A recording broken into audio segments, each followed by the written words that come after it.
Wake up to reality. In this world of so-called heroes and villains, you believe symbols and smiles will bring peace? How pathetic. I am Izuku Midoriya, but I am so much more than that pathetic name suggests. I have walked through war, tasted true power, and understood what it means to reshape the world. This is my story, the chronicle of how I will dominate this era of heroes and show them what real strength looks like. Welcome, legends, to Chronos Recom. I wrote this story myself, so if you have any suggestions or what-ifs you want to see, drop it in the comments below. Also, just wanted to let you know I've got a Patreon set up now for anyone who wants to support the channel directly. You can get early access to stories, submit direct fan requests, and get exclusive content. It's totally optional, but if you want to help keep these stories coming, check it out. Links in the description. And don't forget to subscribe, like, and hit that bell so you never miss an upload. Let's dive into this story. The manifestation came at age 4. While other children wept at their diagnoses of Quirkless, Izuku Midoriya stood before the doctor with crimson eyes spinning with 3 black tomei. The physician stumbled backward, his clipboard clattering to the floor as an oppressive presence filled the examination room. Something ancient, powerful, and utterly terrifying. "Fascinating," young Izuku murmured, his voice carrying an unnatural weight for a child. "This world's power system is crude compared to what I possess, yet it operates on similar principles. Genetic manifestation. Interesting." His mother, Inko, felt her breath catch. This wasn't her baby speaking. This was something else entirely. The Sharingan faded, returning his eyes to their natural green, but the presence remained. Izuku turned to his mother with a slight smile that somehow seemed condescending despite his childish features. "Do not concern yourself, mother. I am simply remembering what I've always been." From that moment, the world would never be the same. 10 months later, the UA entrance exam arrived not as a test, but as a demonstration. The mock city sprawled before the examinees, filled with villain robots of varying point values. Hundreds of nervous teenagers gathered at the starting line, whispering about their quirks, strategizing about target priorities, psyching themselves up for the competition ahead. Izuku Midoriya stood apart from them all. He had grown into his power over the decades since that first awakening. His frame, though lean, carried itself with absolute confidence. His green eyes, when not transformed, observed everything with analytical precision, and when he spoke, which was rarely, every word dripped with casual authority. "Look at that guy," someone whispered. "He hasn't said a word to anyone." "Probably nervous," another replied. "No, look at his eyes. That's not nervousness. That's..." The sentence trailed off. There was no word for what they saw in Izuku Midoriya's gaze. Present Meek's voice boomed across the assembly area, explaining the rules, the point system, the zero-pointer to avoid. Izuku listened with barely concealed amusement. Point values, avoiding certain targets. The very concept was beneath him. "You there, with the green hair," a blue-haired examinee pointed accusingly. "You've been muttering to yourself. If you're not taking this seriously, leave and stop disrupting those of us who are." Izuku's gaze shifted to the boy, Ida Tenya, his mind catalogued automatically, and his expression didn't change.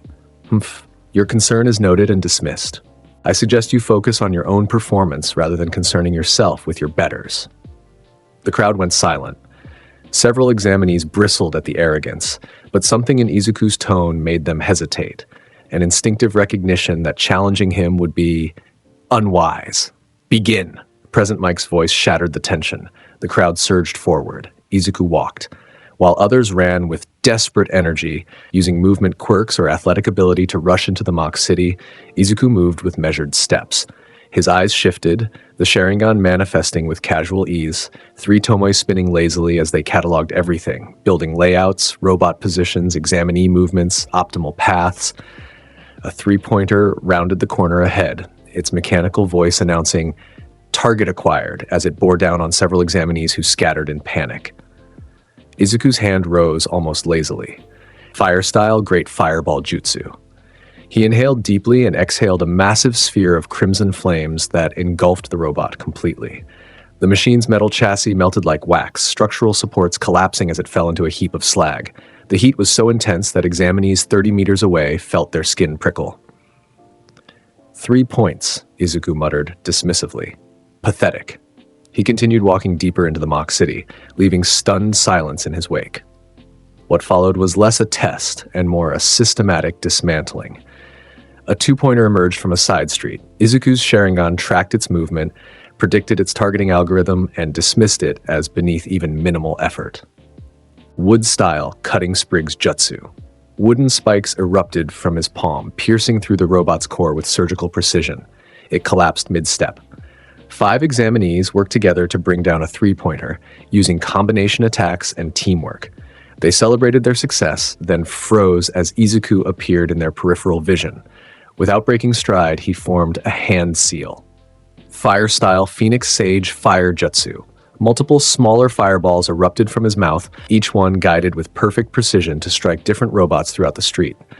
4 3-pointers and 2 1-pointers fell simultaneously, their circuits frying before they could even register the attack. 23 points in under 3 seconds. Insects, Izuku said softly, all of you, scrambling for scraps. In the observation room, the UA faculty watched in stunned silence. What is his quirk? Midnight breathed. Multiple applications, Principal Nezu murmured, his perpetually cheerful expression replaced with sharp analytical focus.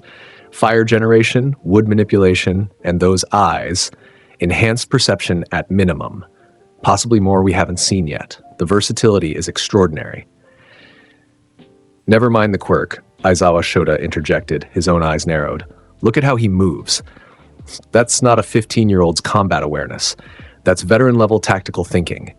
Every action is perfectly efficient, and he's not even trying. All Might, in his deflated form, felt something cold settle in his stomach. The boy's power was immense, yes, but it was the presence that disturbed him, that overwhelming aura of superiority and violence barely contained. He's dangerous, Aizawa continued, skilled, powerful, and completely confident. That's the most dangerous combination. Perhaps, Nezu replied, whiskers twitching, or perhaps he's exactly what we need. Look, the 0-pointer.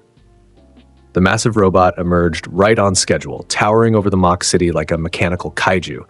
Its appearance triggered the intended response. Examinees fled in terror, recognizing that fighting it was pointless.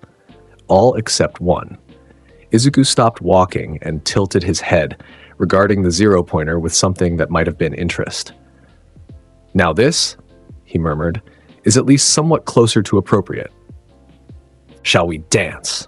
His eyes shifted, the 3 Tomoe of the Sharingan spinning faster before morphing into a more complex pattern. The Mangekyō Sharingan, its design unique and mesmerizing. Around him, the air itself seemed to thicken with power. The 0-pointer's targeting systems locked onto Izuku, its arm raised, weapon systems charging for a devastating attack that would fill the entire street with destruction. Izuku's chakra exploded outward. Purple energy erupted from his body, rapidly taking shape and form. Bone structure first, then musculature, then armor. Massive, terrifying, and absolutely magnificent. In seconds, a towering humanoid avatar of pure energy surrounded Izuku, its form armored like an ancient warrior god, its presence so overwhelming that every examinee for 3 blocks fell to their knees from the pressure. Susanoo. The complete body Susanoo stood nearly as tall as the 0-pointer itself, its purple armor gleaming, its 4 arms each carrying ethereal weapons. The face was demonic yet majestic, a warrior spirit from ancient legend given form through sheer power. In the observation room, coffee cups shattered on the floor. Midnight gripped her desk so hard her knuckles turned white. Even Nezu's constant smile had faded into something like awe. What? Aizawa whispered, in the name of... The 0-pointer fired. Missiles, lasers, kinetic rounds. Everything it had launched simultaneously at the massive chakra construct. Susanoo raised one hand almost lazily. Every projectile detonated harmlessly against its armor. The explosions so intense they shattered windows across the mock city, but failing to leave even a scratch on the purple avatar. Is that all? Izuku's voice rang out, amplified by the Susanoo's presence. Then let me show you the difference between your engineered power and true strength. Susanoo's arm drew back. In its hand materialized a massive ethereal sword, the blade longer than most buildings. One swing. The zero-pointer was bisected diagonally, its top half sliding away from its bottom in a screech of tortured metal. The cut was so clean, so perfect, that for a moment the machine didn't seem to realize it had been severed. Then gravity claimed it, and hundreds of tons of reinforced robot crashed into the street with catastrophic force. Izuku deactivated Susanoo as casually as one might close an umbrella. The massive construct dissipated into particles of purple light, leaving him standing alone in the center of a crater created by the zero-pointer's fall. He looked down at the destroyed machine without expression. 78 points, he said to himself, having tracked his score with perfect accuracy. More than sufficient, though the challenge was disappointing. Sorel, power is not will. It is the phenomenon of physically making things happen. This test understood only will, not power. Silence reigned across the entire mock city. Every examinee who had witnessed even a fraction of what just occurred stood frozen, minds unable to process what they'd seen. Then Present Mike's voice, noticeably shaken, announced, "Time's up! Exam." The gates opened. Most examinees stumbled out, shell-shocked and questioning what they'd just witnessed. Izuku walked out with the same measured pace he'd entered with, his expression one of mild disappointment. As he passed Ida Tenya, who had managed a respectable 42 points through teamwork and efficiency, the blue-haired teen opened his mouth, closed it, then finally managed. "What? What was that?" Izuku glanced at him. That was the difference between those who play at strength and those who embody it. You fought well for your level. Take some pride in that. The words were delivered without malice, but the casual dismissal, for your level, stung more than any insult could have. In the observation room, the faculty remained silent for a long moment. Finally, All Might spoke. "We need to accept him." "Obviously," Aizawa replied. "The question is whether we can actually teach someone like that anything, or more importantly, should we?" "What do you mean?" Midnight asked. "I mean," Aizawa continued, his expression grave, "that kid doesn't need UA to become powerful. He already is powerful. Beyond powerful. What he needs is guidance, ethics, restraint. But I saw his eyes. He's not going to accept guidance from people he views as beneath him. And right now, I think he views everyone as beneath him."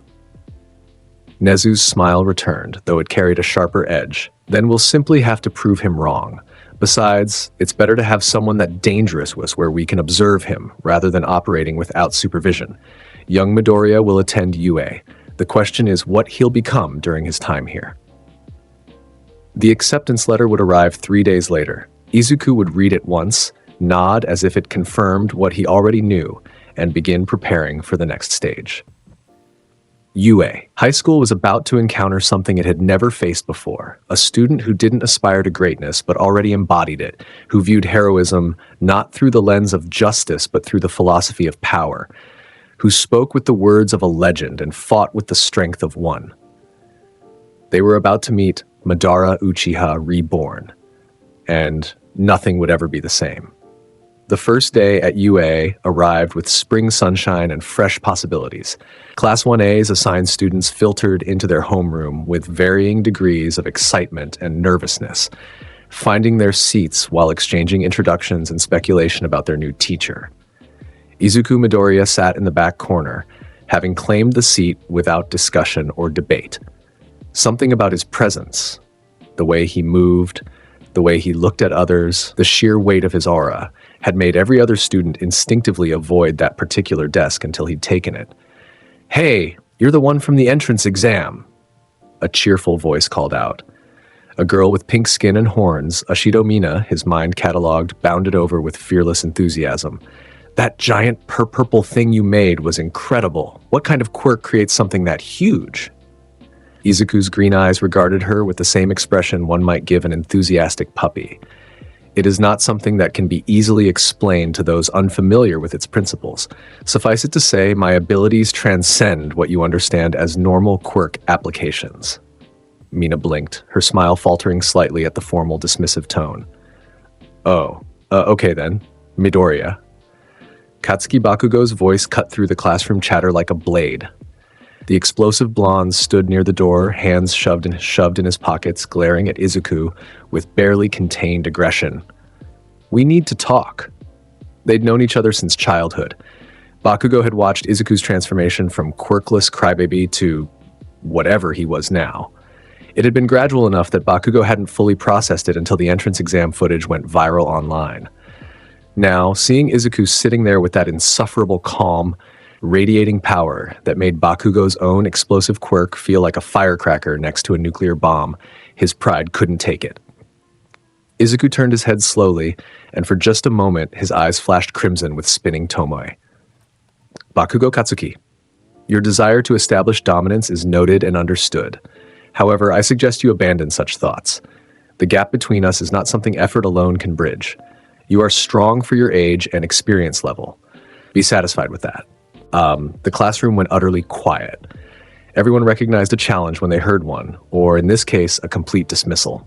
Bakugo's hands sparked with small explosions. You think you're so much better than everyone else? I'll show you. You'll do nothing. Izuku's voice didn't rise, but it carried absolute authority. He stood smoothly, and despite being shorter than Bakugo, somehow seemed to loom over the entire room. Wake up to reality, Bakugo. Nothing ever goes as planned in this accursed world. Your plans to challenge me to prove yourself superior, they exist only in your imagination. The reality is that you are an insect before a god, and no amount of rage will change that fundamental truth. The Sharingan fully manifested, 3 tomoe spinning hypnotically. Several students gasped. Bakugo felt his body freeze, not from fear, he'd tell himself later, but from some instinctive prey response to a predator's gaze. However, Izuku continued, his tone softening slightly, you have potential, perhaps more than most in this room. Channel your rage into growth rather than pointless challenges. In time, you might become someone worthy of my acknowledgement. He deactivated the Sharingan and returned to his seat as if nothing had happened. Bakugo stood frozen for another moment, then spun and stalked to a seat on the opposite side of the room, his face a mask of fury, and something he refused to identify as humiliation. The door slid open. A yellow sleeping bag on the floor began moving, and from it emerged Aizawa Shuta, looking even more exhausted than usual. His perpetually tired eyes scanned the class with the practiced assessment of a veteran teacher before settling on Izuku for just a moment longer than the others. It took you 8 seconds to quiet down. Time is precious. Rational students would understand that. He stood, pulling himself fully from the sleeping bag. I'm your homeroom teacher, Aizawa Shota. Now we're going to have a quirk apprehension test. Groans rippled through the class. Aizawa's expression didn't change. You've all been through standardized tests in middle school, correct? Physical fitness tests where you weren't allowed to use your quirks. It's irrational. The government is still trying to pretend quirks are a special circumstance. This is not rational thinking. He pulled out a device that looked like a smartphone. Here at UA, we do things differently. Bakugo, you finished top in the practical exam. What was your best softball throw in middle school? 67 meters, Bakugo replied, his earlier confrontation temporarily forgotten. Try it again, but use your quirk. As long as you stay in the circle, anything goes. Give it everything you've got. Bakugo took the softball and stepped into the marked circle, a feral grin spreading across his face. This, at least, was something he could dominate. He wound up and hurled the ball with an explosive blast that echoed across the field. Die! The ball rocketed into the sky, propelled by the explosion. Aizawa's device beeped. 705.2 meters. That's what using your quirk in a fitness test looks like. Now then, we'll be conducting 8 physical tests. Whoever places last in overall rankings will be judged hopeless and expelled immediately. The class erupted in protests. Aizawa's grin turned predatory. Welcome to UA's hero course. If you can't accept that, leave now. Izuku remained seated while others panicked. His expression hadn't changed. Expulsion? From his perspective, the only question was by what margin he would dominate. Midoriya. Aizawa's voice cut through the noise. You're up first. I want to see what you're really capable of. Interesting, Izuku thought as he stood. The teacher wants to establish baseline expectations and probably intimidate the others by having me demonstrate. Efficient. He walked to the circle and accepted the softball from Aizawa. Their eyes met briefly, and Izuku saw calculation in the teacher's gaze. Wariness, curiosity, and firm resolve. This was a man who had seen combat, who understood violence, worthy of some minimal respect. Izuku held the ball loosely, considering his options. He could simply throw it with chakra enhancement. That would achieve several thousand meters easily. He could use Shinra Tensei to repel it at extreme velocity. He could even summon a wood clone to throw it while he remained stationary, demonstrating his ability to create subordinates. But no, this required a statement. A declaration that would end any doubts about the hierarchy in this class. His eyes shifted to the Rinnegan, the rippled pattern causing several students to step back involuntarily. The presence intensified, heavy and oppressive, like a physical weight pressing down on everyone present.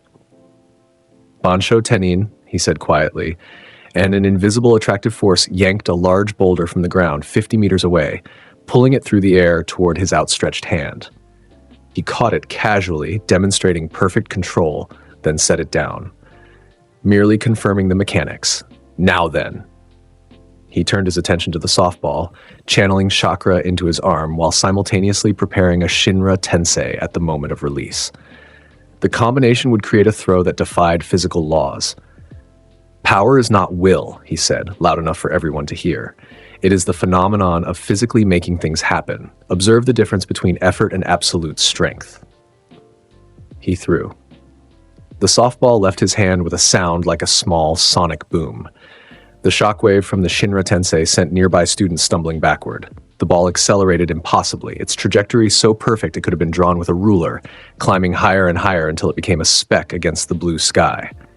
Aizawa's device beeped, then beeped again. Then displayed an error message before finally settling on a number. 3,847.6 meters, he read aloud, his expression carefully neutral. Silence. Complete. Total silence. Even Bakugo, who'd been preparing to scoff at whatever Izuku achieved, stood with his mouth slightly open. Adequate, Izuku said, deactivating his Rinnegan. Though I could have done better with more preparation. Shall we continue with the other tests? The remaining 7 tests were equally dominated. The 50-meter dash, Izuku used the body flicker technique, moving so fast he appeared to teleport from start to finish. Time, 0.8 seconds. Aizawa's device beeped an error message twice before accepting the reading. Grip strength, chakra enhancement, 998 kilograms of pressure, the device's maximum reading. Standing long jump, wood style to create a platform mid-air, then pushed off it to cover the entire sandbox and land beyond it. Distance, unable to measure, exceeded testing area. Repeated side steps, shadow clones, 50 perfect duplicates, all performing side steps simultaneously.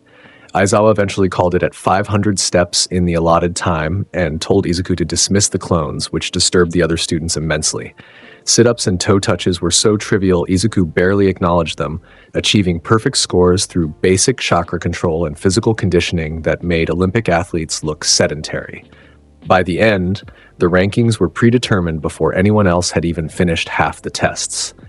Izuku Midoriya, absolute dominance in all categories, 220. Everyone else, their rankings hardly mattering. Aizawa gathered the class, his expression grave. Now the expulsion was a logical ruse to make sure you gave this everything you had. However, his eyes found Izuku. I want you all to understand something. Look at Midoriya's scores. Look at the gap between first and second place. The class looked. The gap was absurd, astronomical, impossible to close. This, Aizawa continued, is what real talent looks like. What genetic lottery winning combined with training produces. Some of you will train your entire lives and never reach 1/10 of what Midoriya just demonstrated effortlessly. That's not fair. That's reality. He paused, letting it sink in. Your job isn't to beat Midoriya. That's impossible for most of you and unlikely for all of you. Your job is to become the best hero you can be. To master your quirk. To find your path. Comparing yourself to him is as rational as comparing yourself to All Might. Understand? Reluctant nods. Most students were still processing the casual impossible for most and unlikely for all assessments. Izuku remained standing apart, his arms crossed, expression unchanged. Aizawa's words were logical and correct. The gap was insurmountable. They were insects before him, some more talented insects than others, but insects nonetheless. His eyes scanned his classmates, Bakugo, seething with barely contained fury. Todoroki Shoto, the quiet heterochromatic boy, watching Izuku with calculating intensity. Uraraka Ochako, the gravity girl, looking intimidated but determined. Ida Tenya, rigid with shock at the performance gap. Others whose names he'd catalogued but dismissed as irrelevant. "Wake up to reality," he said softly, though his voice carried across the silent field. "This is what actual power looks like. Not potential, not talent waiting to bloom. Power. The sooner you accept that the hierarchy has been established, the sooner you can find peace in your position within it." "That's enough, Midoriya," Aizawa interjected. "Dismiss class. Tomorrow we begin real hero training. I suggest you all rest and prepare mentally. You're going to need it." As the students dispersed, talking in hushed whispers about what they'd just witnessed, Aizawa called out, "Midoriya," a word. Izuku turned back, mildly curious. Aizawa waited until the others were out of earshot before speaking. "I watched your entrance exam footage a dozen times. I've reviewed your test scores. I've seen what you just did, and I need you to understand something." His expression was hard. "Power like yours is dangerous, not because of what it can do, though that's terrifying enough, but because of how it makes you think. You look at your classmates like insects. You talk about hierarchy and power as if might makes right. That's not heroism, Midoriya. That's villainy waiting for an excuse." Izuku regarded the teacher with something like interest. This man was willing to challenge him verbally despite knowing the power gap. That took courage. Foolish courage, perhaps, but courage nonetheless. "You misunderstand, Aizawa-sensei," Izuku replied, his tone formal but not hostile. "I am not a villain because I recognize reality. I am simply someone who refuses to live in comfortable delusion.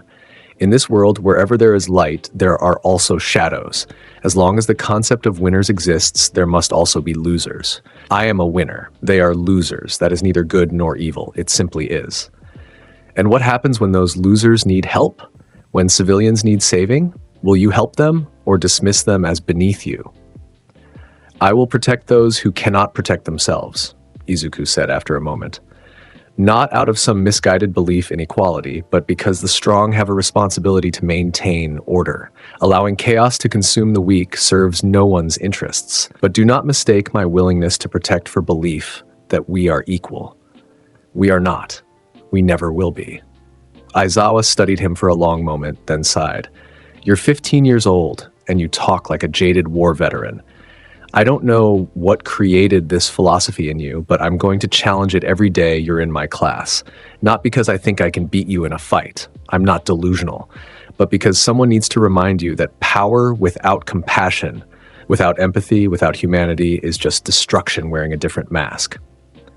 "Then I look forward to your attempts, Sensei," Izuku replied, the faintest trace of a smile crossing his features. "Perhaps you will prove more interesting than I anticipated. Or perhaps you will simply confirm what I already know, that the longer you live, the more you realize that reality is just made of pain, suffering, and emptiness." He walked away before Aizawa could respond, leaving the teacher standing alone on the field, wondering if UA had just accepted a future hero or a future catastrophe. In his office, Principal Nezu reviewed the test footage, his paws clasped thoughtfully.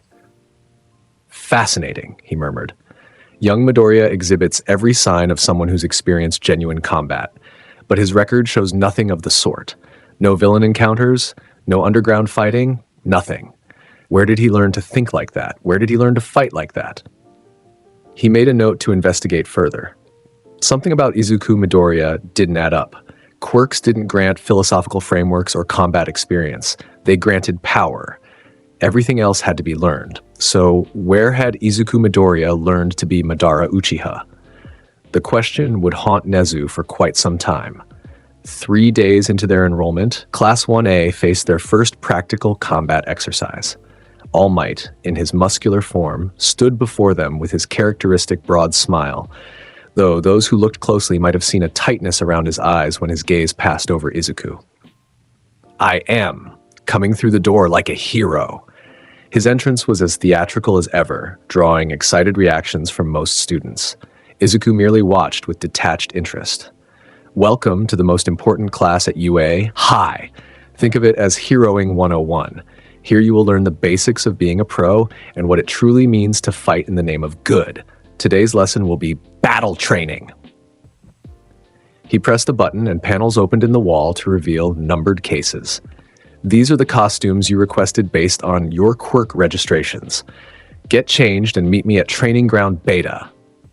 The locker room buzzed with excitement as students donned their hero costumes. Izuku opened his case to find what he'd specified: a black haori with red clouds patterned across it, dark pants, and armored boots. Simple, practical, and reminiscent of something he couldn't quite place, but felt right. The moment he put it on, it felt like remembering who he'd always been. When Class 1A assembled at Training Ground Beta, All Might beamed at their varied costumes. "You look great, everyone. Now then, today's training is battle simulation. You'll be split into teams of 2, one team playing villains, the other heroes. The villains will guard a nuclear weapon hidden somewhere in this building. The heroes must either capture the villains or secure the weapon within the time limit." He held up a box. "Teams will be decided by lottery." The teams were drawn. The combinations were different from what fate might have otherwise dictated. Izuku found himself paired with Yaoyorozu Momo, the girl with the creation quirk. Their opponents, Todoroki Shoto and Kaminari Denki. Team G will be the heroes. Team I will be the villains. All other teams, head to the monitoring room. Izuku and Yaoyorozu entered the building first, designated as the villains for this exercise. The nuclear weapon, actually just a prop, sat on the 4th floor of the 5-story structure. They had 5 minutes to prepare before the heroes entered. "Midoriya-san," Yaoyorozu began nervously. She'd watched his performance in the quirk assessment test and understood the massive gap between them. "I think we should establish a strategy. I can create capture weapons and—" "That won't be necessary," Izuku interrupted calmly. He walked to the window and looked out over the training ground. "Your role in this exercise is simple. Stay near the weapon and do not interfere. This will be over quickly." "But we're supposed to work together. If we don't coordinate—" "Yaoyorozu Momo." He turned to face her, his eyes shifting to the Sharingan. 3 tomoe spun lazily, and she felt her breath catch. "You are skilled for your age. Your quirk has tremendous versatility and potential. However, against what is coming, you would only be caught in the crossfire. This is not an insult. This is reality. Stay. Here." Something in his tone, not quite an order, but carrying absolute certainty, made her nod slowly. Izuku moved to the 3rd floor and took position in the central corridor. His Sharingan tracked movements through the building walls. Chakra-enhanced perception allowed him to sense the 2 hero team members entering on the ground floor. In the monitoring room, the other students watched on screens as Todoroki and Kaminari began their infiltration. "Todoroki's quirk is ice and fire, right?" Kirishima asked. "And Kaminari has electricity. That's a solid combination." "Against Midoriya?" Bakugo scoffed, his expression dark. "They're dead already. They just don't know it." All Might wanted to disagree, but he'd seen the entrance exam footage. He'd read Aizawa's report. He remained silent. Todoroki moved through the 1st floor methodically, ice already forming on his right side. "Kaminari, stay behind me. I'll freeze the corridors to limit his mobility. When we locate him, you hit him with electricity while he's frozen." "Got it," Kaminari replied, electricity crackling between his fingers. They reached the stairwell to the 2nd floor. Todoroki sent a wave of ice up the stairs, intending to create obstacles and slow any ambush. The ice shattered before it reached the 2nd floor landing. Invisible force, pure kinetic energy, destroyed the ice as easily as breathing. Fragments rained down as a voice echoed from above. "Wake up to reality. Nothing ever goes as planned in this accursed world." Izuku appeared at the top of the stairs, his Sharingan gleaming in the dim light. "Did you truly believe such crude application of your quirk would hinder me? Todoroki Shoto, son of Endeavor, I've heard of your potential. And you, Kaminari Denki, whose electrical output is impressive but uncontrolled. Let me ask you something." He descended the stairs slowly, each step deliberate. "Would you consider dying together teamwork as well?" Todoroki's response was immediate.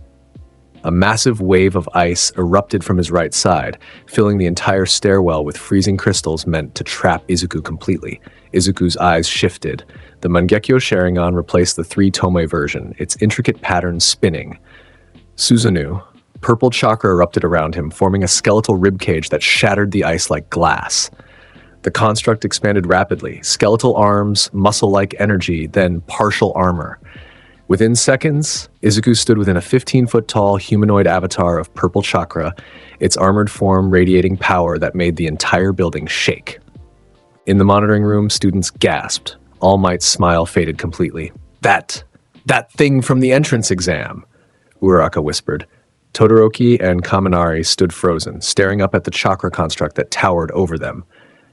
This is the difference between your powerful quirks and absolute power. Izuku's voice resonated from within Susanoo. Shall I demonstrate further?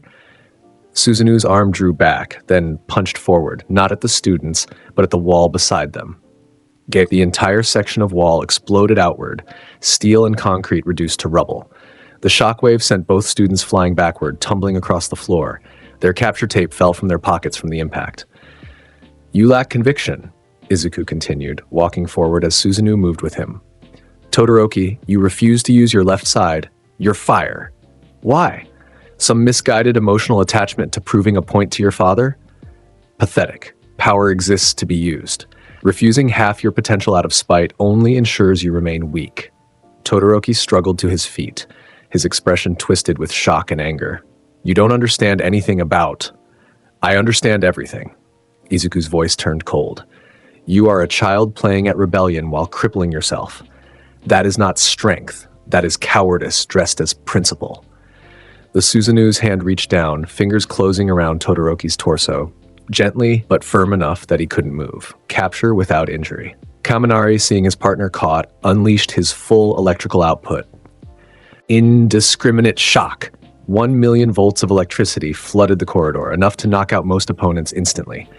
It washed over Susanoo's chakra armor like water off a duck's back. The construct wasn't physical, it was pure energy. Electricity couldn't harm it. Insufficient, Izuku said simply. Susanoo's other hand captured Kaminari mid-discharge. Both students were held aloft, completely immobilized. This exercise is concluded. He applied the capture tape to both of them efficiently, then released Susanoo. The massive construct dissipated into particles of purple light. The concept of hope is nothing more than giving up, Izuku said, looking at both defeated students. You hoped your quirks would be enough. You gave up on tactical thinking, on strategy, on understanding your opponent. That hope led to this. Defeat. Hero team loses. Villain team wins. All Might's voice came through the speakers, slightly strained. In the monitoring room, the class sat in stunned silence. Less than 3 minutes, Ida said quietly, checking his watch. The entire exercise lasted less than 3 minutes. Did you see that purple thing? Ashido whispered. It just tanked Kaminari's maximum output like it was nothing. Bakugo's hands clenched into fists. He'd known Izuku was strong, had seen it at the entrance exam, but seeing that power used against opponents actually trying their best made the gap even more apparent. The defeated team returned to the monitoring room, Todoroki looking shaken and Kaminari still slightly dazed from his own quirk usage. Well, All Might's voice was determinedly cheerful. That was instructive. Who can tell me the MVP of that exercise? Yaoyorozu raised her hand. Midoriya-san, obviously. He neutralized both opponents quickly and efficiently while protecting the objective. But he completely ignored teamwork, Ida protested. He told Yaoyorozu-san to stay put and did everything himself. Because teamwork requires teammates of comparable ability, Izuku interjected, having returned with Yaoyorozu. In a scenario where one member can complete the objective alone, dividing attention to inferior tactics is illogical. I protected Yaoyorozu by keeping her away from potential harm and ensured victory through overwhelming force. Both objectives achieved optimally. All Might wanted to argue, but couldn't find a flaw in the logic. Well, sometimes heroism requires inspiring others to reach beyond their limits. By doing everything yourself, you denied your teammate the chance to grow. Growth comes from challenges appropriate to one's level, Izuku replied. Throwing her against Todoroki and Kaminari when I could handle them alone would not promote growth. It would promote injury. Or would you prefer I allow my teammate to be harmed to satisfy some abstract principle of working together? The symbol of peace found himself without a good counter-argument. The exercises continued with other team pairings, but none captured the class's attention quite that first match.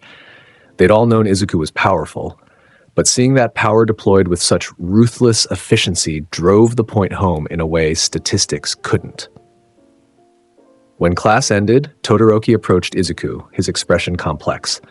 "What you said during the fight, about my father and my fireside." "You." He hesitated. "How did you know?" "Your stance favors your right side. Your ice usage is exceptionally developed while I've seen no evidence of fire. Combined with Endeavor's known obsession with surpassing All Might, the conclusion was elementary." Izuku regarded him with clinical interest. "You are crippling yourself to spite a man who doesn't care. He has already won if you refuse to use your full power. The only person you're hurting is yourself." "You don't understand what he did." "I understand perfectly. Your father is obsessed with power and saw you as a tool to achieve it. Your resistance is refusing to be that tool. But tools can be wielded for different purposes than their creator intended. Your fire is not his fire. Your power is your own. Refusing it out of spite is allowing him to control you even when he's not present. Is that truly the freedom you seek?" Todoroki stood silently, processing words he'd never considered from that angle. "When a man learns to love, he must bear the risk of hatred," Izuku continued, his tone slightly softer. "Your hatred of your father has made you hate part of yourself. That is his victory, not yours. True victory would be using everything you possess and becoming stronger than he could ever be despite his plans, not because of them."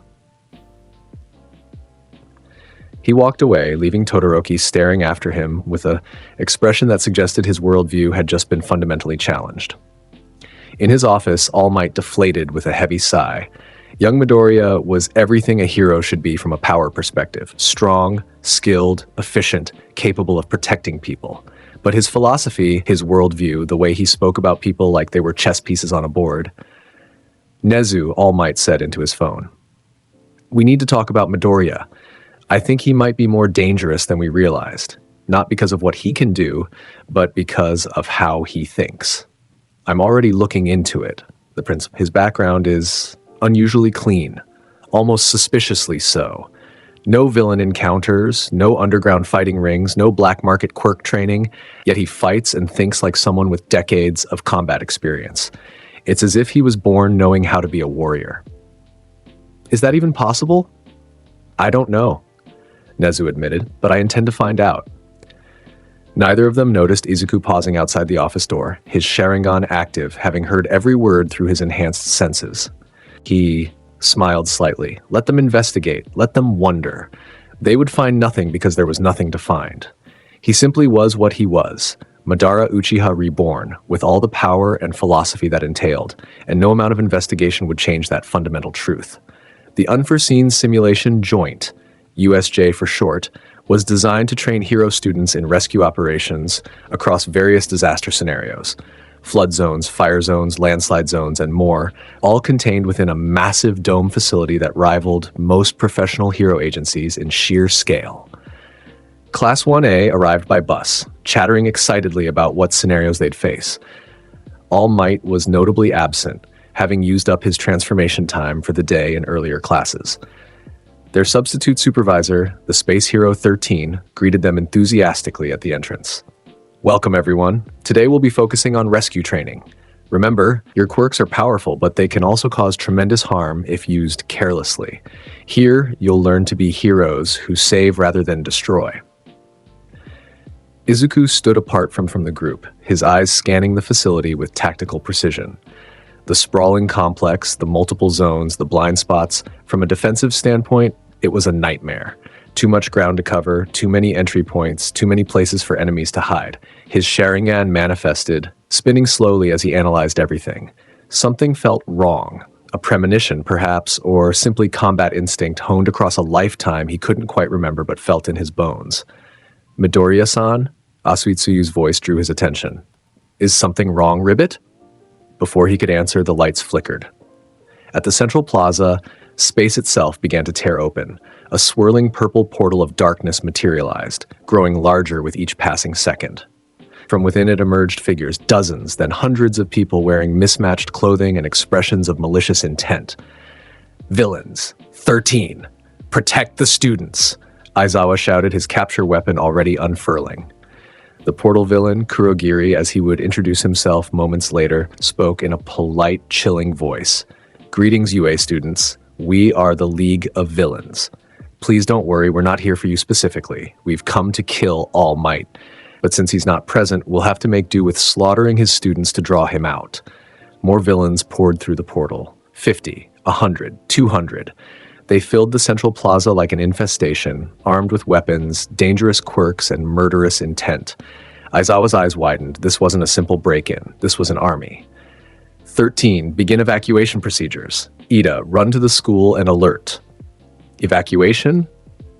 Izuku's voice cut through the chaos like a blade. He stepped forward, past Aizawa, past the defensive line, walking toward the stairs leading down to the plaza. How disappointing. I expected my first real engagement at UA would be against worthy opponents, but instead you send. He paused at the top of the stairs, looking down at the assembled villains with undisguised contempt. His eyes shifted from green to crimson, the Sharingan manifesting fully. Insects. The word carried across the entire facility. Midoriya, get back, Aizawa commanded. There are too many of them. Izuku didn't even glance back. Aizawa-sensei, take the students and retreat to safety. This won't take long. You arrogant little, one villain started to shout. Izuku's presence exploded outward. It wasn't a physical attack. It was pure intimidation, raw killing intent refined across countless battles and reborn in this moment. The air itself seemed to thicken, pressure building until several weaker villains actually collapsed to their knees, gasping. Let me ask you insects a question, Izuku said, his voice carrying across the plaza with perfect clarity.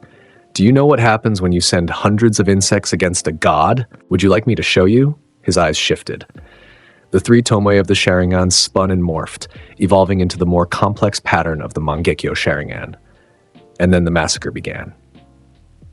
Izuku descended the stairs with measured steps as the first wave of villains charged at him. 20 men and women with various quirks, strength enhancement, projectile generation, transformation abilities, all rushing forward with weapons raised and powers active. Fire style, great fire annihilation.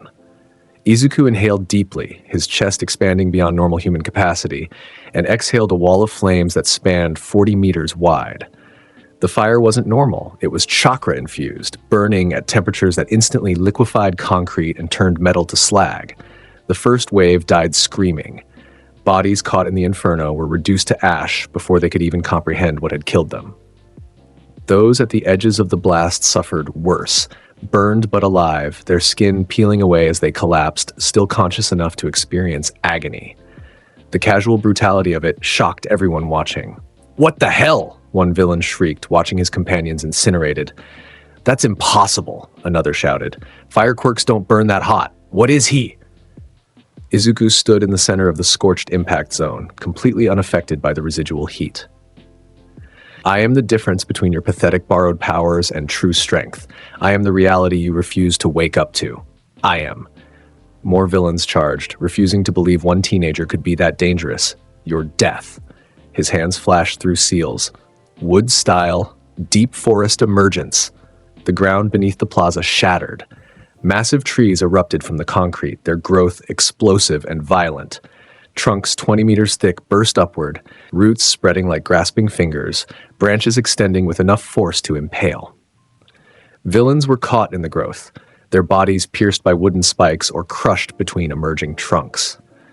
Screams filled the air as the forest spread across the plaza at impossible speed, transforming the modern facility into a primordial woodland stained red with blood. A villain with a transformation quirk that turned him into living rock charged through the trees, and confident his defensive form would protect him. "Your tricks won't work on me." Izuku's gaze shifted to him. Humph. The Mangekyō Sharingan spun, and the villain found himself trapped in Genjutsu. In the illusion, he was back in the forest, but now it was infinite. Trees stretching forever in all directions, each trunk bearing the crucified bodies of his fellow villains. He looked down to find himself impaled on a massive wooden spike, unable to move, unable to die, forced to watch the massacre repeat eternally. In reality, the villain collapsed, unconscious, his mind broken by the horror of what he'd experienced in less than a second. "Genjutsu of that level," Izuku murmured, "is wasted on one such as you, but it serves to illustrate a point." More villains emerged from the various zones: the flood zone, the landslide zone, the fire zone. They'd been spread out to attack students, but now they converged on the plaza, drawn by the sounds of battle and dying comrades. 70 more. 80. Nearly 100 villains now faced Izuku, their initial confidence shaken, but their numbers giving them courage. "Rush him all at once," someone shouted. "He can't take all of us." They charged as a mob, quirks flaring to life: electricity, ice, stone manipulation, enhanced strength, projectile generation, dozens of different powers all unleashed simultaneously. Izuku's chakra erupted. Susanoo. Purple energy exploded outward, forming first the skeletal structure, then muscle-like energy, then partial armor. The construct expanded rapidly, growing from 15 feet to 30 feet to 50 feet tall. But it didn't stop there. The complete body Susanoo manifested fully, a colossal humanoid avatar of purple chakra that towered 100 meters tall, its form armored like an ancient warrior god, its presence so overwhelming that the entire USJ facility shook from the sheer pressure of its existence. Its face was demonic yet majestic, with 4 eyes and fangs. It wore elaborate armor etched with intricate designs. In its 4 hands, it held massive ethereal weapons: 2 swords, a spear, and an empty hand wreathed in destructive energy. The villains who'd been charging stopped as if they'd hit an invisible wall. They stared up at the colossal construct, their minds unable to process what they were seeing. "What?" one breathed. "What is that thing?" "It's a monster. Run. We're going to die. We're all going to die." Panic spread like wildfire. Villains turned to flee, but Kurogiri's portals didn't respond. The sheer pressure from Susanoo was disrupting his concentration. From within the construct, Izuku's voice resonated like thunder. "Did you truly believe your numbers meant anything? That your crude powers could challenge perfection? Wake up to reality.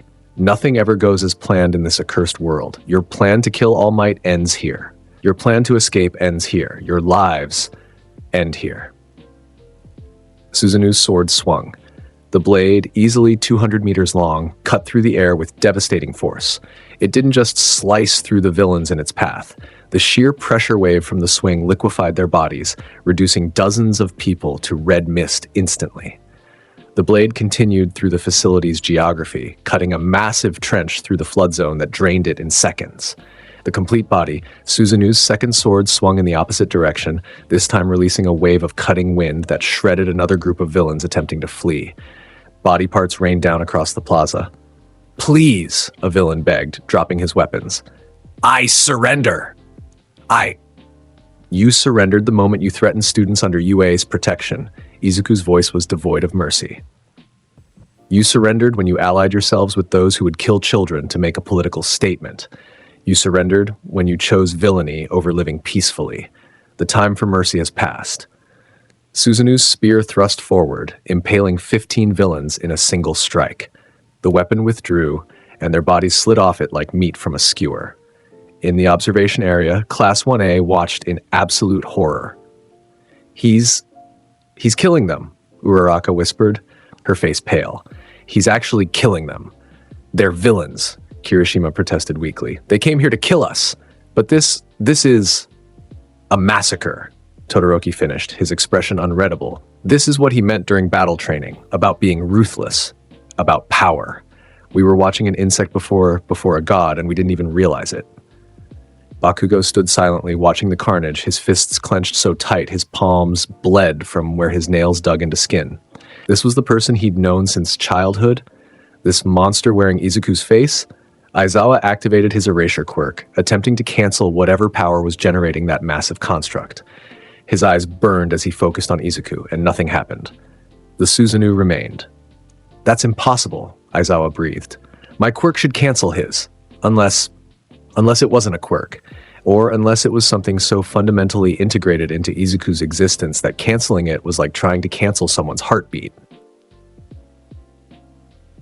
The massacre continued. Villains tried everything. Ice attacks froze harmlessly against Susanoo's armor. Lightning washed over it without effect. Physical attacks from strength-enhancing quirks bounced off as if the attackers had punched a mountain. One villain with a disintegration touch managed to reach the construct's foot. His quirk activated and nothing happened. Susanoo's chakra simply reformed faster than he could disintegrate it. Your efforts are as futile as your existence, Izuku declared. Allow me to demonstrate one more technique before this ends. Susanoo's hands came together in a prayer position. The massive construct began to glow with additional chakra, this time tinged with blue. Yasaka Magatama! From Susanoo's hands erupted massive Kamashi projectiles of pure energy, each one the size of a bus. They spun through the air like deadly shuriken, homing in on clusters of villains with perfect accuracy. Where they hit, they exploded. The detonations were catastrophic. Each Magatama created a blast radius of 50 meters. The explosions so powerful they left craters in the reinforced facility floor. Villains caught in the blasts were vaporized. Those near the edges were flung like ragdolls, their bodies broken from the sheer concussive force. 20 Yasaka Magatama. 20 explosions. 200 more dead or dying. The plaza was a nightmare of destruction. Blood painted the ground and walls. Body parts were scattered like discarded trash. The beautiful forest Izuku had created earlier was now decorated with corpses impaled on branches or crushed beneath fallen trunks. The air smelled of burning flesh, blood, and ozone from discharged quirks. Of the 300 villains who'd entered the USJ, fewer than 30 remained conscious and uninjured. They huddled together in the center of the plaza, surrounded by the bodies of their comrades, staring up at the towering Susanoo with expressions of absolute terror. "Please," one sobbed. "Please, we surrender. Just stop." Izuku deactivated Susanoo. The massive construct dissipated into particles of purple light, revealing him standing atop a wooden pillar at the center of his created forest. His Mangekyō Sharingan gleamed in the emergency lighting. He descended slowly, walking across branches that grew to meet his feet, creating a path down to the surviving villains. His expression was perfectly calm, showing no signs of exhaustion despite the devastating display of power.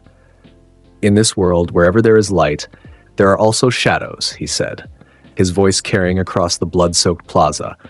"As long as the concept of winners exists, there must also be losers. As long as there are heroes, there must be villains. But understand this, the outcome of your conflict was determined the moment you chose to challenge me." He stood before the surviving villains, his presence alone making them flinch back. "Your leader, Shigaraki Tomura, correct? The one who orchestrated this attack, where is he?" A mist-like villain materialized nearby, Kurogiri, the portal user. "The plan has failed. Shigaraki-sama has already been evacuated. You may have defeated these foot soldiers, but the League of Villains will nothing." Izuku's eyes focused on Kurogiri, and the villain felt something grab his consciousness. "You speak of your league as if it has power, as if it has significance. You are insects playing at revolution. Your master is an insect playing at being a villain. And All for One, the one who truly pulls your strings, is simply a more experienced insect who has lived long enough to forget that even he can be crushed." Kurogiri's form flickered. "How did this child know about All for One?" "Tell your master," Izuku continued, "that Izuku Midoriya knows of his existence. Tell him that the underworld's hidden emperor is not as hidden as he believes, and tell him that if he wishes to test himself against me, I welcome the challenge. But warn him, I am not like the heroes he has fought before. I do not capture, I do not imprison, I do not show mercy. I end threats permanently." "You're just a child," Kurogiri managed. "You cannot possibly." "I am more than any child has a right to be," Izuku interrupted, "and far older than my appearance suggests. Now go. Take your survivors and flee. Tell Shigaraki Tomura and All for One what happened here. Let them understand what awaits them if they continue down this path." Kurogiri hesitated, then began creating portals. The surviving villains scrambled through them, desperate to escape. Within moments, the plaza was empty except for Izuku, the watching students and teachers, and the hundreds of corpses scattered across the destroyed facility. Aizawa slowly made his way down to the plaza, his expression complex. "Midoriya, what have you done?" "I protected UA students from a credible threat," Izuku replied calmly. "I neutralized villains who came here with lethal intent. I sent a message to the true enemy that they face consequences for their actions. Is this not what heroes do? Heroes don't massacre people. Don't they?" Izuku's gaze was steady. All Might has killed villains in the past. Records show at least 7 confirmed deaths from his battles. Endeavor has a body count in the dozens. Best Genist's fiber attacks have crushed villains' throats. The difference is that they pretend their killing is accidental, collateral damage, unintended consequences. I simply acknowledge the reality. Sometimes neutralizing a threat requires permanent solutions. These were people. Aizawa's voice rose. Misguided, criminal people, but people nonetheless. They deserved arrest, trial, imprisonment, not execution. They surrendered their right to mercy when they allied with those who would kill children, Izuku stated flatly. Wake up to reality, Aizawa-sensei. Your justice system is broken. Villains escape from Tartarus. They are released on technicalities. They return to prey on the innocent again and again. I have ended that cycle for these particular criminals. Their victims can rest easy, knowing these villains will hurt no one else. Ever. Before Aizawa could respond, a voice boomed across the facility. I am here! All Might crashed through the entrance, having rushed from UA the moment the alert went out. He took in the scene, the blood, the bodies, the destruction, Izuku standing calmly in the center of it all, and his expression shifted through shock, horror, and rage in rapid succession. Young Midoriya, what have you done? I have done what was necessary, Izuku replied, meeting All Might's gaze without flinching. 300 villains entered this facility with the intent to kill you, and failing that, slaughter your students. Now fewer than 30 escaped alive, and they carry with them the knowledge that attacking UA means death. How many future attacks did I prevent? How many innocent lives did I save by ensuring these particular villains never harm anyone again? You don't get to make that choice. All Might's voice shook. Heroes save people. We don't decide who lives and dies. Then what do you call it when your punches accidentally kill villains? What do you call Endeavor's flames burning criminals to death? What do you call the dozens of villains who have died in custody or during arrest over the years? Izuku's tone was calm but cutting. The only difference between your killing and mine is honesty. You pretend it's an accident. I acknowledge it as necessity. That's enough. Principal Nezu's voice carried across the plaza. He'd arrived with All Might, and now his usually cheerful demeanor was replaced with cold calculation. Midoriya, you will come with me. All Might, Aizawa, secure the scene and wait for police. Students, return to the main campus immediately. This facility is now a crime scene. Izuku walked toward Nezu without protest, his expression unchanged. As he passed his classmates, he saw their expressions, fear, horror, awe, disgust, fascination, all mixed together. Only Todoroki met his eyes directly. Something had changed in the heterochromatic teen's gaze. Understanding, perhaps, or recognition of a worldview he'd been raised in but tried to reject. The walk to Nezu's office was silent. Once there, the principal gestured to a seat. Izuku remained standing. I assume you're going to expel me, Izuku said calmly. Should I? Nezu countered. You saved your classmates. You protected UA's reputation by demonstrating that attacking this school has consequences. You eliminated a significant villain threat. From a purely logical standpoint, you accomplished multiple positive objectives. But you did so with methods that violate every principle heroism is built upon. Nezu's eyes were sharp. Heroes don't execute criminals, Midoriya. That's vigilantism at best and murder at worst. The legal system exists for a reason. Due process, trials, the possibility of rehabilitation, these aren't weaknesses of the system. They're what separate heroes from villains. The longer you live, Izuku replied, the more you realize that reality is just made of pain, suffering, and emptiness. Your legal system is a comfortable fiction that allows the strong to pretend they care about the weak, while actually maintaining the status quo. Those villains who escaped from Tartarus, how many killed innocents because the system gave them second chances? How many families suffered because your justice system prioritized the rights of criminals over the safety of civilians? And your solution is to become judge, jury, and executioner. My solution is to acknowledge reality. In this world, strength determines outcomes. The strong protect or prey upon the weak. There is no middle ground, no matter how much you wish there was. I choose to protect, but I will not handicap myself with rules that only I follow while villains operate without restraint. Nezu was silent for a long moment. You speak like someone who's seen war. Real war. Not the sanitized hero-villain conflicts we have today. How is that possible? You're 15 years old. I am 15 years old in body, Izuku acknowledged, but I have knowledge, instincts, and perspectives that transcend that age. Where they come from, I cannot say. I simply know what I know and am what I am. That's not an answer. It's the only answer I have. They regarded each other for a long moment. I'm not going to expel you, Nezu finally said. But understand this, you are now under intense scrutiny.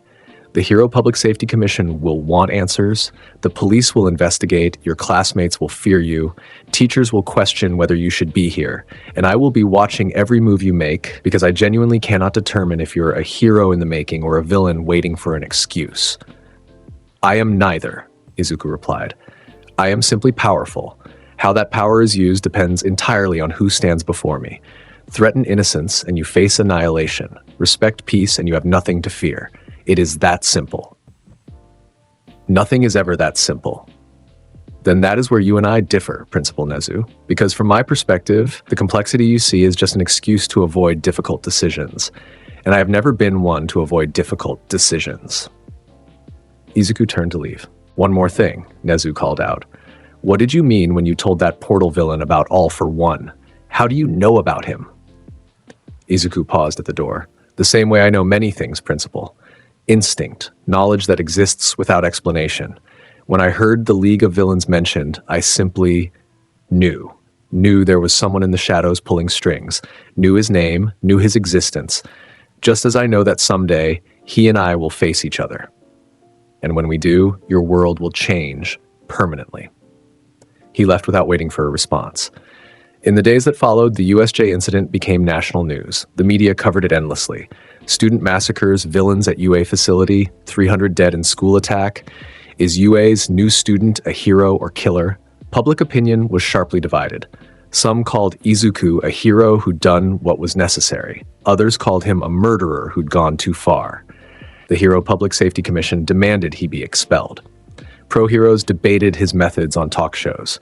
Through it all, Izuku remained unmoved. He attended classes, demonstrated his overwhelming superiority in training exercises, and spoke with the same philosophical, condescending tone that marked every interaction. His classmates gave him a wide berth. Even Bakugo, normally aggressive and confrontational, kept his distance. The image of Izuku standing calmly amid hundreds of corpses had been burned into everyone's minds. Only a few dared approach him. Todoroki seeking to understand the philosophy that allowed such ruthlessness. Yaoyorozu academically curious about his techniques. And surprisingly, Asui, who simply noted that he'd protected them and seemed confused why everyone was so upset about how he'd done it. But the message had been sent. To the hero world, to the villain underworld, to everyone who heard the story. Izuku Midoriya was not like other heroes. And those who threatened what he protected would face not justice, not imprisonment, not rehabilitation. They would face extinction. The sports festival arrived amid unprecedented media attention, and not the usual kind that celebrated young heroic talent. This year, everyone wanted to see the USJ killer in action. The stadium was packed beyond capacity. Pro-heroes filled the VIP sections not to scout potential sidekicks, but to analyze a potential threat. News helicopters circled overhead. Social media exploded with speculation. In the competitor tunnel, Class 1A prepared for the opening ceremony. The atmosphere was tense. Izuku stood apart as always, his expression calm while his classmates whispered nervously. Think he'll kill someone during the festival? Kaminari whispered to Kirishima. Don't be stupid. These are just sports competitions, Kirishima whispered back, though his voice lacked conviction. Bakugo glared at Izuku from across the tunnel, his fists clenched. The gap between them had always existed, but now it felt insurmountable. How could you compete with someone who'd massacred 300 people without breaking a sweat? Present Mike's voice boomed across the stadium. And now, the moment you've all been waiting for, the first-year students. Class 1A emerged into blinding sunlight and deafening noise. The crowd's reaction was mixed. Cheers, boos, nervous murmurs. All eyes tracked Izuku as he walked with measured steps. First years. Your student representative will now give the opening pledge. From Class 1A, with the highest entrance exam score, Izuku Midoriya. The crowd went silent as Izuku approached the microphone. Midnight, serving as chief referee in her characteristic revealing costume, watched him warily. Izuku's green eyes scanned the crowd. Thousands of people, all watching, all judging, all waiting to see what the monster would say. "Wake up to reality," he began, his voice amplified across the stadium. "You have gathered here expecting a spectacle, entertainment, a display of youthful, heroic spirit. But I will tell you the truth you refuse to acknowledge. This festival is not about heroism. It is about power, about demonstrating who has strength and who merely pretends to." Murmurs rippled through the crowd.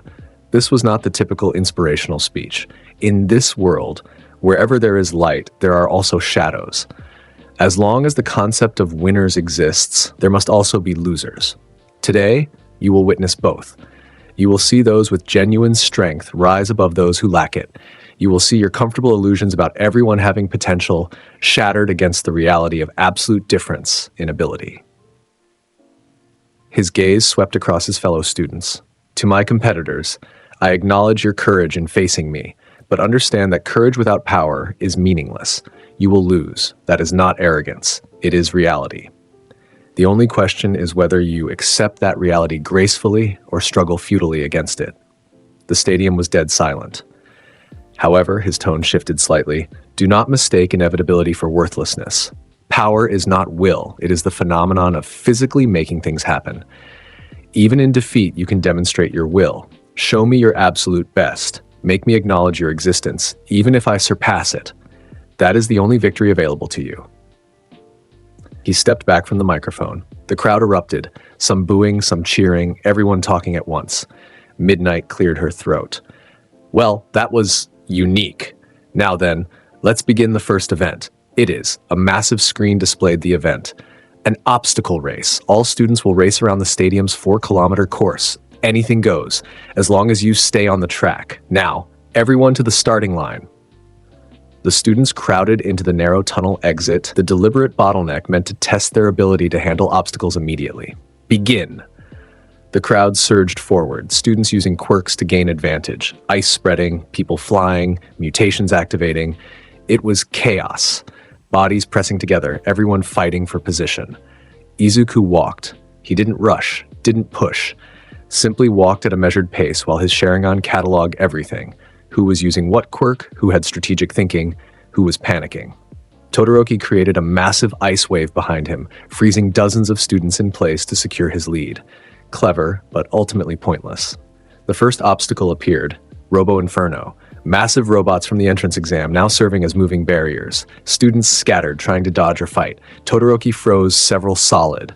Bakugo blasted past with explosions. Izuku raised one hand.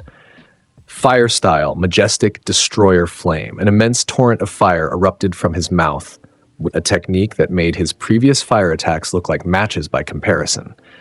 The flames washed over a dozen robots simultaneously, melting them into pools of molten metal within seconds. The heat was so intense that students 50 meters away felt their skin prickle. He walked through the cleared path, stepping over cooling slag without concern. The second obstacle, the fall. A massive chasm crossed only by tight ropes and pillars. Students carefully balanced on ropes or used flying quirks to cross. Some created bridges or platforms. Izuku's eyes shifted to the Rinnegan. Bansho Tenin. Invisible attractive force grabbed a massive platform on the far side, yanking it toward him across the chasm. It crashed into the near side, creating a perfect bridge. He walked across the solid surface while others still struggled with ropes. Several students stopped to stare. "What kind of quirk lets him do all of this?" someone shouted. The final obstacle, the minefield. The ground was laced with pressure-sensitive pink explosives, not deadly, but enough to blast students backward and cost them time. Todoroki carefully created ice paths, trying to navigate without triggering mines. Bakugo launched himself in short bursts, using explosions to skip over mined areas. Izuku's chakra gathered. Wood style, great forest technique. Wooden branches erupted from his arms, extending rapidly and stabbing into the ground ahead of him. They triggered dozens of mines simultaneously, creating a chain reaction of pink explosions that cleared a path 20 meters wide. He walked through the smoke and debris completely unaffected and crossed the finish line. First place, obviously. Todoroki arrived second, 10 seconds later. Bakugo third, another 5 seconds behind. The rest of Class 1A and other classes trickled in over the next few minutes. Izuku Midoriya finishes first, President Meek announced. and in a time that shatters the previous record by over 2 minutes. Incredible! The crowd's reaction was muted. Yes, it was impressive, but it was also exactly what everyone expected. Izuku Midoriya winning wasn't news, it was inevitability. In the VIP section, pro heroes watched with varying expressions. "He didn't even try," Endeavor muttered. "That was casual strolling pace with abilities used almost lazily." "That's what concerns me," Best Genist replied. "If that's him barely trying, what does him actually trying look like? We saw it at USJ, and it was catastrophic." The second event was announced, Cavalry Battle. Teams of 4, using combined points from the obstacle race, trying to steal headbands. The first-place finisher's team was worth 10 million points. "Now then," Midnight purred, "you have 15 minutes to form teams. Begin." Izuku stood alone while everyone else frantically formed alliances. No one approached him. No one dared. The memory of USJ was too fresh, his performance too dominating, his presence too overwhelming. After 10 minutes, Yaoyorozu hesitantly approached. "Midoriya-san, would you... I know I'm not particularly strong, but if you need someone who can create items for strategy..." Izuku regarded her thoughtfully. "Your tactical thinking during the battle trial was sound, even if circumstances prevented its application." "Very well. You may join me." Relief flooded her expression. 2 more approached, driven more by the logic of better on his team than against him than genuine desire. Tokoyami Fumikage, whose dark shadow provided versatile offense, and Shinso Hitoshi, a general studies student desperate to prove himself capable of the hero course. "We have a team," Izuku announced. "Now then, here are your roles." The cavalry battle began with every team immediately targeting Izuku's 10 million points. It was the logical strategy: take down the leader, secure victory. 20 teams converged on Izuku's position from all angles. Tokoyami, defend from aerial attacks. Yaoyorozu, create insulating material for Shinso and yourself. Things are about to become dangerous. Shinso, speak to anyone who comes close and use your quirk. His eyes shifted to the Sharingan. As for me, I'll demonstrate why numbers are meaningless before absolute power.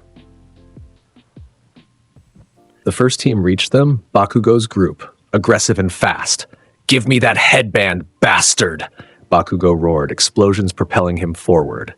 Izuku's gaze met his, and the Sharingan's Tomei spun. Genjutsu flooded Bakugo's mind instantly, an illusion showing him charging Izuku, reaching for the headband, and then watching in horror as his own hands crumbled to dust, the decay spreading up his arms, consuming his body while Izuku watched with cold indifference.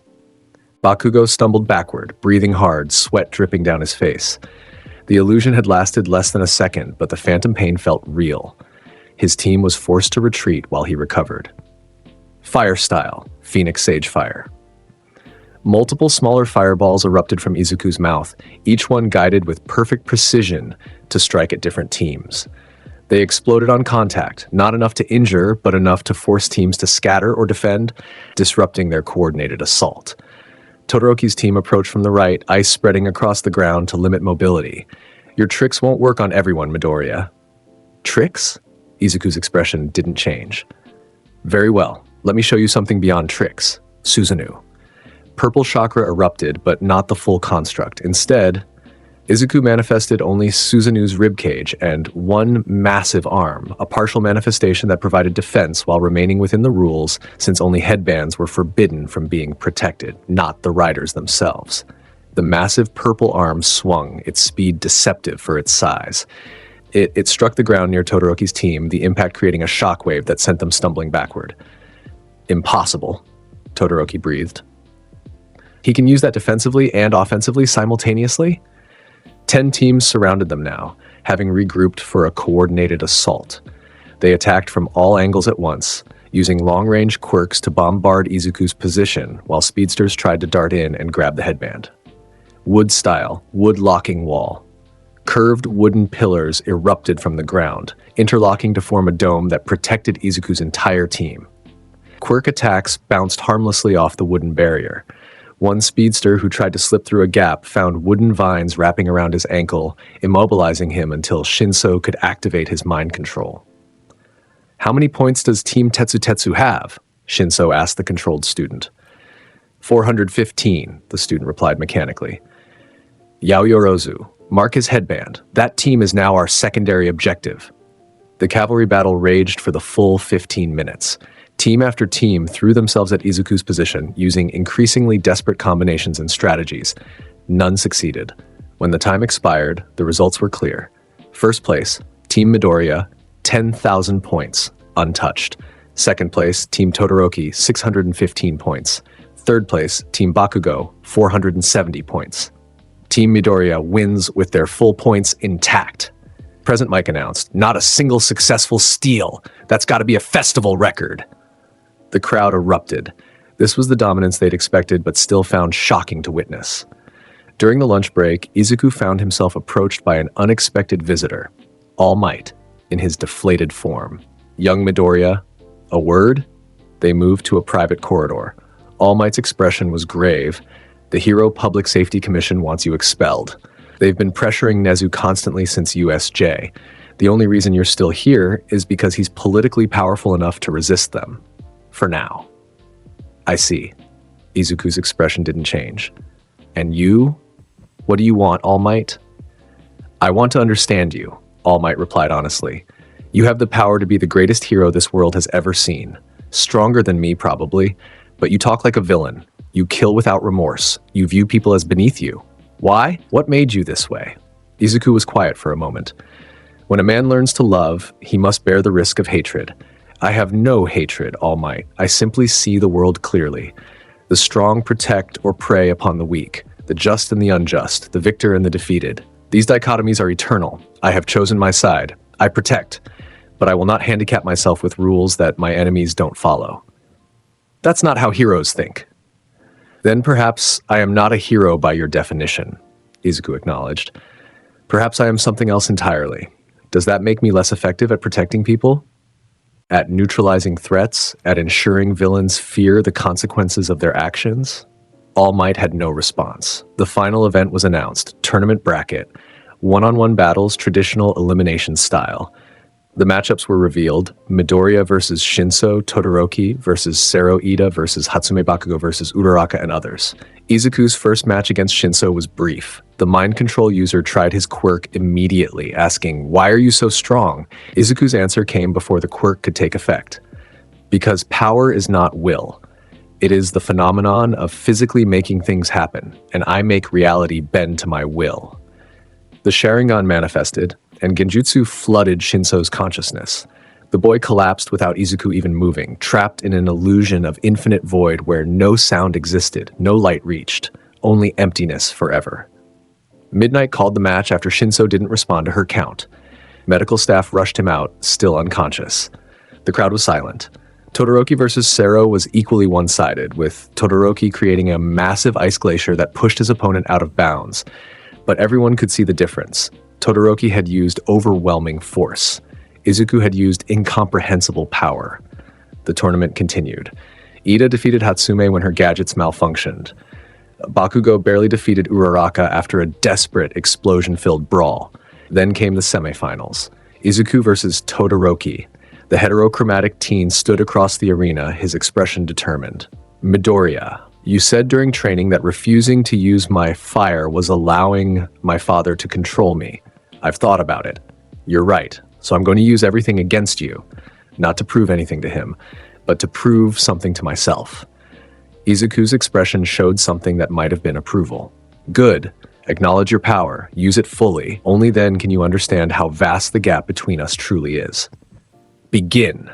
Midnight's voice rang out. Todoroki didn't hesitate. Ice erupted from his right side while flames exploded from his left, the two powers spiraling together in a devastating combination attack that filled half the arena with freezing crystals and the other half with burning heat. The crowd gasped at the display. This was Endeavor's son showing his full potential for the first time publicly. Izuku raised one hand. "Shinra Tensei." The repulsive force exploded outward, and everything, ice, fire, the very air itself, was blown away in a perfect sphere around him. Todoroki's attack dissipated harmlessly, not even coming close to touching him. "Is that all?" Izuku asked calmly. "You finally accept your full power, and this is the result? Disappointing." Todoroki gritted his teeth and attacked again, this time creating massive ice walls to limit mobility while launching fire from above. Smarter, more tactical. Wood style, deep forest wall. Wooden pillars erupted from the ground, creating a barrier that absorbed both ice and fire. Through the gaps in the wood, Izuku could be seen forming hand seals.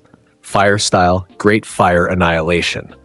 The wall of flames that erupted dwarfed anything Todoroki had produced.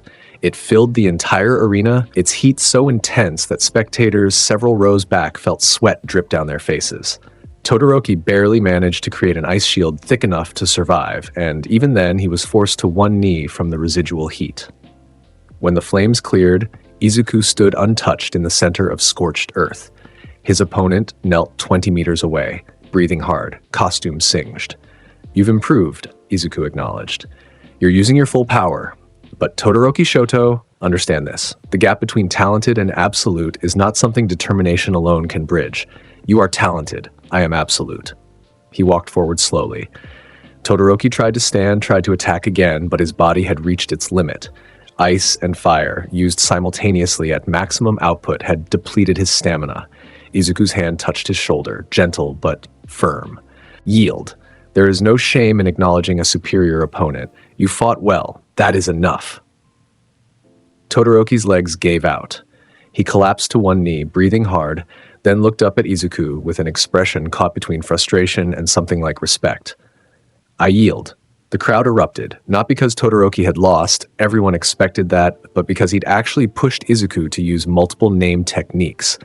That alone was an achievement none had managed before. The final match was Izuku versus Bakugo. The explosive teen stood across the arena, his entire body radiating barely contained rage. This was his chance, his opportunity to prove that he wasn't inferior, that the gap wasn't insurmountable, that he could Bakugo Katsuki. Izuku's voice cut through his thoughts. "I have watched you throughout this festival. You have skill, power, tactical thinking. You could become a great hero if you channel your aggression properly." "Shut up! I don't need your evaluation." "But," Izuku continued calmly, "you cannot defeat me. You have never been able to. You will never be able to. Accept this reality and you can find peace. Deny it, and you will waste your life chasing an impossible dream." "I said shut up!" Bakugo launched himself forward in a blinding series of explosions, using every technique he'd developed. AP shot, stun grenade, explosive propulsion, combining speed and power in ways that would overwhelm most opponents. Izuku's Sharingan tracked every movement. He sidestepped the first barrage effortlessly, ducked the second, blocked the third with a casual hand. Too slow, too predictable, too weak. "Shut up! Shut up! Shut up!" Bakugo's attacks grew wilder, more desperate. Izuku caught his wrist mid-strike. "This is the difference. I am not even using jutsu against you. No fire style, no wood style, no Susanoo, no Rinnegan techniques, just pure taijutsu and Sharingan, and you still cannot touch me." He swept Bakugo's legs and released him, letting him fall to the ground. "Yield. Stop embarrassing yourself." Bakugo pushed himself up, hands sparking, tears of frustration streaming down his face. "I won't. I can't. I have to win. Why?" Izuku's expression was genuinely curious. "What does defeating me prove? That you're strong? I already acknowledged you're strong. That you're talented? That was never in question. Pride? What is pride before absolute reality? Because if I can't beat you, then everything I am is worthless." The crowd went silent. Izuku looked at him for a long moment. "That is where you're wrong, Bakugo. Your worth is not determined by comparison to me. You are not worthless because you cannot match someone whose power transcends normal limitations. The strong exist to be unmatched. That is what makes them strong. You are valuable for what you are, not for how you compare to what you can never be." He turned toward midnight. "I forfeit. Award the victory to Bakugo." The stadium erupted in shocked gasps. "What?" Bakugo shouted. "You can't! Fight me seriously! Beat me! Don't you dare pity me!" Izuku looked back at him. "This is not pity. This is acknowledgement. You needed to prove something to yourself. Defeating you serves no purpose for me, while defeating me might destroy something in you that I see value in preserving. Take the victory. Learn from it. Grow stronger. And perhaps someday, you'll understand that strength isn't about being the best. It's about being the best version of yourself." He walked out of the arena before anyone could stop him.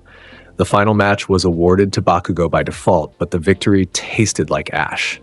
He stood in the arena, fists clenched, knowing that everyone watching understood the truth. He'd won only because Izuku allowed it. That night, in Nezu's office, the principal reviewed footage of the sports festival with All Might and several other faculty.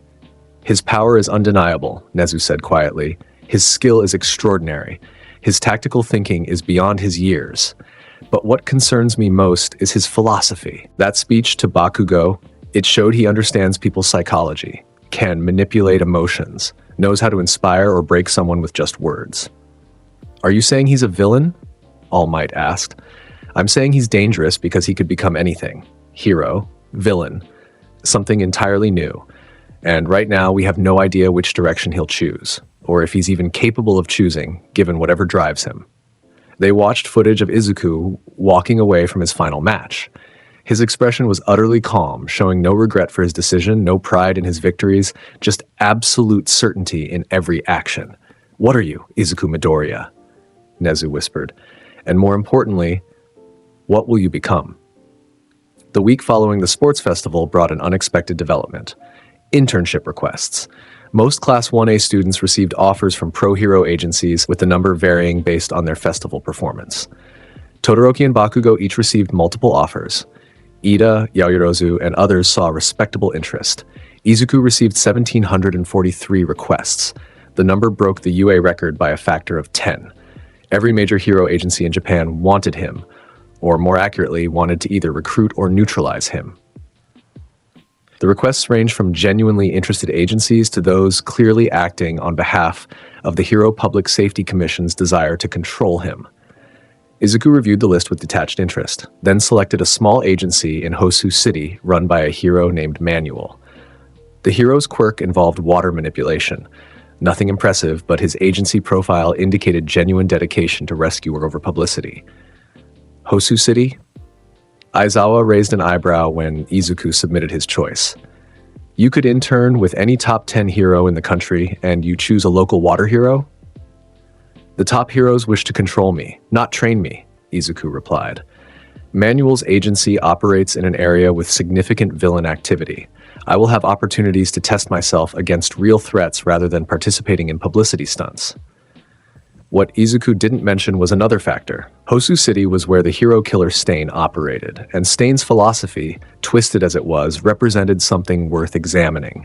A man who killed heroes he deemed false, who operated on principle rather than personal gain, who had managed to inspire fear across the entire hero society despite being a single individual. Interesting. The internship began quietly. Manuel was a genuinely kind man who focused on teaching rescue techniques and the importance of cooperation with emergency services. Izuku participated efficiently, his abilities making him immediately effective at water rescue despite having no water-based powers. Wood Style could create floating debris, Sharingan could locate victims in murky conditions, and his physical abilities let him move through disaster zones faster than the pro-hero he was shadowing. On the third day, news broke. The hero killer had been spotted in Hosu. Manuel's agency went on high alert. Orders came down from the Hero Public Safety Commission. All heroes were to patrol in groups. No one was to engage Stain alone, and students were to remain at the agency under protection. Izuku, naturally, ignored the orders. He slipped away during a shift change, his Sharingan having already identified Stain's most likely hunting ground based on previous attack patterns. The man targeted heroes in back alleys, away from witnesses, usually those who showed off rather than genuinely helped people. The back alleys of Hosu's shopping district. Perfect hunting ground. Izuku found him just after sunset, standing over a paralyzed hero, a C-lister named Ingenium's younger sidekick who'd been too eager to make a name for himself. Stain was exactly as described. Wrapped in blood-stained bandages and dark clothing, covered in weapons, his face hidden behind a tattered scarf. His eyes burned with fanatic conviction. "A student," Stain growled, his gravelly voice filled with disgust. "UA's festival champion, if I recognize you correctly, Izuku Midoriya, the one who massacred 300 villains. And you are Stain, the hero killer," Izuku replied calmly, "a man who kills heroes he deems false. Interesting philosophy. Flawed in execution, but the underlying principle has merit." "Merit?" The paralyzed hero choked out. "He's a murderer." "As am I," Izuku acknowledged, "though our targets and methods differ. Tell me, Stain, what makes a hero true in your judgment? What criteria do you use to determine who deserves death?" Stain's eyes narrowed. This wasn't the reaction he expected. Students usually attacked immediately or fled in terror. This one spoke as if discussing an academic topic. True heroes, Stain said slowly, sacrifice themselves for others without thought of reward. They risk everything for strangers. They embody the ideal that All Might represents. Everyone else is a false hero, those who seek fame, wealth, or glory. They pollute the title. They deserve elimination. I see. Izuku stepped closer and Stain tensed, ready to strike. So your killing serves an ideological purpose, removing false heroes to purify the profession.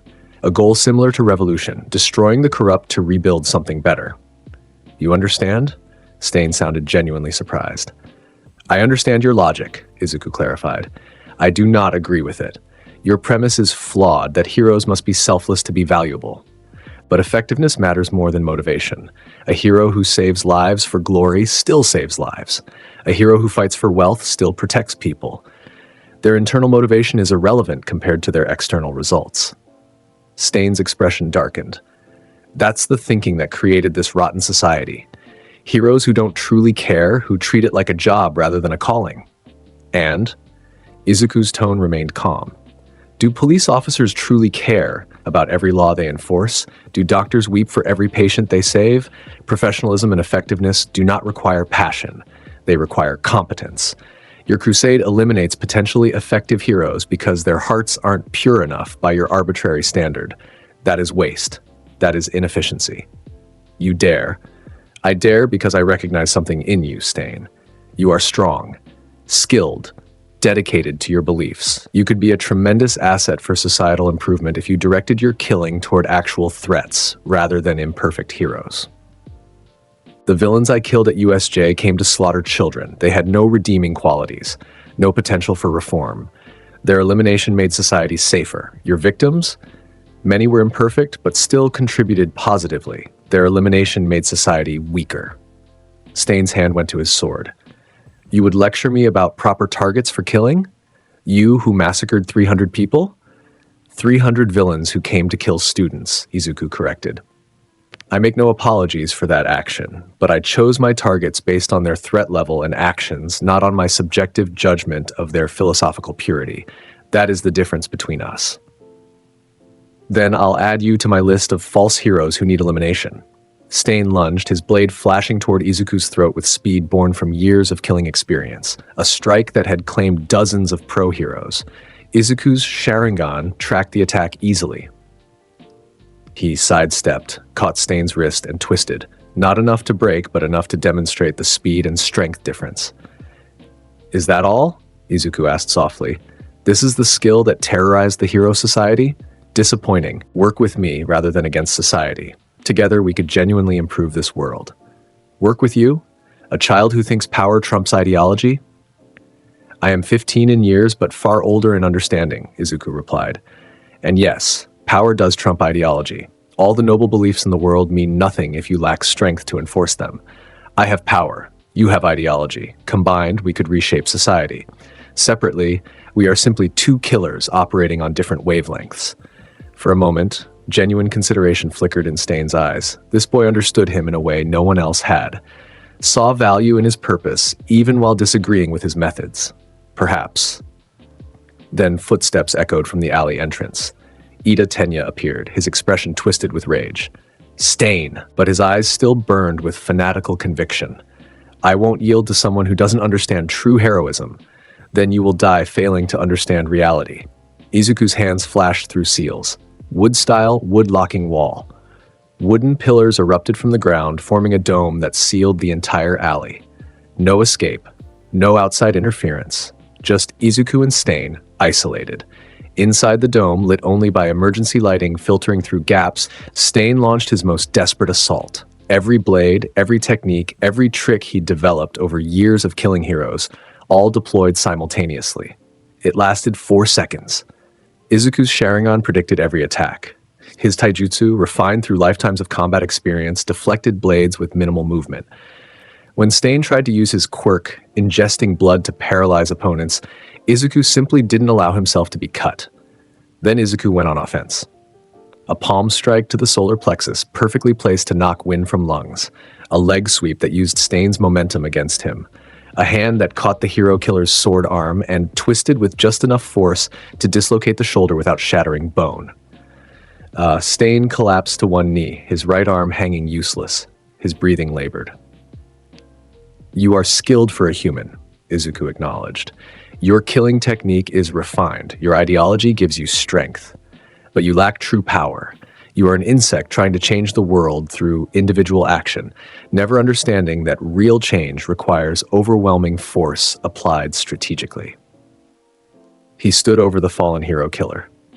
"I will not kill you, Stain, not because you deserve mercy, but because your capture and trial will serve a purpose. You will become an example of what happens to those who operate outside acceptable parameters. Your ideology will be dissected publicly. Your victims will be remembered, and you will spend the rest of your life in Tartarus, knowing that your crusade accomplished nothing except creating the martyr you hope to become." "Then make me a martyr." Stain spat blood. "Kill me. Prove you're just another false hero playing at righteousness." "I am not a hero, false or true," Izuku replied. "I am simply powerful. And unlike you, I understand that making examples of fallen enemies serves society better than creating martyrs for fanatics to rally around." He raised his hand, and Stain tensed for the final blow. Instead, Izuku's eyes shifted back to Sharingan, and Genjutsu flooded Stain's consciousness. The hero killer found himself standing in an infinite white void. Around him manifested images, all the heroes he'd killed, all their families left behind, all the good work they might have done if given the chance. Not false heroes seeking glory, but imperfect people trying their best who he'd eliminated because they didn't meet his arbitrary standard. Then the images shifted, showing what his crusade had actually accomplished, inspiring copycats who killed heroes for personal glory rather than ideology, creating paranoia that made effective heroes afraid to act publicly, strengthening villain factions by eliminating heroes who might have stopped them. The void filled with the consequences of his actions. Every life negatively impacted, every potential future destroyed. The crushing weight of unintended consequences from his ideological purity. Stain collapsed, unconscious, his mind unable to handle the revelation of what he'd truly created. Izuku dispelled the wood-style dome and turned to find Ida still standing frozen, staring at him with wide eyes. "Midoriya, what? You just—" "I neutralized a threat," Izuku said simply. "Stain's crusade is ended. He will face trial. Justice, such as it exists in this society, will be served." "But you talked to him, like you understood him, like you might have worked with him if—" "I understand many people I would never ally with," Izuku interrupted. "Understanding is not agreement. Stain had points worth considering, but his methodology was fundamentally flawed. That makes him an enemy, regardless of any philosophical sympathy." Sirens approached. Izuku had triggered a silent alarm earlier, ensuring police would arrive shortly after the confrontation ended. "When they ask what happened," Izuku instructed, "you say that you found Stain attacking a hero. I intervened, and we subdued him through combination tactics. Do not mention our conversation. Do not mention my offer of alliance. Simply, student heroes defeated the hero killer through superior skill and teamwork. Understand?" Ida nodded slowly, still processing everything. The police arrived to find the hero killer unconscious and bound with wooden restraints, 2 UA students standing over him. The captured hero was freed, medical attention was provided, and the news media descended like vultures. By morning, the story had spread nationwide. UA students defeat hero killer Stain. Izuku's role was prominently featured, though carefully edited to remove his philosophical discussion with Stain. The official narrative presented a clean hero defeats villain story that the public could celebrate. In reality, something more complex had occurred. Stain had been offered a chance to redirect his killing toward more appropriate targets. He'd refused. And Izuku had demonstrated that even fanatical ideologues with years of experience fell before overwhelming power applied with perfect precision. The message reached both hero society and the villain underworld. Izuku Midoriya was not just powerful. He was willing to engage with villain philosophy, assess it rationally, and then destroy those who refused reasonable alternatives. That made him more dangerous than any traditional hero. because heroes fought villains out of moral obligation. Izuku would fight them after understanding their motivations and finding them insufficient. That cold, rational approach to elimination terrified both sides of the law. In Tartarus, once Stain regained consciousness and told his cellmates about the encounter, word spread. The boy who'd massacred 300 at USJ had offered the hero killer an alliance, had discussed philosophy, had demonstrated understanding of revolutionary ideology, and then had broken him anyway. "What is he?" one villain whispered. "I don't know," another replied. "But I know we don't want to face him." The legend of Izuku Midoriya grew darker with each encounter. The end of the first semester brought practical exams designed to test students' readiness for fieldwork. Traditionally, students faced combat robots similar to the entrance exam. This year, Principal Nezu changed the format entirely. Given Class 1A's unique circumstances, particularly one student's overwhelming capabilities, we have restructured the final exam, he announced cheerfully to the gathered faculty. Students will face pro heroes in two-person teams. It will test their ability to work together against superior opponents. In the faculty meeting where assignments were decided, Aizawa proposed something unusual. Midoriya needs to face someone who can actually challenge him. Not beat him, I'm not delusional, but someone who can make him try, otherwise this exam is pointless for his development. "Who did you have in mind?" All Might asked. "All of us," Aizawa replied.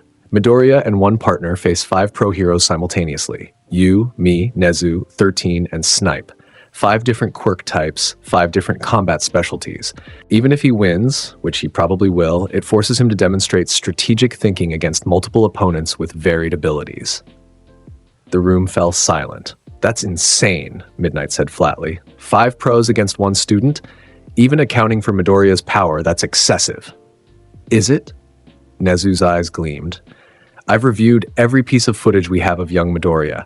He's never been forced to genuinely strategize. He simply overwhelms opposition through raw power, but real hero work requires adapting to unfavorable conditions. If we create a scenario where brute force isn't enough, where he must think, coordinate, and adapt, we might actually teach him something." All Might reluctantly agreed. "Who will be his partner?" "Yaoyorozu Momo," Aizawa said. "She has the highest tactical thinking scores in the class. If anyone can keep up with Midoriya's strategic planning, it's her. Plus, it tests whether he can actually work as part of a team rather than simply dominating alone." The plan was set. On exam, he'd taken position specifically to suppress Midoriya's movement, but he'd made one critical error, underestimating how fast that movement could be. Izuku appeared behind him in a swirl of leaves, body flicker technique combined with wood clone substitution to mask his approach.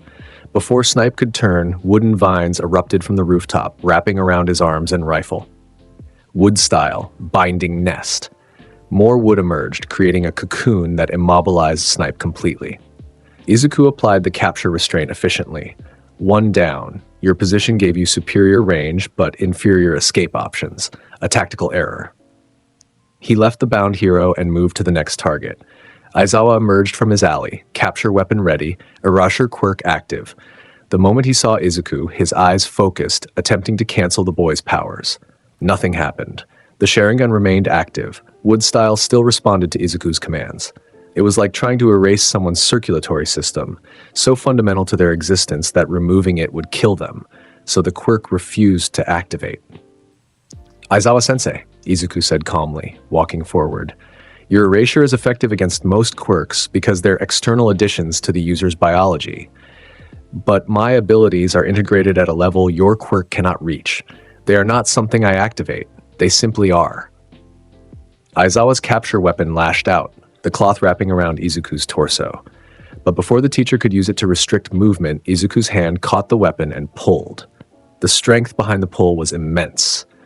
Aizawa was yanked forward, forced to release the weapon or be dragged along. "Your combat style relies on quirk nullification and close combat with your capture weapon," Izuku analyzed. "Against opponents whose powers you can erase, it's effective.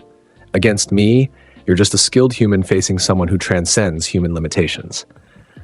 Aizawa tried to create distance, but Izuku was faster. A single palm strike, carefully measured to not cause serious injury, struck Aizawa's solar plexus, dropping him to one knee. The capture restraints were applied.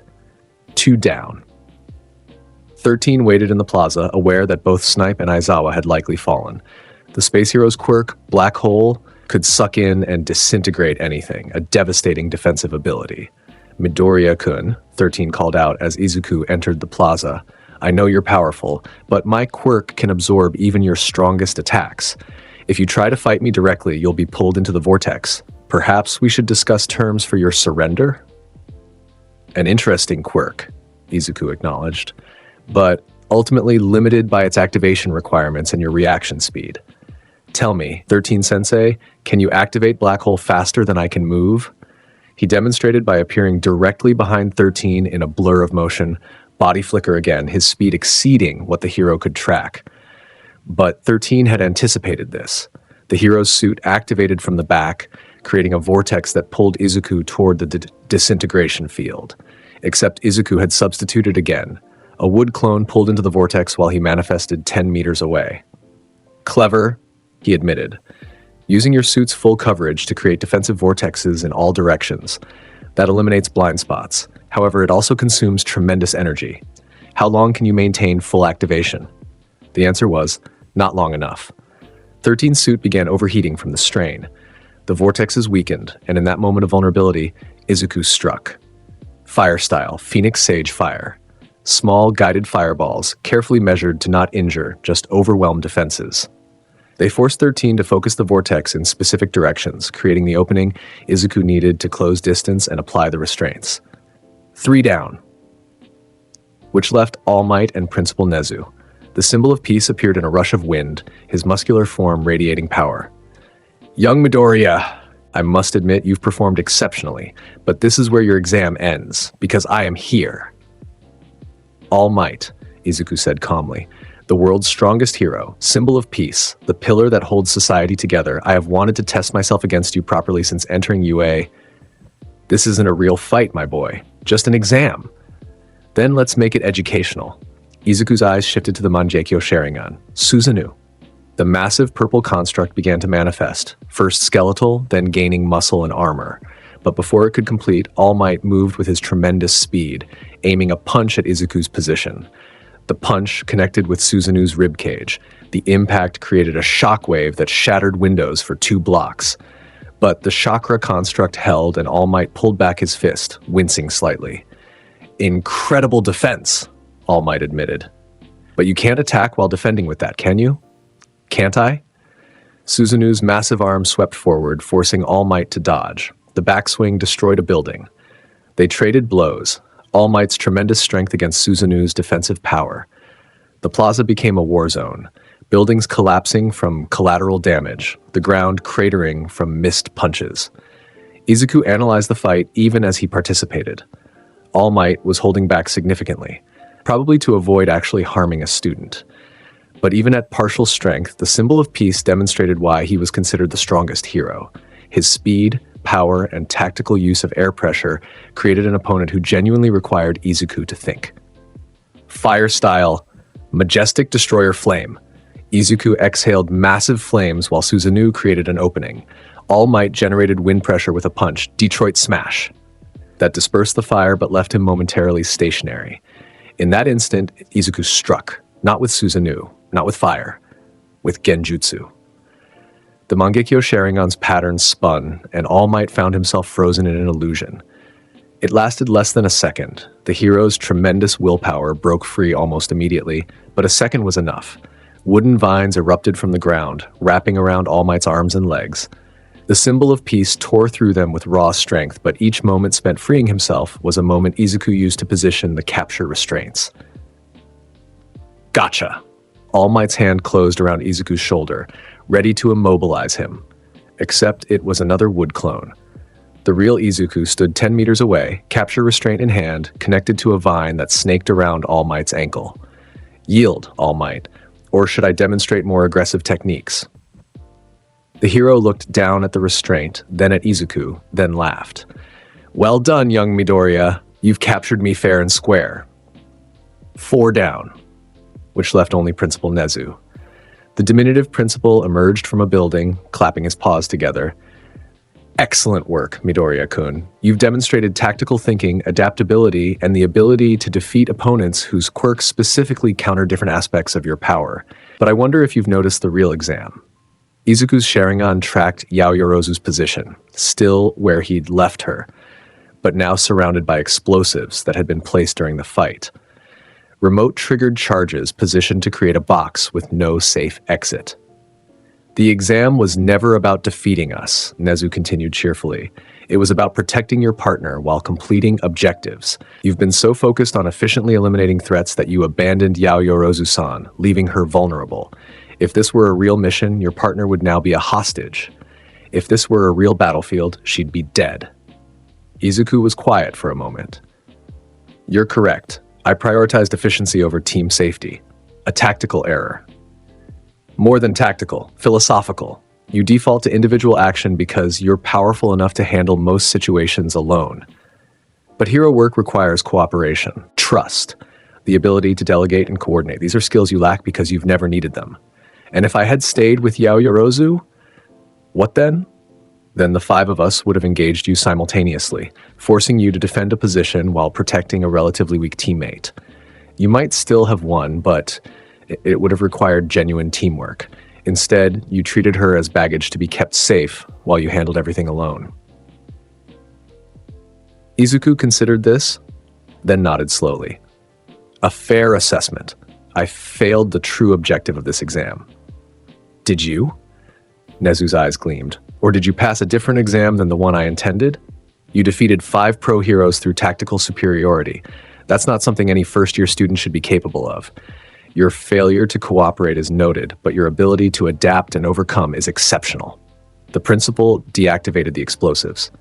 Here's your real grade. Combat proficiency, perfect. Tactical thinking, perfect. Strategic planning, perfect. Teamwork, failed. Overall, passing, but with severe concerns about your ability to function in team environments. I can work in teams when teammates are competent enough to contribute meaningfully, Izuku replied. Against 5 pro heroes, Yaoyorozu's creations, while versatile, would not have significantly impacted the outcome. I made the logical choice to minimize risk to her while maximizing my combat effectiveness.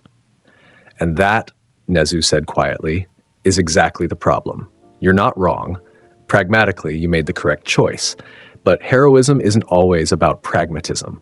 Sometimes it's about inspiring others, showing them they can contribute even against overwhelming odds. You robbed Yaoyorozu of the chance to feel useful in a critical situation. That failure of leadership is as significant as any combat error. Izuku was silent. For the first time since arriving at UA, someone had identified a genuine weakness in his approach. Not a power limitation, but a philosophical one. The exam concluded. Other students had faced their respective teachers with mixed results. Some passed, some failed, but all had learned something about their capabilities and limitations. In the locker room afterward, Yaoyorozu approached Izuku, hesitantly. Midoriya-san, about the exam. I understand why you left me behind. Logically, it made sense. But you felt useless, Izuku finished. As if your presence was merely obligation rather than value. I understand. Principal Nezu was correct. I failed to consider the psychological and team-building aspects of the exercise. For that, I apologize. She blinked, surprised by the genuine acknowledgement. You're apologizing? When a mistake is made, acknowledgement serves more purpose than denial. I erred in my treatment of you as a teammate. In the future, I will attempt to integrate cooperation more deliberately, even when efficiency might suggest otherwise. It was perhaps the most humble statement anyone at UA had heard from Izuku Midoriya. Small progress, but progress nonetheless. Summer break brought an unusual development. A week-long training camp in a remote mountain facility run by the hero team known as the Wild Wild Pussycats. Class 1A and Class 1B traveled together by bus to the location, most students excited about the change of pace. Izuku sat alone, as usual, though Todoroki had claimed a nearby seat, their relationship having evolved into something like mutual respect following multiple interactions. The buses stopped at a cliff overlook. Pixie Bob, one of the Pussycats, announced cheerfully, "Welcome to the training camp. Your first test. Make it to the facility at the base of this mountain. You have 3 hours. Begin." Her quirk activated, creating earth golems that herded students off the cliff edge and into the forest below. What followed was chaos for most students, navigating difficult terrain while fighting earth monsters. Teams formed naturally, students combining quirks to overcome obstacles. Izuku walked alone through the forest. When earth golems appeared, he dealt with them efficiently. A fire-style technique here, a wood-style restraint there. Sharingan enhanced prediction, allowing him to avoid confrontation entirely when convenient. He arrived at the facility in 47 minutes. The pussycats stared in disbelief. That's impossible, Mandalay stammered. The course was designed to take at least 2 hours even for skilled students. The course was designed around normal human limitations, Izuku replied calmly. I am not bound by such constraints. The other students trickled in over the next several hours, exhausted but victorious. By evening, everyone had arrived and the real training began. The week's focus, expanding quirk capabilities and improving physical conditioning. Students worked on enhancing different aspects of their abilities while the pussycats provided guidance. Bakugo was forced to repeatedly dunk his hands in boiling water to increase his explosion heat resistance. Todoroki practiced maintaining both ice and fire simultaneously for extended periods. Others pushed their quirks to new limits through repetitive exercise. Izuku's training, however, presented a unique challenge. Your quirk is already extraordinarily developed, Mandalay told him after observing his capabilities. We can't really offer training that would improve your combat effectiveness, but perhaps we can work on control and precision. She set up a challenge, create the most delicate construct possible using his abilities. Not overwhelming power, but refined control. Izuku considered this. His techniques were generally geared toward large-scale destruction. Could he apply them with surgical precision? He began by attempting to create tiny, intricate wood carvings using wood style, then moved to maintaining minimal Sharingan activation, just enough to enhance perception without full Tomoe manifestation. Finally, he practiced Susanoo manifestation at the smallest possible scale, creating only fingertip-sized chakra constructs. It was surprisingly more challenging than simply unleashing maximum power. On the third night, the attack came. The League of Villains, seeking revenge for the USJ massacre and hunting for specific students to recruit, launched a coordinated assault on the training camp. Villains emerged from the forest, dozens of them, though nowhere near the 300 from USJ. These were more skilled, more specialized. The League had learned from their previous failure and brought quality over quantity. Still not nearly enough. Izuku sensed them before they attacked. The Sharingan detected movement patterns inconsistent with wildlife. His battle instincts, honed across a lifetime he couldn't quite remember, recognized predatory positioning. He stood from where he'd been practicing chakra control and walked toward the forest edge. Behind him, other students were just beginning to react to the initial explosions and chaos. "Midoriya!" Ida shouted. "We need to protect the younger students and alert the pussycats." "You do that," Izuku replied calmly. "I'll handle the source." He vanished into the forest. The League's forces had split into teams, one group creating the distraction with fire and explosions, another moving to capture specific targets like Bakugo, a third waiting in reserve to extract captured students. Izuku found the first team quickly. 5 villains with various quirks, laughing as they set the forest ablaze. "You made a mistake coming here," Izuku said, stepping out of the shadows. His Sharingan gleamed red in the firelight. The villains turned, recognized him, and their laughter died. "Oh shit," one breathed. "It's the USJ killer." "That's what they call me?" Izuku's tone was almost curious. "Interesting. Though technically inaccurate, I've killed far more than just those at USJ. Now then, shall we dance?" They attacked desperately, knowing that hesitation meant death.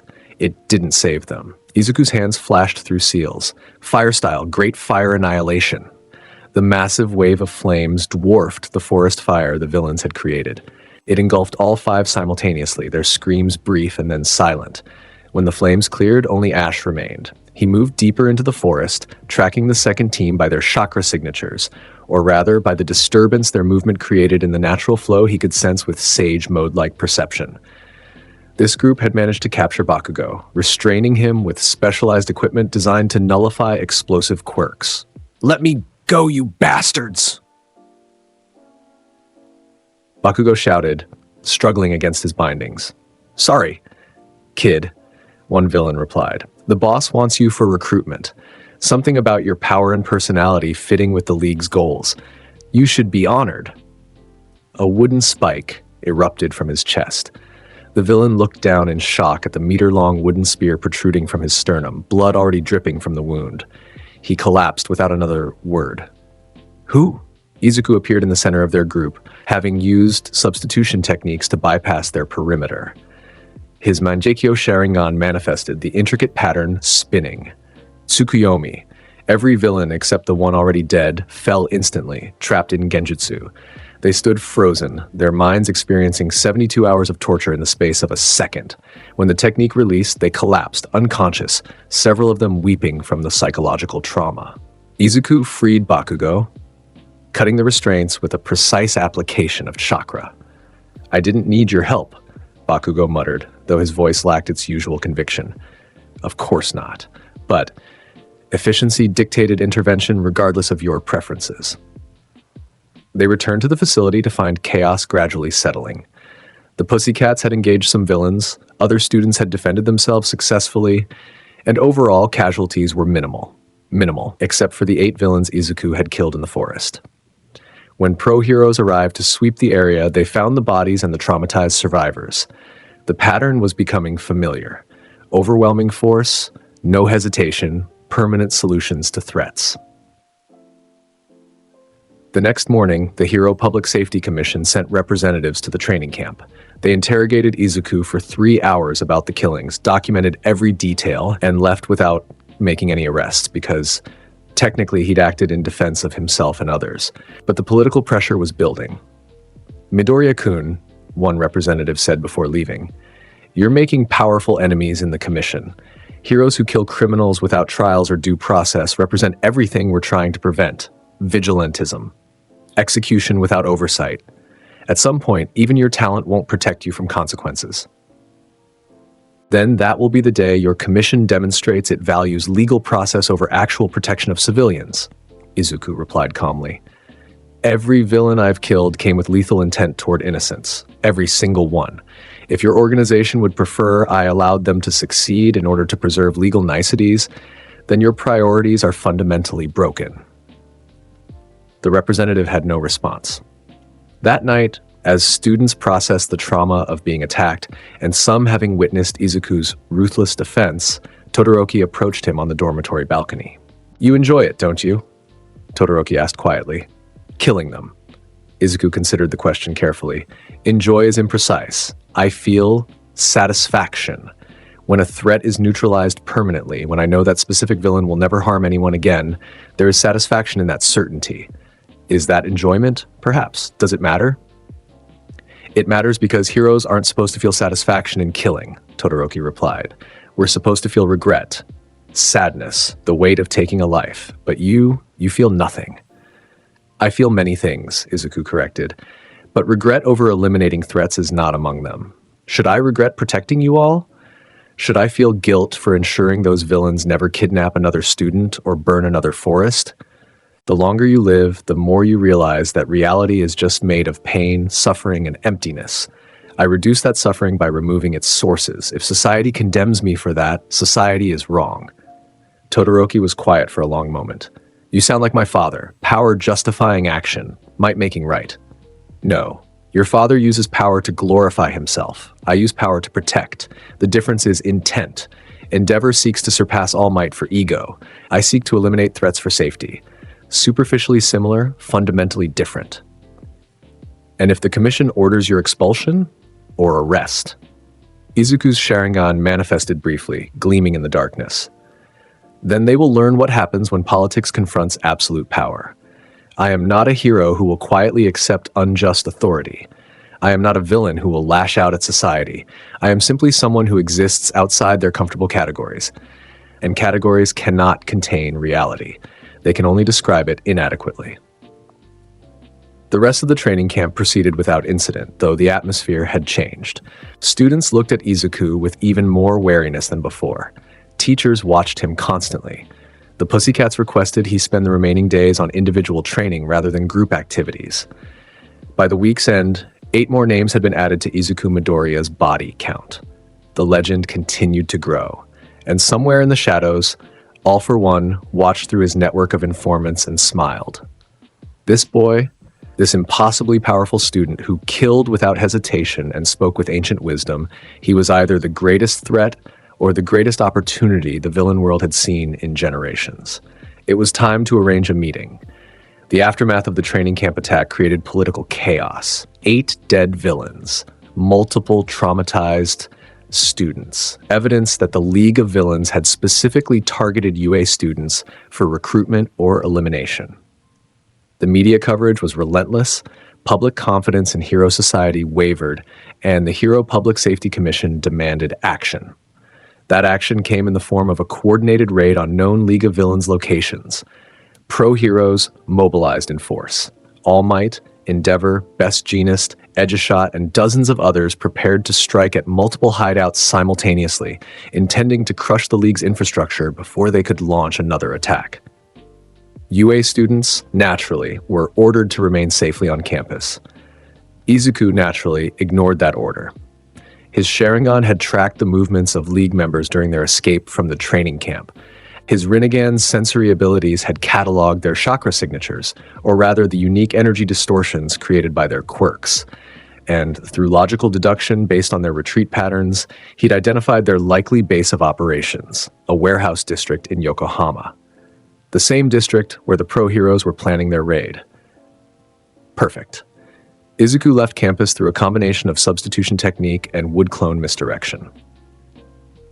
By the time anyone noticed his absence, he was already in Yokohama, standing on a rooftop overlooking the warehouse complex where heroes were gathering. Below, All Might briefed the assault teams. We'll strike simultaneously at 3 locations. The objective is to capture the League's leadership and rescue any hostages they may have taken. Remember, these are dangerous criminals, but they deserve trial and justice, not execution. Use appropriate force only. Izuku's Sharingan tracked the heroes' positioning. Competent enough, though their approach was predictably cautious. They'd spend valuable time trying to minimize collateral damage and avoid civilian casualties. Admirable, but inefficient when facing opponents who had no such compunctions. More interestingly, his sensory abilities detected something else, a presence in the central warehouse that made even his instincts warn of danger. Immense power, carefully controlled but vast in scope, old, experienced, malevolent, all for one. The Dark Emperor of Japan's villain underworld, the man who'd ruled from shadows for over a century, who'd fought All Might to a stalemate years ago and left the symbol of peace permanently weakened. He was here, waiting. This was a trap. The heroes didn't realize it yet, but they were walking into a confrontation designed to kill All Might and break Hero Society's spirit. Izuku smiled slightly. How convenient. He'd been planning to hunt All For One eventually, but the villain had saved him the trouble by presenting himself as a target. The hero teams breached the warehouses simultaneously. Explosions, shouts, quirks activating, controlled chaos as pros engaged League members and searched for hostages. Izuku descended from his rooftop perch and walked calmly toward the central warehouse. 2 League members guarded the entrance. Dabi and Twice, if he recalled their names correctly from intelligence reports. "Hey!" Twice shouted. "You're that UA kid, the killer! What are you doing here? You should run! Actually, you should surrender!" "Move," Izuku said simply. Dabi's blue flames erupted from his hands. "We've got orders to keep anyone out until the boss finishes his business. That includes you, hero student." "I am not a hero student. I am simply someone more powerful than you. This is your only warning. Move or be removed." The flames intensified, and Twice created duplicates of himself surrounding Izuku from multiple angles. Izuku's eyes shifted to the Mangekyō Sharingan. "Very well, you chose removal." Susanoo. The partial manifestation, just ribcage and arms, erupted around him. The purple chakra construct casually swatting aside Twice's clones while deflecting Dabi's flames as if they were candlelight. One massive chakra hand grabbed Dabi and slammed him into the ground with enough force to crack concrete. Not enough to kill, but enough to ensure he wouldn't interfere further. Twice tried to create more clones, but Izuku's genjutsu, cast through eye contact with just one duplicate, created a cascade effect where every clone Twice created instantly fell under illusion, creating an army of paralyzed copies. The real Twice collapsed shortly after, his mind unable to handle the feedback from hundreds of genjutsu duplicates. Izuku deactivated Susanoo and entered the warehouse. Inside, All Might had already engaged All for One. The warehouse battle between All Might and All for One had reached its critical juncture when Izuku Midoriya walked through the shattered entrance, his Rinnegan gleaming in the dim light. The symbol of peace stood battered and struggling against the symbol of evil, while outside, pro-heroes fought desperately against League of Villains members. But all of that was about to become irrelevant. All for One paused mid-attack, his masked face turning toward the teenage intruder. How fascinating! The USJ killer, the boy who massacred 300 villains, the student who speaks like a war veteran despite his age. I've been very curious about you, Izuku Midoriya. Your power doesn't match any known quirk classification. Young Midoriya! All Might's voice carried both relief and horror. You can't be here. All for One is beyond anything you've faced. He's about to die. Izuku finished calmly, his eyes never leaving the masked villain. Step aside, All Might. This fight belongs to me now. All for One laughed, the sound distorted through his life support mask. Such arrogance from a child. Do you have any idea who stands before you? I am the one who rules the underworld. I am the one who nearly killed All Might years ago. I have existed for over 2 centuries, accumulating power beyond your comprehension. Izuku's expression didn't change. 2 centuries, how quaint. I have lived far longer than that, across lifetimes you cannot fathom. Your stolen quirks are nothing before the power I've inherited. His Rinnegan's rippled patterns spun slowly. Now then, shall we dance? All Might hesitated, his muscular form beginning to steam as his time limit approached. Midoriya, this isn't like the villains at USJ. All for One has hundreds of quirks, centuries of experience. Even I can barely. Then you are insufficient for this task. Izuku interrupted, his tone matter-of-fact rather than insulting. Your era as the symbol of peace is ending, All Might. The injury he gave you limits your effectiveness, but I have no such limitations. I am not the torch you hope to pass to a successor. I am the overwhelming force that renders such succession unnecessary. All for One's attention sharpened. You speak with such conviction. Let me test it. His hand extended, and multiple quirks activated simultaneously. Air pressure bullets launched at supersonic speed, the same attack that had destroyed All Might's respiratory system years ago. Izuku raised one palm. Shinra Tensei. The repulsive force exploded outward in a perfect sphere, and the air bullets scattered harmlessly, along with debris, dust, and everything else within a 15-meter radius. The warehouse floor cracked in a circular pattern around Izuku's feet. All for One actually took a step back. That's not a quirk I've ever encountered. The pattern is wrong. The energy signature is alien. What are you, boy? I am reality, Izuku replied simply. I am the phenomenon of physically making things happen. I am the culmination of power across iterations of existence, and you, All for One, are merely another obstacle to be removed. The symbol of evil's laugh turned darker. Removed? By a child? I've destroyed civilizations, toppled governments, and shaped this society from the shadows for generations. My power is absolute. Is that so? Izuku's Rinnegan shifted briefly to the Mangekyō Sharingan, the intricate patterns spinning. Then demonstrate this absolute power. Make me acknowledge your strength, or die trying. All for One unleashed his assault. Dozens of quirks activated in coordinated sequences. Strength enhancement multiplying his physical power, velocity multiplication accelerating his movements, hardening protecting his body, regeneration preparing to heal any damage. He closed the distance in an instant, his fist carrying enough force to shatter buildings. Izuku didn't dodge. His hand caught the punch. The shockwave from the impact shattered every remaining window in the warehouse, sent All Might stumbling backward, and created a crater beneath Izuku's feet. But the teenager himself didn't move. His hand held All for One's fist locked in place as if the punch had struck an immovable mountain. This is the power that terrorized hero society for centuries? Izuku's voice carried disappointment. Pathetic. He twisted, and All for One found himself thrown across the warehouse with contemptuous ease. The villain crashed through concrete support pillars, his enhanced durability the only thing preventing immediate death. Impact recoil. All for One activated a stolen quirk, and the force of the throw rebounded back toward Izuku. Izuku's eyes shifted back to the Rinnegan. Bansho 10 in. The attractive force grabbed All for One mid-recovery and yanked him forward, directly into Izuku's waiting palm strike. The blow, perfectly measured to overcome the villain's defensive quirks, sent All for One flying in the opposite direction. You rely on stolen power, Izuku observed, walking forward calmly. Quirks taken from others, integrated into yourself through an ability you didn't earn through training or growth. You are a thief pretending to be a king.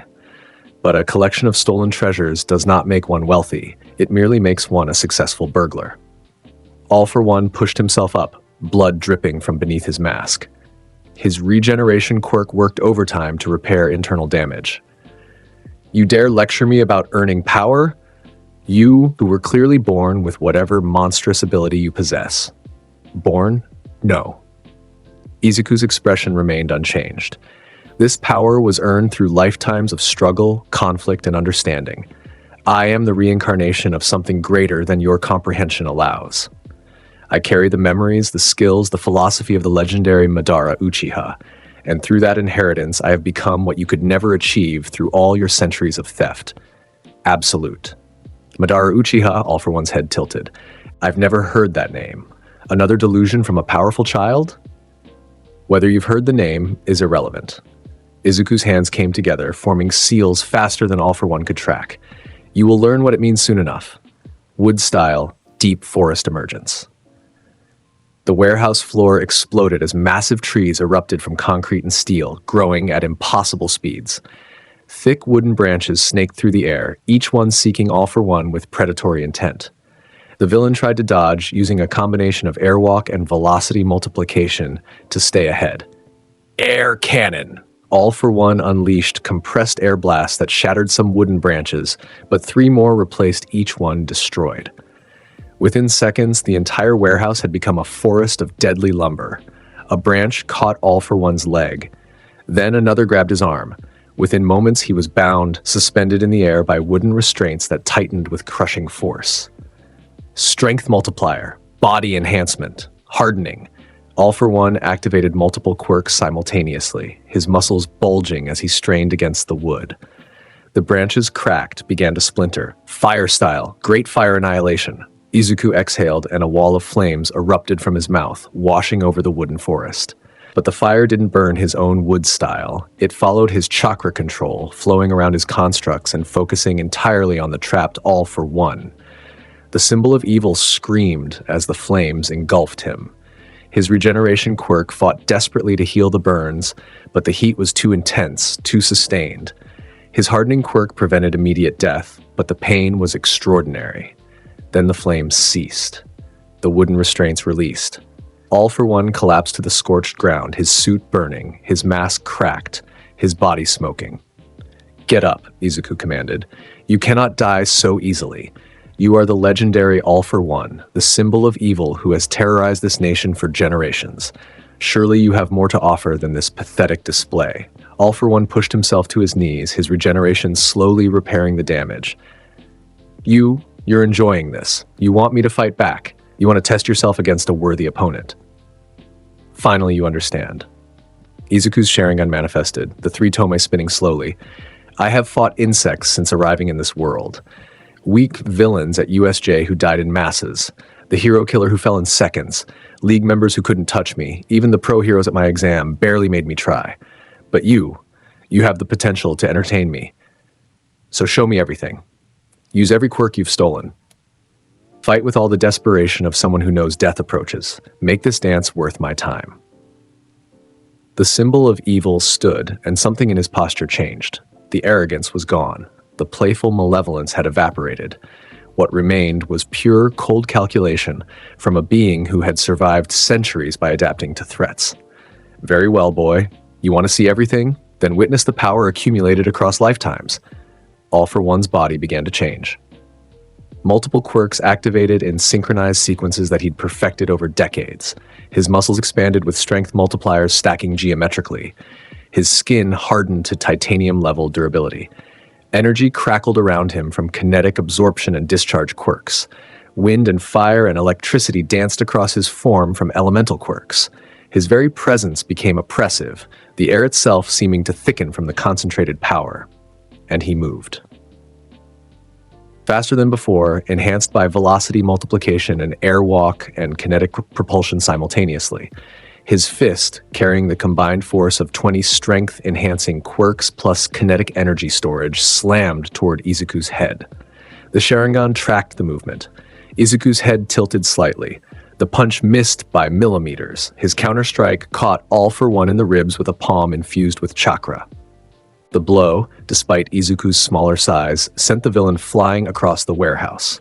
All For One arrested his momentum with air manipulation, launched back with kinetic propulsion, and attacked from multiple angles simultaneously, using spatial awareness and prediction quirks to anticipate Izuku's counters. It wasn't enough. The Sharingan predicted every strike. Izuku's taijutsu, refined through Madara's lifetime of combat experience, flowed like water around All For One's attacks. Every punch the villain threw was dodged or deflected. Every quirk activation was countered before it could fully deploy. "Is this all?" Izuku asked calmly, even as All For One unleashed a barrage that would have killed any hero in Japan. "You speak of centuries of accumulated power, yet I see nothing but stolen abilities used without true mastery. You're a child playing with weapons you don't understand." "Shut up!" All For One's composure finally cracked. Combination attack, Apocalypse Burst. Every destructive quirk activated simultaneously. Air pressure combined with kinetic discharge, combined with fire manipulation, combined with explosive force, combined with spatial distortion. An attack that had once leveled an entire city district. The blast consumed everything. The warehouse disintegrating, the ground cratering, the shockwave shattering windows for blocks in every direction. When the dust settled, All For One stood in the center of the devastation, breathing hard, his regeneration working overtime to heal the backlash damage from using so many quirks simultaneously. And Izuku stood untouched, surrounded by purple chakra. "Susanoo," Izuku said simply, and the partial manifestation, ribcage and arms had protected him completely. "Did you truly believe such an attack would harm me? Wake up to reality, All For One. Nothing ever goes as planned in this accursed world. Your centuries of scheming, your accumulated quirks, your carefully constructed empire, all of it is meaningless before absolute power." The purple chakra construct dispersed. Izuku stood in his school uniform, not even dust on his clothes, while around him lay the ruins of what had been a warehouse complex. Outside, pro-heroes had felt the shockwave. All Might, who'd retreated as ordered, now watched from a safe distance, his deflated form showing shock and concern. The other heroes stared at the devastation, unsure whether to intervene. "Midoriya," All Might whispered, "what have you become?" Inside the crater, All For One laughed bitterly. "I underestimated you. I thought you were just another powerful child like young Shigaraki, but you're something else entirely. That defense, that chakra construct, those eyes. You're not from this world, are you?" Perceptive. Izuku walked forward, his footsteps crunching on rubble. "I am reincarnated from another reality. I carry the memories and power of Madara Uchiha, the ghost of the Uchiha, the legendary shinobi who sought to reshape his world through overwhelming strength. In this life, I have been given a second chance to demonstrate what true power means." "And what does it mean?" All For One asked, his tactical mind already working on escape strategies. This fight was unwinnable. Every instinct screamed at him to flee. "Power is not will," Izuku replied. "It is the phenomenon of physically making things happen. Will, desire, intention, these are meaningless without the strength to enforce them. You desired to rule from the shadows. You intended to destroy All Might and break hero society, but your will is insufficient before my power. That is reality. Then why haven't you killed me yet?" All For One's regeneration had mostly repaired the damage. He stood straighter, preparing for what would likely be his final gambit. "You had multiple opportunities. You could have ended this already. Why prolong it?" Izuku's expression shifted to something almost resembling a smile, but colder, more predatory. "Because I wanted to see everything you could offer. I wanted you to demonstrate your full power, to give me a fight worth remembering. But you've disappointed me, All For One. Even with centuries of accumulated quirks, even with your legendary status, you are merely strong. You are not absolute." Not absolute. I am the symbol of evil. I am. You are nothing. Izuku's voice cut through the declaration like a blade. In this world, wherever there is light, there are also shadows.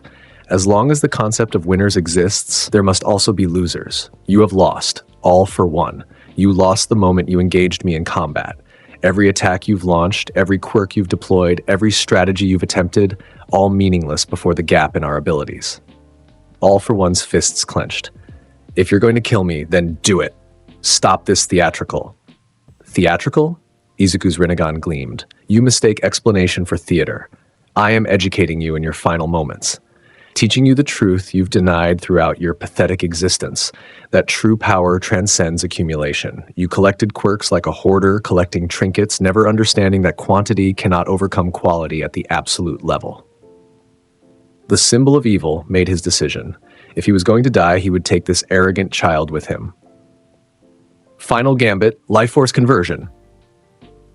All for One activated multiple forbidden quirks simultaneously, techniques that converted his own life energy into raw destructive power, that burned through his regeneration's reserves, that would kill him regardless of outcome, but might take Izuku down as well.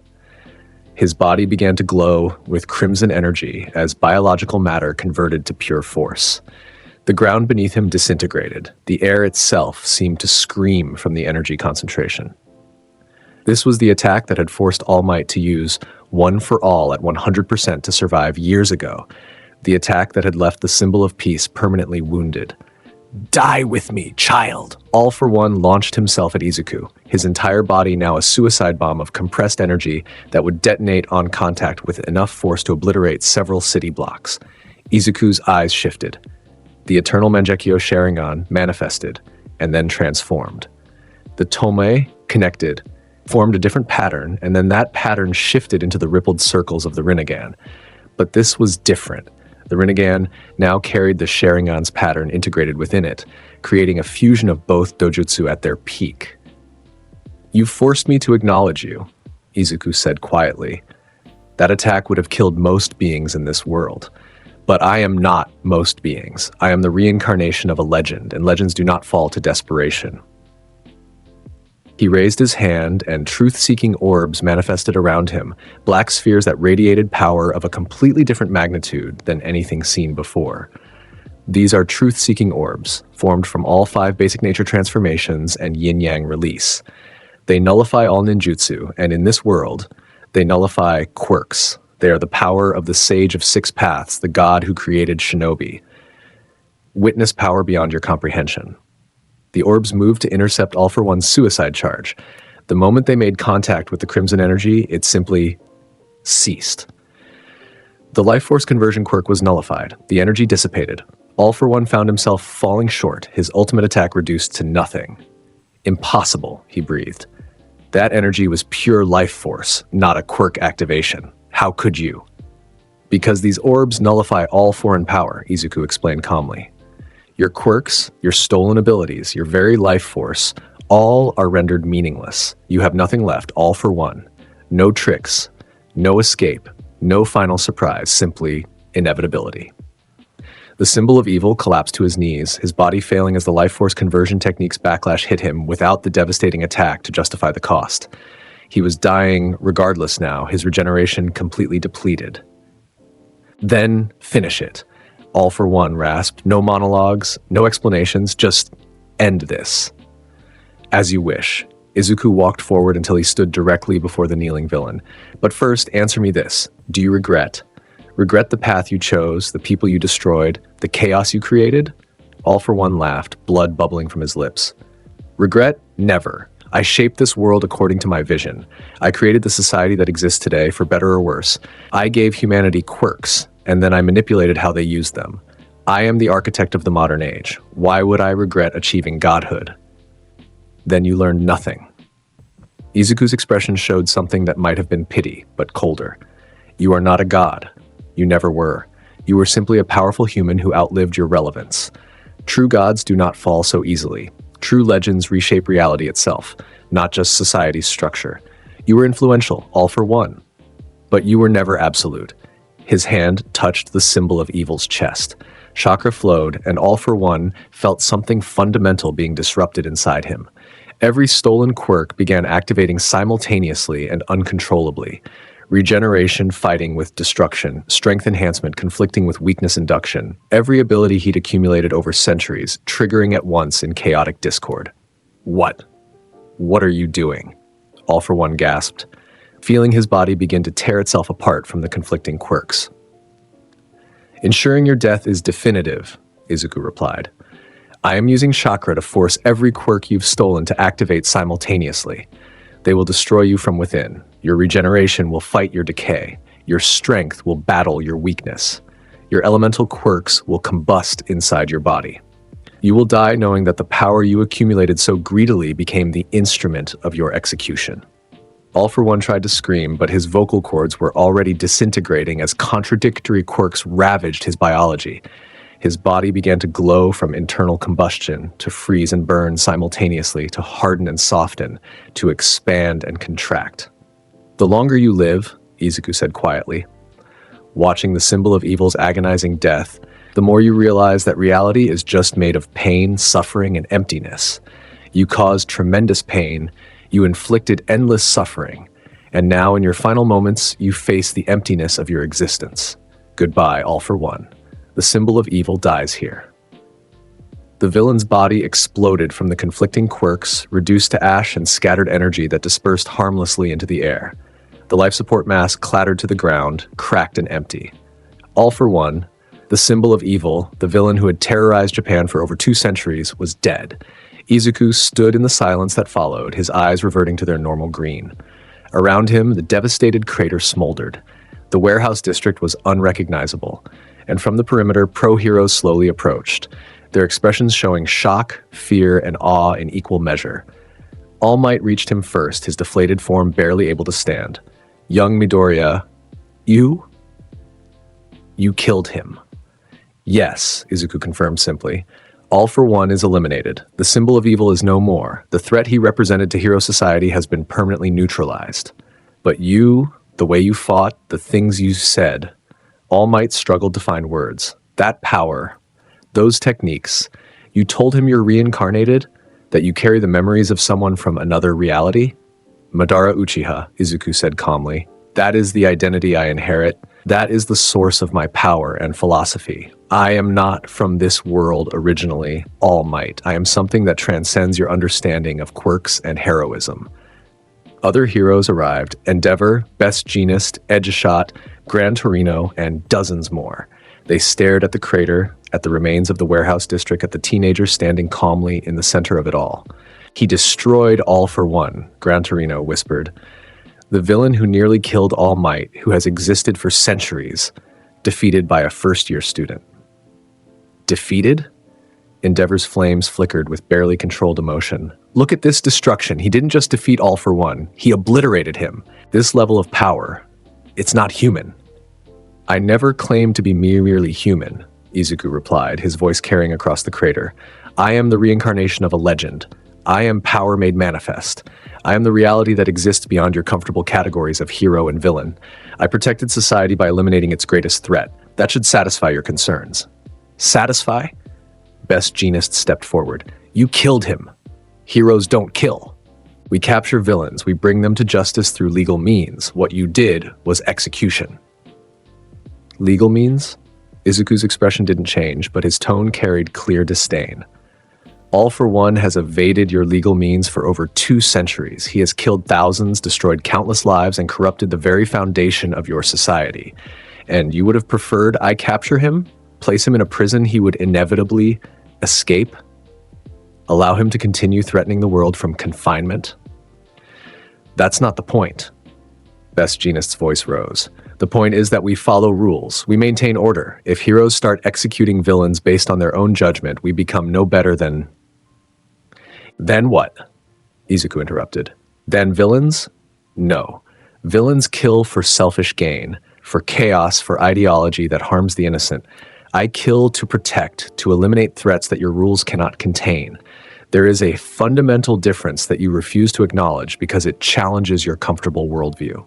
All Might raised a hand weakly. Everyone, please. This isn't the time for this argument. Young Midoriya eliminated All for One.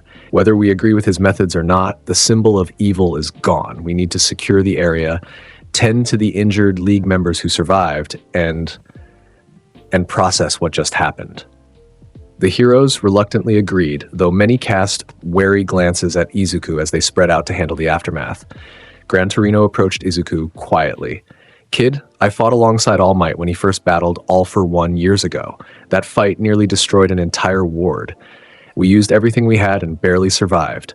But you made it look easy." "It was not easy," Izuku corrected. All for One was genuinely powerful. His combination of quirks was creative, his combat experience was extensive, and his tactical thinking was sound. In this world, he represented one of the highest peaks of power achievable through quirk accumulation. "But," Gran Torino prompted, "but he was still bound by this world's limitations," Izuku finished. "He never understood true power, the kind that transcends mere ability accumulation. He collected quirks like a hoarder, never mastering any of them at the deepest level, never achieving the synthesis of body, mind, and will that defines absolute strength. That is why he lost. And you have achieved that synthesis?" Izuku's eyes briefly flashed red, Sharingan appearing and disappearing in an instant. "I inherited it from a lifetime spent pursuing power's absolute form. Madara Uchiha achieved what All for One merely dreamed of, the ability to reshape reality itself through overwhelming force. That is the difference between us." "So what now?" Gran Torino asked quietly. "All for One is dead. The League of Villains will likely crumble without his backing. You've essentially decapitated the villain world. What does Izuku Midoriya do next?" "I continue my education at UA," Izuku replied simply. "I observe this world's evolution. I eliminate threats as they emerge, and I determine whether hero society can be reformed or whether it requires more fundamental restructuring." The old hero's eyes narrowed. "That sounds like you're considering overthrowing the current system." "I consider all possibilities," Izuku said calmly.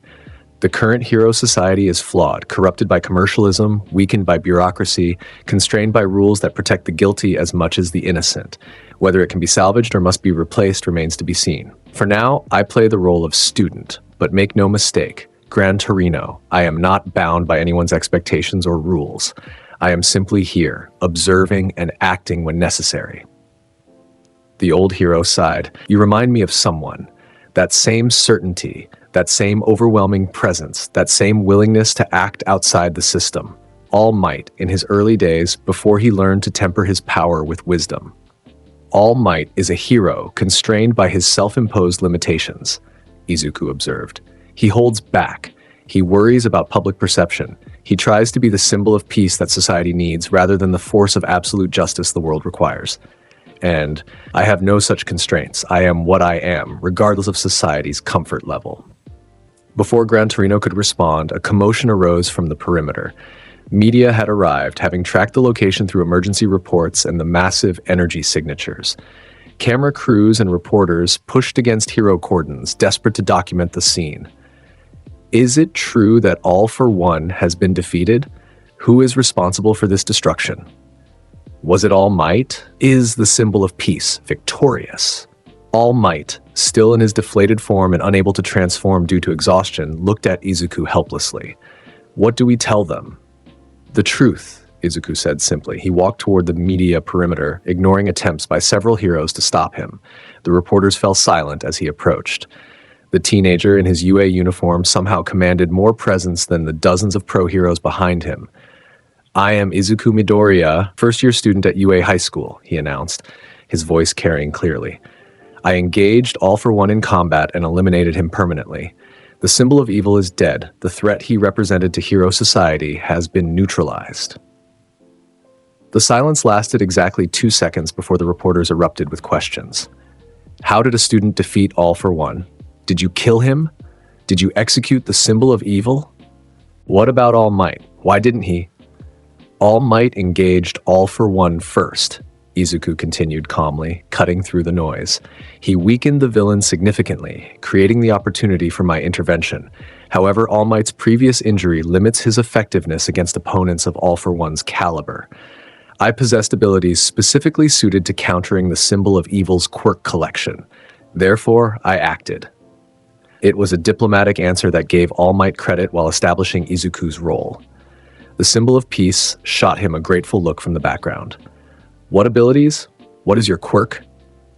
My quirk is classified due to its unique nature, Izuku replied, which was technically true since his abilities transcended normal quirk classification entirely.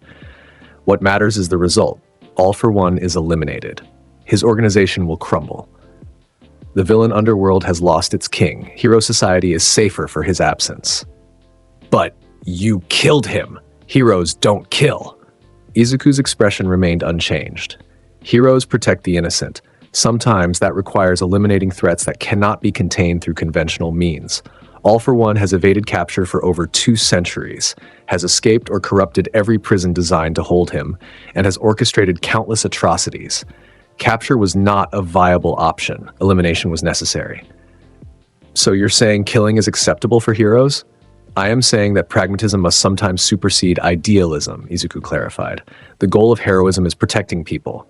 If that goal requires lethal force against those who would never stop threatening innocence, then lethal force is justified. This is not complex ethics, it is basic logic. The reporters scribbled frantically. This statement would dominate news cycles for weeks. A reporter from a major network pushed forward. Midoriya-san, you were also responsible for killing over 300 villains at the USJ incident. Some people are calling you a murderer, a vigilante who executes villains without trial. How do you respond? Those 300 villains came to USJ with intent to kill students and heroes, Izuku replied. They attacked first. They brought lethal force. I responded with superior lethal force and eliminated them before they could harm innocents. Every single death at USJ was defensive action against aggressors who had forfeited their right to mercy by targeting children. But the courts should decide. The courts cannot decide anything if the people they're meant to protect are dead, Izuku interrupted. In the moment of combat, when villains attack with lethal intent, there is no time for judicial process. There is only the choice between allowing them to kill innocents or stopping them permanently. I chose to protect. I will always choose to protect. If society condemns that choice, then society's values are inverted. Another reporter called out, "What do you say to those who fear you? To the people who think you're too dangerous, too willing to kill, too powerful to trust?" Izuku was quiet for a moment, his green eyes scanning the crowd of reporters, cameras, and worried faces. Fear is a rational response to power beyond one's comprehension. Those who fear me are wise to recognize what I represent. But fear should not dictate policy. I have killed 831 people since arriving at UA. The crowd gasped. 831 villains, Izuku clarified. Every single one came with intent to harm innocents. Every single one chose their fate by attacking first. I have never harmed an innocent person. I have never used my power for personal gain. I have never acted except in defense of others or in elimination of legitimate threats. Those facts should matter more than the raw body count. 831, a reporter shouted. How can you justify? Because 831 dead villains means thousands of living innocents, Izuku interrupted. Each one I eliminated was planning to hurt, kill, or terrorize people. By stopping them permanently, I prevented that suffering. The mathematics are simple. Better 831 guilty dead than even one innocent harmed, because I hesitated. The Hero Public Safety Commission representatives arrived at that moment, pushing through the crowd. Their expressions showed barely controlled panic at Izuku's blunt honesty. That's enough questions, one representative announced. This is an active investigation scene. The media needs to clear the area. Midoriya-san, come with us. We need to debrief you about the engagement. Izuku looked at the representative calmly. I have nothing to hide. I eliminated All for One using abilities you don't understand through methods you haven't approved. I acted to protect Hero Society from its greatest threat. Debrief me if you wish, but my answers will not change. The representative's jaw tightened. Nevertheless, protocol requires. Your protocol is irrelevant, Izuku stated flatly. I am not bound by your authority. I am not a licensed hero subject to commission oversight. I am a student who acted in defense of others during a villain attack. If you wish to arrest me for that, attempt it. But we both know how that would end. The unspoken threat hung in the air. Every hero present had just witnessed Izuku obliterate All for One. The idea of trying to arrest him by force was laughable at best, suicidal at worst. The representative's expression showed frustration and fear in equal measure. Principal Nezu will hear about this attitude. I suspect he expects nothing less, Izuku replied. Now, if we're finished here, I have no further interest in discussing this event. All for One is dead. That is all that matters. He turned and walked away from the media circus, leaving shocked reporters, frustrated commission officials, and awed heroes in his wake. All Might caught up to him as he reached the edge of the cordoned area. Young Midoriya, thank you for stepping in, for finishing what I couldn't. Izuku looked at the deflated symbol of peace. You are weakened by injury and age, All Might. Your era as the pillar of peace is ending. That is neither criticism nor insult, simply reality. You gave this society hope for decades, but you cannot carry that burden forever. Someone must eventually succeed you. Is that someone you? All Might asked quietly. No, Izuku replied. I am not a symbol. I am not a beacon of hope. I am simply overwhelming force directed toward protecting what I value. You represented ideals. I represent reality. They are not the same thing. Then what happens when you're gone? All Might pressed. What happens to hero society if it comes to depend on your power rather than its ideals? Then it will have learned nothing from your example, Izuku said. But that is not my concern. I exist in the present. I act according to my understanding. The future must handle itself. Now, if you'll excuse me, I need to return to UA before Aizawa-sensei creates unnecessary complications. He walked away, leaving All Might standing alone in the devastated warehouse district, pondering the difference between symbols and reality. But that was not quite the end, because as Izuku walked away from the crater, something stirred in the ash that had been All for One. The symbol of evil had prepared for this possibility. Years ago, anticipating his eventual defeat, he'd placed a portion of his consciousness and several powerful quirks into a separate body, a clone maintained in stasis, activated only if his primary form died. It was his ultimate contingency plan, his final resurrection. And it awakened now. The clone emerged from a hidden underground facility beneath the warehouse district, bursting through rubble and concrete. This version lacked All for One's full power, only about 40% of his total quirk collection, but it retained his consciousness, his memories, and his burning desire for revenge. Midoriya, the clone roared, its voice distorted by a combination of vocal enhancement quirks. Did you think it would be that easy? I am All for One, I am eternal, I cannot die. Every hero spun around. All Might's eyes widened in horror. No, it can't be. But Izuku simply stopped walking, turned slowly, and his expression showed something that had been absent before. Genuine interest. A contingency plan, he observed, his Sharingan manifesting. You created a backup body with a portion of your quirks and consciousness. Clever, paranoid, but clever. This means I get to see more of your abilities. This means the fight continues. The All-for-One clone launched itself at Izuku with desperate fury, activating every combat-oriented quirk simultaneously. I'll tear you apart. I'll make you suffer for what you did. I'll show you that the symbol of evil cannot be defeated by a mere child. Then show me, Izuku said quietly. His eyes shifted from Sharingan to Rinnegan, and then began to evolve further. The pattern changed, merged, transformed into something that made every sensor-type hero in the vicinity feel their skin prickle with instinctive dread. Purple chakra erupted around Izuku like a geyser, rising hundreds of feet into the air. The very atmosphere seemed to distort from the concentrated power. Heroes stumbled backwards, some falling to their knees from the oppressive pressure. What is that? Endeavor breathed, his flames flickering uncertainly. That's... All Might's voice trembled. That's even more power than he used against All for One before. He was holding back. Even against the symbol of evil, he was holding back. The chakra began to take shape. First, a skeletal ribcage formed around Izuku, massive and glowing purple. Then muscle tissue manifested over the bones. Then skin and armor, layer after layer of protective material. The construct grew larger with each second, 10 meters tall, then 20, then 50, then 100. Susanoo, Izuku said calmly from within the construct.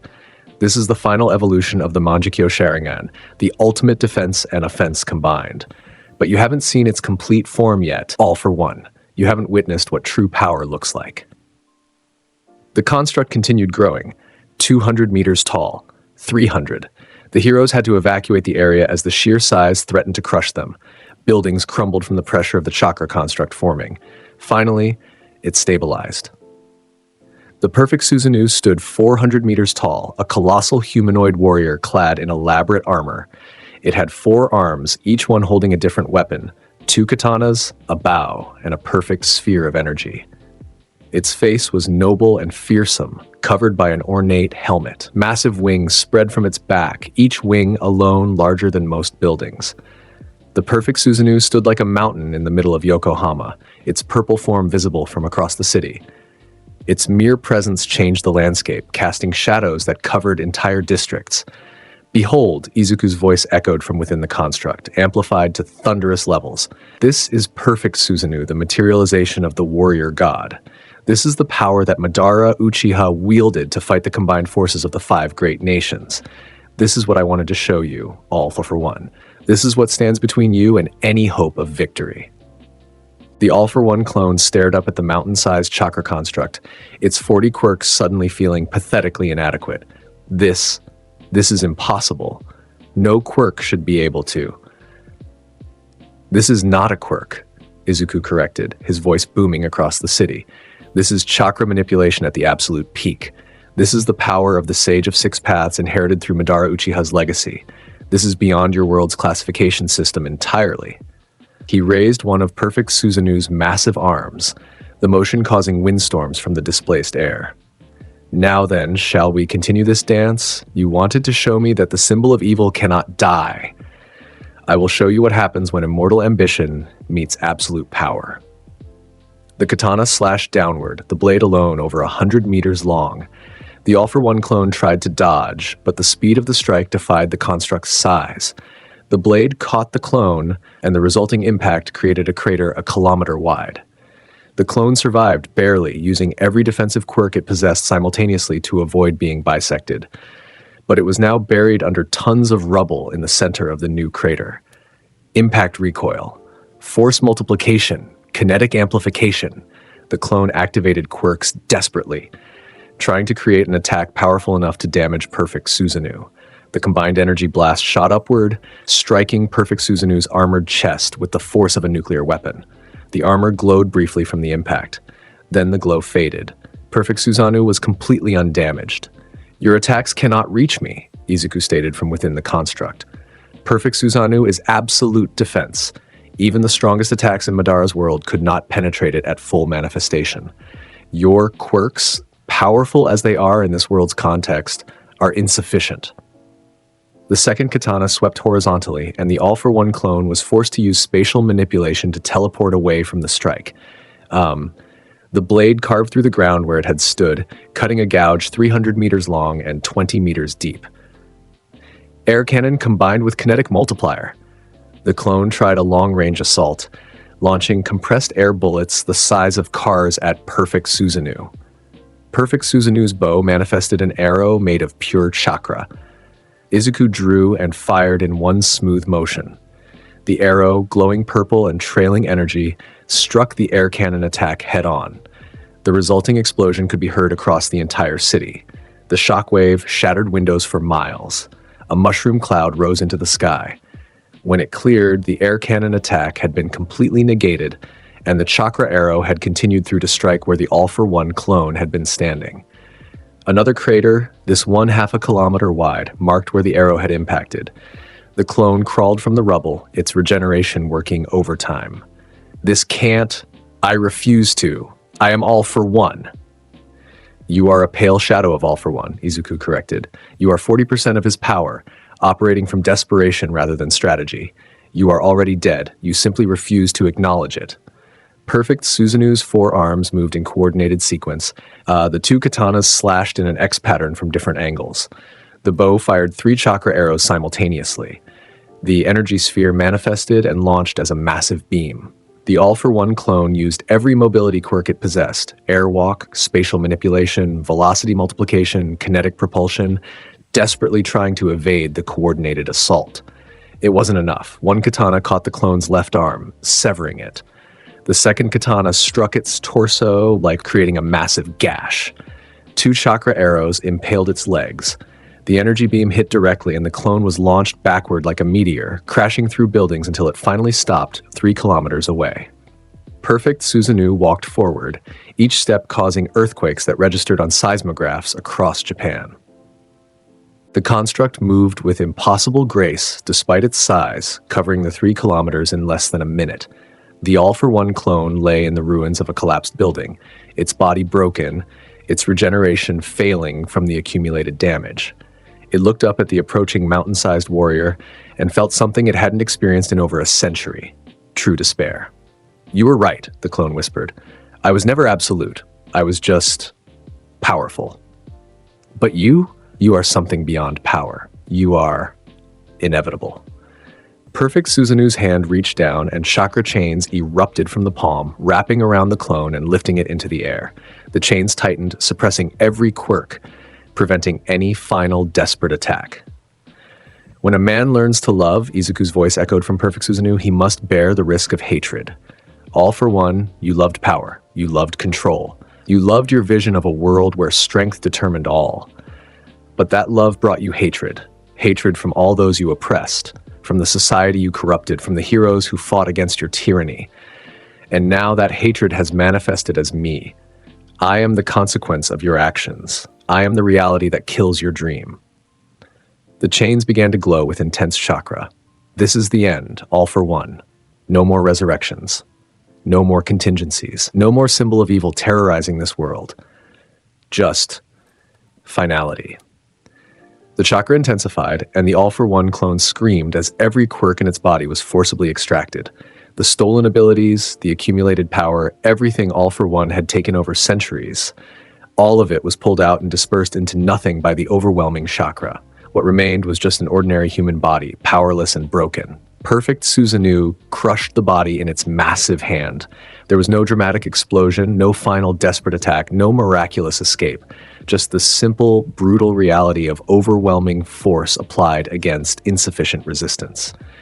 The all-for-one clone died, and this time there was no contingency plan, no backup, no resurrection, just permanent final death. Perfect Susanoo stood in the devastated cityscape, holding the crushed remains of the symbol of evil.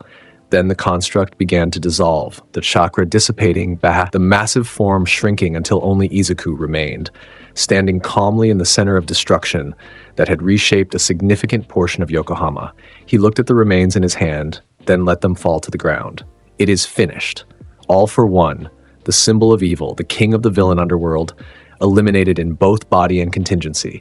He will not return. His era is over. Silence hung over the devastated area. Every hero, every reporter, every civilian who had witnessed the battle stood in stunned awe. They had just watched a first-year high school student summon a mountain-sized warrior god and destroy the most feared villain in Japanese history. All Might approached slowly, his expression showing something beyond shock. "Young Midoriya, that power, I have never seen anything like it. Even at my peak, even with One for All at full strength, I could never." "You are the symbol of peace," Izuku replied. "You inspire hope. You represent ideals. That was always your strength, All Might. My strength is different. I am not a symbol. I am simply power without compromise. We serve different purposes. But that construct, that perfect Susanoo, how can such a thing exist?" "Because I exist," Izuku said simply. "Because I carry the legacy of Madara Uchiha, who achieved power at a level this world has never witnessed. Because as I am the phenomenon of physically making things happen, and what I make happen transcends your world's limitations." He walked past All Might toward where the UA faculty had gathered. Aizawa stood at the front, his expression showing a mixture of concern and weary acceptance. "Midoriya," Aizawa said quietly, "we need to talk about what just happened. About what you've revealed. About what this means." "It means All for One is dead," Izuku replied. "It means Hero Society no longer faces that particular threat. It means I demonstrated the full extent of my capabilities to anyone who witnessed. Beyond that, what meaning you derive is your concern, not mine." "The government is going to demand answers," Aizawa continued. The Hero Public Safety Commission is probably already preparing arrest warrants. You just revealed abilities that violate every known principle of quirk mechanics. You killed the symbol of evil using a power that shouldn't exist. There will be consequences. Let them come, Izuku said calmly. Let the commission issue their warrants. Let the government demand their answers. Let society decide whether it condemns me for eliminating its greatest threat. I am unconcerned with their judgments. I acted according to my understanding of what was necessary. If that makes me a criminal in their eyes, then their eyes are blind to reality. He continued walking, heading away from the destruction, away from the gathering crowds, away from the shocked heroes and desperate reporters. Behind him, perfect Susanoo's residual chakra still lingered in the air, a purple glow that would take hours to fully dissipate. The battle was over. All for One was dead. And Izuku Midoriya had revealed to the world exactly what he was. Not a hero, not a villain, but something beyond both categories entirely. A force of absolute power operating on principles that transcended hero society's comfortable moral frameworks. The world would never be the same. The aftermath of All for One's death created political and social chaos that dwarfed any previous incident. The media coverage was relentless. Footage of perfect Susanoo, the 400-meter-tall chakra construct, dominated every news channel. Videos of the battle circulated online, watched billions of times. Images of the devastated Yokohama district appeared on every newspaper and website. And at the center of it all was Izuku Midoriya, the 15-year-old UA student who had killed the symbol of evil. Public opinion split dramatically. Half the population viewed Izuku as a hero beyond heroes, the student who had accomplished what even All Might couldn't, who had eliminated the greatest threat to society in a single battle, who possessed power beyond comprehension and used it to protect rather than to conquer. The other half viewed him as a terrifying vigilante, a teenager who killed without hesitation, wielded godlike power without oversight, who operated outside legal frameworks and dismissed governmental authority, who might become a threat greater than All for One himself if left unchecked. The Hero Public Safety Commission was in damage control mode. Emergency meetings convened daily. Legislation was proposed and rejected and revised. Debates raged about how to handle someone with Izuku's capabilities who clearly didn't recognize their authority, and through it all, Izuku remained at UA, continuing his studies as if nothing extraordinary had happened. The commission wants you expelled, Principal Nezu said during a private meeting in his office a week after the battle. They've been pressuring me constantly. They argue that you're too dangerous, too unpredictable, too willing to use lethal force. They want you removed from the hero course and placed under government supervision. And your response? Izuku asked calmly, sitting across from the principal. My response is that you've saved more lives in 4 months than most heroes save in their entire careers, Nezu replied, sipping his tea. You eliminated the USJ attackers, stopped the hero killer, protected students at the training camp, and killed All for One. Each action, while controversial in methodology, achieved unquestionably positive results. Expelling you would be absurd. Yet the commission persists. They persist because you challenge their worldview, Nezu explained. The commission exists to regulate heroes, to maintain control over those with power, to ensure that strength serves society rather than dominates it. But you cannot be regulated. You don't fit their categories. That terrifies them. Fear is a rational response, Izuku acknowledged. They should fear what I represent. I am power without oversight, strength without submission, capability without constraint. In their position, I would also seek to eliminate or control such a variable. And if they succeed, if they somehow force your expulsion or arrest, Izuku's expression didn't change. Then they will learn that force applied against absolute power is meaningless. I am here because I choose to be, Nezu-sensei. I attend UA because it serves my interests. I cooperate with Hero Society because doing so aligns with my goals. But the moment their actions become genuinely threatening or counterproductive, I will cease cooperation. They cannot make me do anything I don't wish to do. That is reality. Nezu smiled slightly. A comforting and terrifying answer in equal measure. Very well. I will continue to resist their demands, but understand that political pressure of this magnitude cannot be ignored indefinitely. Eventually, something will give. Then we will address that when it occurs. Izuku replied, "For now, I have a provisional license exam to prepare for." The provisional hero license exam had been restructured in response to Izuku's existence. The Hero Public Safety Commission, unable to expel him directly, had instead modified the exam to create challenges specifically designed to highlight his weaknesses, particularly his tendency toward individual action and lethal force. The exam took place at the Takoba National Stadium, with over 1,500 students from hero schools across Japan participating. The first test was revealed, a massive disaster rescue scenario where students would be judged on their ability to save civilians and cooperate with other heroes.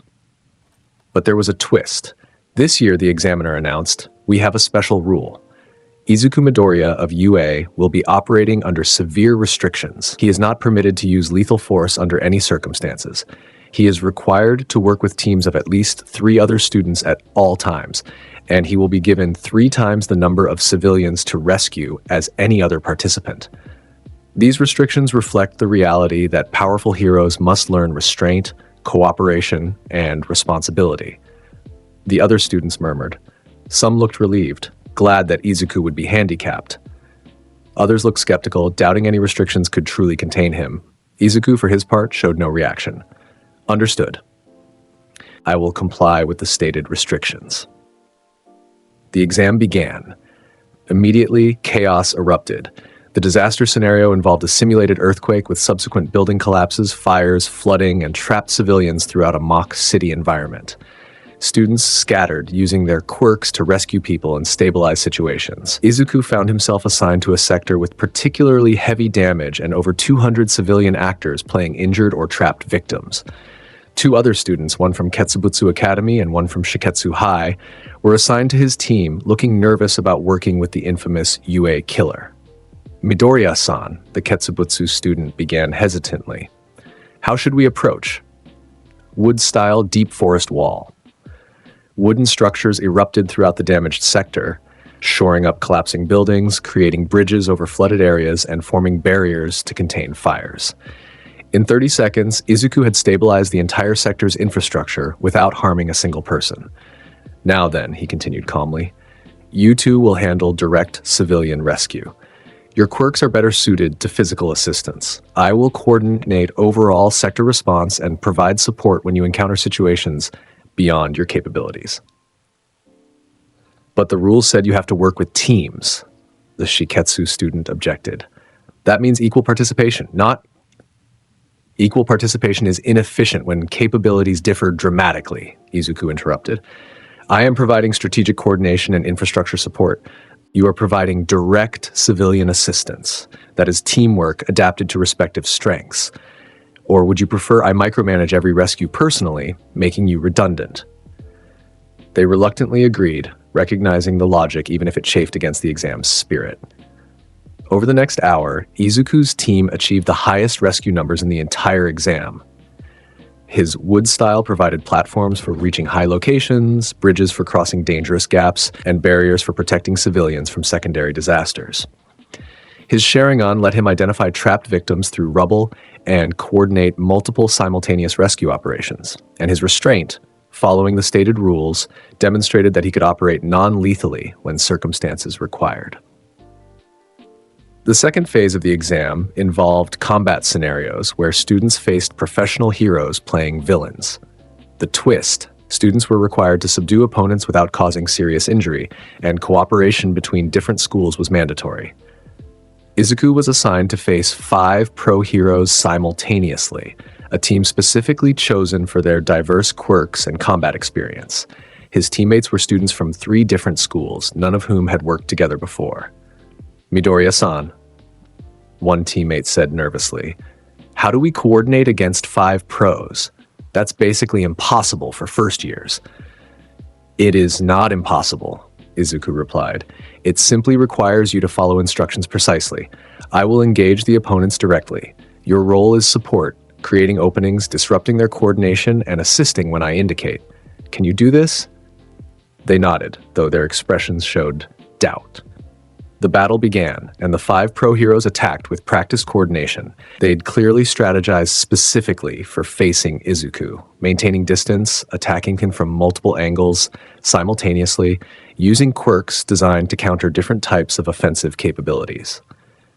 It didn't matter. Izuku's Sharingan tracked all 5 heroes simultaneously.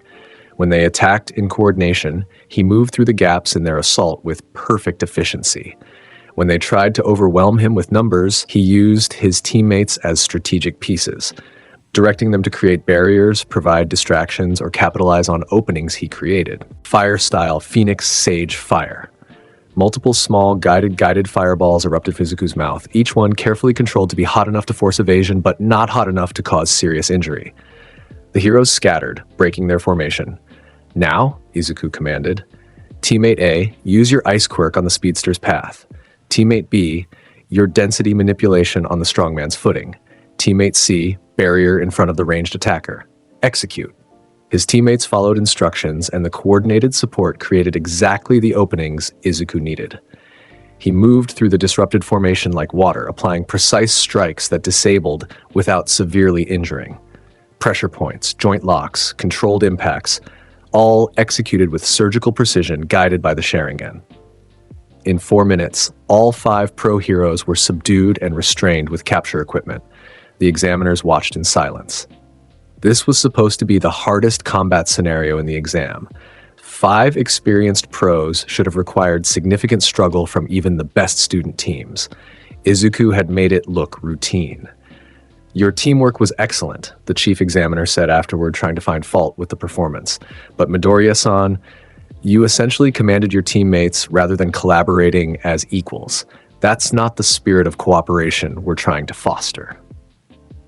"The spirit you're trying to foster is feel-good egalitarianism that ignores capability differences," Izuku replied bluntly.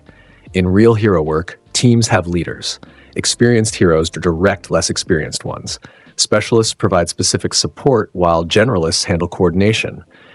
What I demonstrated was realistic team dynamics adapted to actual ability levels. Or should I have pretended we were equals to preserve comfortable illusions?" The examiner had no response. The final phase tested situational judgment, scenarios where students had to choose between saving civilians, capturing villains, minimizing collateral damage, or protecting teammates. Each choice had consequences, and students were judged on their decision-making process. Izuku's scenario was particularly brutal, a hostage situation where the villain threatened to kill 5 civilians unless the hero surrendered. The setup was designed to test whether he could find non-lethal solutions even under extreme pressure.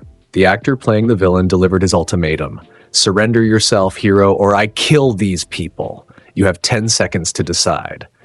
Izuku's response was instantaneous. Demonic illusion, shackling stakes. His Mangekyō Sharingan manifested and the actor fell into genjutsu immediately. The illusion showed him impaled by massive stakes, experiencing intense pain without actual injury. He collapsed unconscious from the psychological trauma, releasing the civilian actors. Izuku calmly restrained the unconscious villain, secured the civilians, and reported the situation resolved.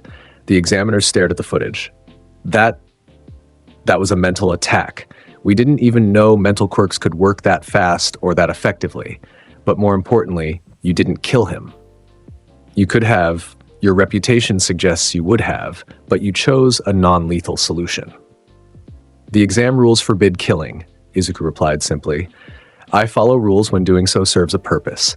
In this case, the purpose was demonstrating that I can operate non-lethally when circumstances require. Is that not what you wanted to see?" It's yes, that's exactly what we wanted to see. But you're disturbed that I described it as serving a purpose rather than being a moral imperative, Izuku finished. "You wanted me to demonstrate that I've internalized heroic values about preserving life. Instead, I demonstrated that I can pragmatically adjust my methods based on situational requirements. Those are not the same thing, but the outcome is identical." The examiner rubbed his temples. Just take your provisional license, Midoriya-san. You passed. Technically, perfectly, frustratingly passed. When the exam results were announced, Izuku had achieved the highest score in the exam's history. His rescue numbers, combat performance, and situational judgment were all rated perfect or near perfect. His teamwork scores were lower, marked down for excessive dominance of group dynamics, but still passing. More importantly, the other students who had worked with him all passed as well, many of them attributing their success to his strategic direction. "You helped them," All Might observed during the ride back to UA. "You could have abandoned your teammates and succeeded alone, but you incorporated them, gave them roles, ensured they contributed and learned. That was heroic, young Midoriya." "That was efficient," Izuku corrected. "The exam required teamwork. I adapted my approach to meet that requirement while maximizing success probability. There was no altruism involved, simply pragmatic optimization." "But the result was the same," All Might pressed. "Whether you call it heroism or pragmatism, you protected people, cooperated with others, and achieved positive outcomes without killing anyone. Isn't that progress?" Izuku was quiet for a moment. "Progress implies movement toward a goal. What goal do you imagine I'm progressing toward?" "Becoming a true hero," All Might said, hopefully. "Someone who protects people not just through power, but through inspiring them. Someone who makes society better not just by eliminating threats, but by showing people what they can become." "I am not interested in inspiring people," Izuku replied. "I am interested in protecting them. If my actions happen to inspire some individuals, that is coincidental, but I will not compromise effectiveness for the sake of symbolic value. You are the symbol of peace, All Might. That is your role. Mine is different. Simply accept that." The symbol of peace sighed, but didn't argue further. Back at UA, the provisional license achievement was celebrated by Class 1A with mixed emotions. Everyone had passed the exam, but the gap between Izuku and his classmates had been demonstrated yet again. No amount of training seemed to close it. No strategy seemed to overcome it. He was simply beyond them in every measurable way. "It's frustrating," Kirishima admitted during a class discussion. "We all work hard, we all improve, but Midoriya is he's in a completely different league. It's like we're playing baseball and he's playing interdimensional warfare." "That is an accurate assessment," Izuku acknowledged without modesty. "You are developing your quirks within normal human parameters. I am operating with abilities that transcend those parameters entirely. The gap is not one that effort alone can bridge." "So what's the point?" Kaminari asked, his frustration evident. "If we can never catch up, if we're always going to be irrelevant next to you, why even try?" "Because I will not always be present," Izuku replied. "Because situations will arise where I cannot or will not intervene. Because hero society needs competent heroes at all levels, not just one overwhelming individual. You train not to surpass me, that is impossible, but to maximize your potential independent of comparison. That should be sufficient motivation." It was a practical answer, but not a comforting one. The school festival arrived, providing a brief respite from the intensity of hero training. Class 1A decided to perform a concert, with students showcasing various talents in a coordinated musical performance. Izuku did not participate. "I have no musical ability and no interest in developing one," he stated when asked. "I will attend as an observer, but I will not perform." His classmates tried to convince him otherwise, but eventually accepted his decision. The festival proceeded without his involvement, though his mere presence in the audience drew more attention than the actual performers. Several students from other schools approached him during the festival, some curious, some challenging, all wary. "Midoriya-san," a business course student asked nervously, "is it true you killed All for One, the symbol of evil?" "Yes," Izuku confirmed simply. "And you used that giant purple warrior thing? The one that was taller than buildings?" "Perfect, Susanoo, yes." "And you can do that anytime you want?" "If circumstances require it, yes." The student backed away slowly, having confirmed what they'd heard and finding the reality more intimidating than the rumors.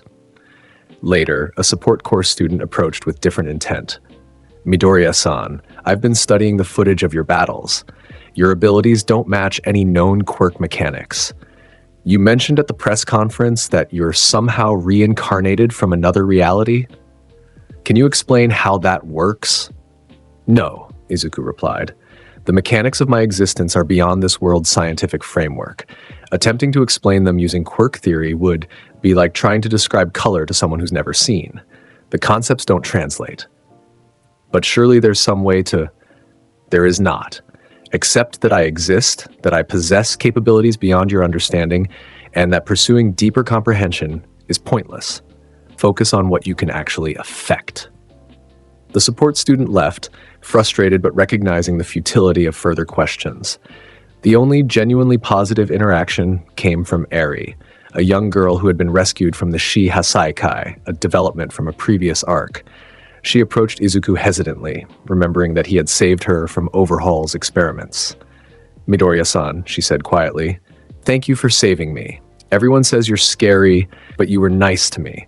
Izuku looked down at the small girl, and his expression softened almost imperceptibly. "You were innocent. You deserve protection. That is all. But the man who hurt me, they said you killed him. Is that bad? He was experimenting on you, using your quirk to create weapons, destroying your childhood for his ambitions. Killing him ensured he could never hurt you or anyone else again. Whether that is bad depends on your moral framework. I consider it necessary." Eri nodded slowly, processing this. "I'm glad he's gone. Is that wrong?" "It is human," Izuku replied. "Do not let others shame you for relief that your tormentor is dead. That relief is valid." She hugged him impulsively, and Izuku stood still, uncertain how to respond. After a moment, he gently patted her head before she ran off to rejoin her guardians. Aizawa had watched the interaction from a distance. "You're surprisingly gentle with children." "She was innocent and traumatized," Izuku replied. "Gentleness was appropriate. That doesn't mean I've fundamentally changed. It means I adapt my approach to situations. Children deserve different treatment than villains. But you can make that distinction. You're not some unfeeling monster who treats everyone the same. You recognize innocence and respond accordingly." "I have never claimed to be unfeeling," Izuku said. "I simply do not allow feelings to override practical judgment. Eri deserved rescue and comfort. Overhaul deserved death. Both responses were appropriate to their respective circumstances. There is no contradiction." Aizawa sighed. "I suppose that's the closest thing to empathy we'll get from you. I'll take it."